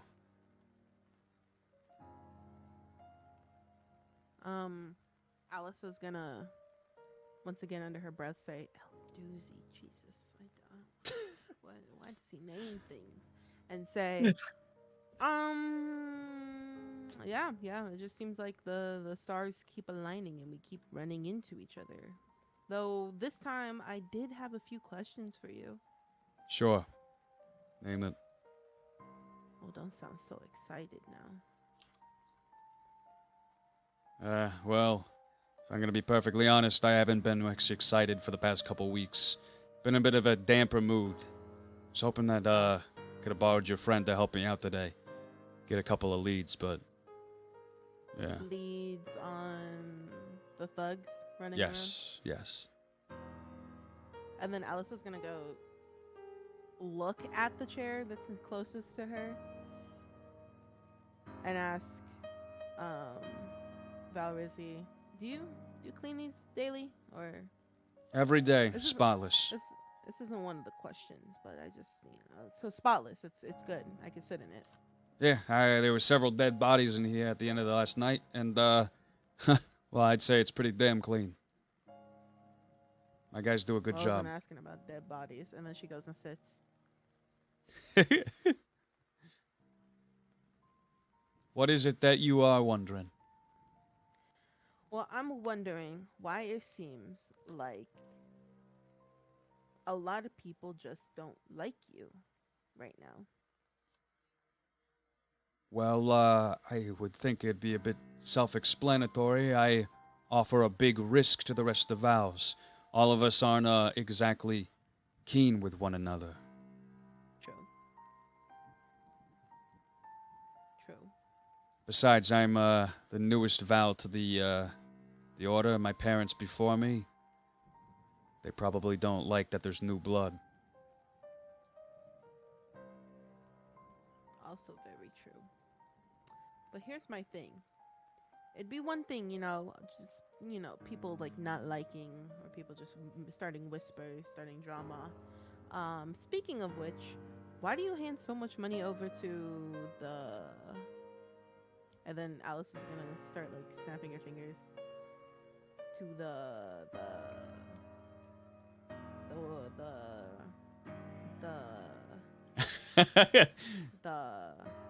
Trading post.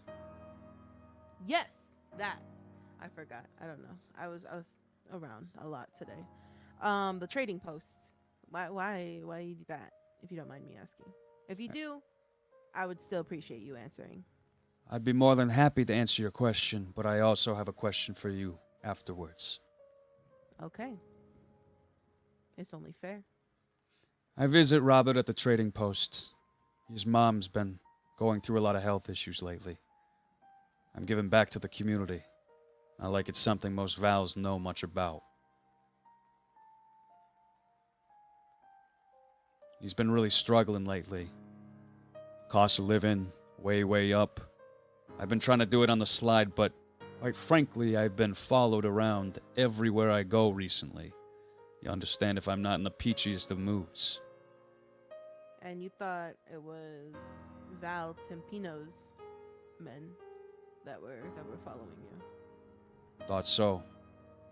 But now I'm not so sure. Okay, what was your question? We'll just go question for question if you have more than one. Who is it that told you that I'm visiting the post lately? Immediately, she's just gonna say, Valpero. Oh, Valpero. Very interesting. Huh. How does he know For that? someone who, I don't know, for someone who keeps saying that they like to look at their own, read their own book, he's really looking at yours for some reason. I don't know. Yeah. You know what? Part of me would never really expect a man like that to be involved in a business.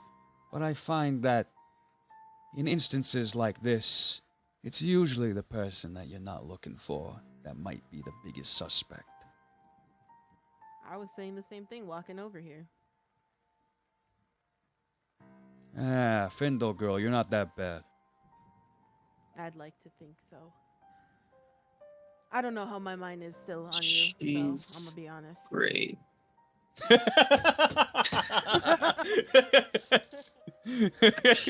And you say that, and like the very serious like nature of like Val Rizzi's face just completely like changes for a second. And he just like gives a smile, and, like almost just like a chuckle, but he's trying to keep a straight face.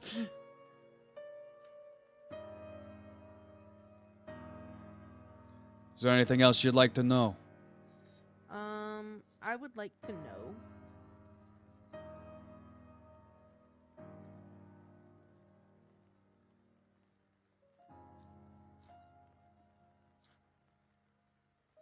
Oh my god, I forgot all my questions.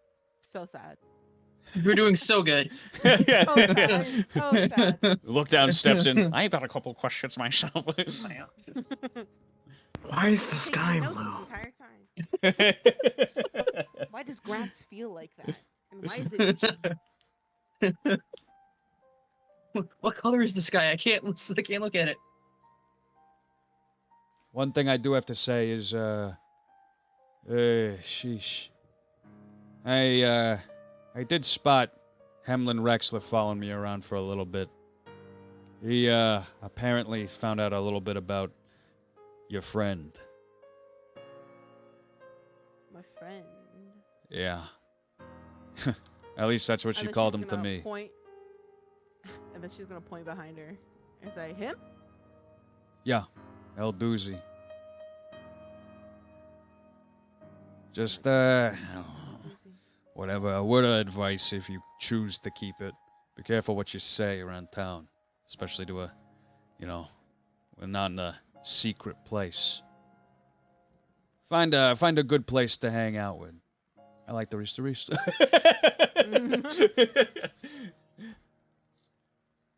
Look down, thinks back to the food that he ate there. That was the best cuisine he's ever had in his fucking life. Noodles, excellent. Better than raw potato. Much better. Raw Didn't know- potato. Didn't know it got better, you know? Anyways, I hope you impart the correct information to Cortez. Wouldn't want you to be pissing on your own grave.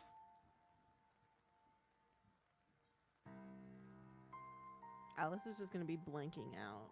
Like, it's obvious that she really wasn't listening. Like, she's more upset with herself that she forgot the questions. Yep, it was all Alice. It wasn't me. Yeah, it was Alice that forgot all the questions that she was coming in here with. Do you want me to bring up some of the things that came by? Maybe it'll ring some bells. Yes. All right. Well, we found the military knife underneath the chair. Talked to the general and found out that a bunch of them seemed to be in on something. And the general killed herself because of some magic, I'm assuming. We talked to Valpero, who was saying that he's worried about the community while being the one that's ruining the community. For some reason, they say that in the north, there's nobody leaving their houses at night, but clearly the houses that have been emptied have people staying in them, or at least they're being used. I can't remember what... The fuck was the other guy? And it's also said that the gang lives somewhere in the slum area. That's why the nobody goes out at night is important, Yeah. They have Um, being there. or something like that. Okay.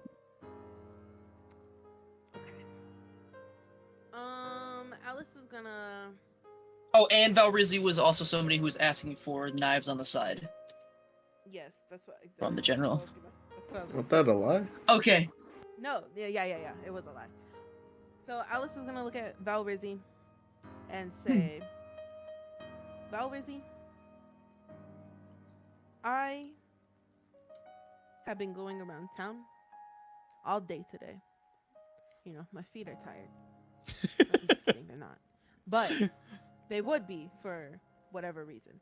Anyways, I've been going around asking all these questions to figure out who these thugs are, so we can make sure patrons get in here instead of those thugs and just cause havoc and whatnot. Make business booming again. Because if business is bad, then it's bad for us all. Agreed. Exactly. So, here's my thing. I'm just not bringing up that people dislike you or that people are spreading rumors about you. I'm talking about massive, massive things that could potentially get you, and then she's just gonna like shrug, like a playful shrug, because it's Alice and death is playful.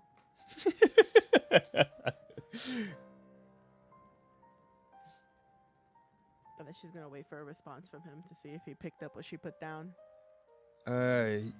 What are you on about? I'm saying that when I was in the casino, Yeah. I found a military knife. And then she's gonna pull it out. Very She loves interesting. knives. I found this knife. And I went back and was trying to track down whose it was, where it came from. Well, obviously, we know where it came from, but, whose it was, who left it there. Because obviously, they're just not handing out knives to anybody. So I was hoping that maybe there was a record of some sort. Turns out there's not. I am being 100% real with you. Because I am at a standstill, honestly. There's so many things, and everyone just keeps trying to point the finger at you. And yeah, I don't understand. Like, it seems like you would be an easy scapegoat, with all the reasons and whatnot. But I don't think it's you. To be 100% with you, to be completely honest with you, I don't think it's you. Could that bite me in the butt later? Who's to say? But as of right now, I don't think it's you. I don't think it's you because the general even threw your name out there and said, yeah, Val Rizzi has been buying knives on the side. He's been forcing us. Yeah. Okay. Yeah, that's what I'm saying.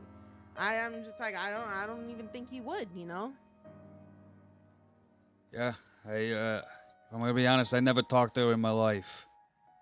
So that's a pretty major thing to be accusing somebody of. Just, if it's just to reasons being reasons and people not liking you for the reasons that they don't like you, that's a pretty big deal.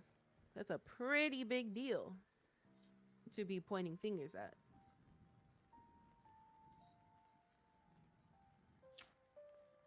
Well. I would say that those who are pointing the fingers is an old expression, that there are several fingers pointing back. Yeah, but somehow that those fingers were attached to a wrist that was stabbed. Not by me, of course. What do you mean stab? The general.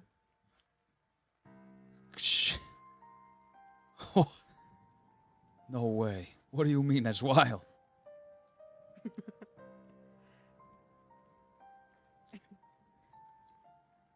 All I'm saying is your name came out of her mouth.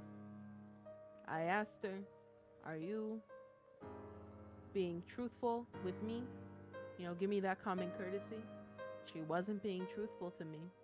She admitted that it wasn't you. Big shocker. And when I asked her to say who it was, she couldn't. Well, let me put it to you this way. Why is Val Tempino continuously opening up for business just to lose money? Massive amounts of money from what she said. Why is she taking the risk to open up at night, pay her employees, just to know that these thugs will be back there? I bring them into the Hungry Herbetian so I can do a little bit of studying. What has she been doing? I don't think her men have left the casino from what she says. That they're just abused there. I mean, that's what she told me. What about Valparaiso? What have his men been doing? He says nothing. Yeah. Well, Miss Findle. I suppose we'll just have to hash it out in the drug den tonight. I guess I'll see you there.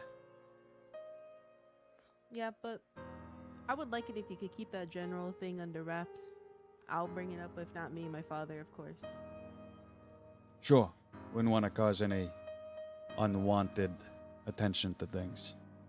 Exactly, with them already pointing fingers at you. They already dug half of your grave. Anyways, I'll get out of your hair. Sure. Yeah. I don't like you, but I don't think it's you. Well, I like you more than your dad. Not like that's saying much. Get out of my Once again, Lobar. get out of my brothel.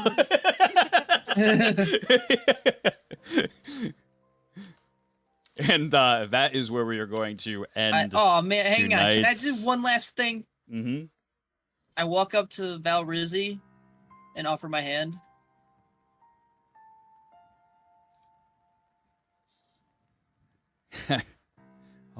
Pleasure doing business with you as usual, Doozy.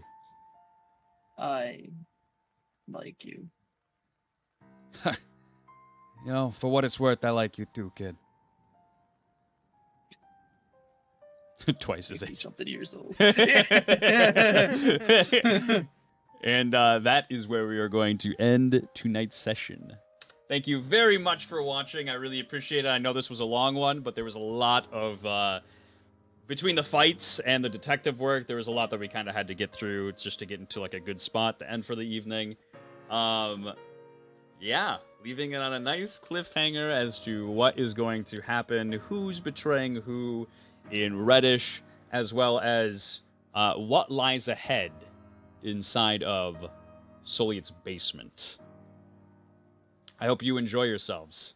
We will be not live next Friday with a campaign episode, but we will be having a dungeon delving episode where we will have some of the characters chilling out in the voice chat here.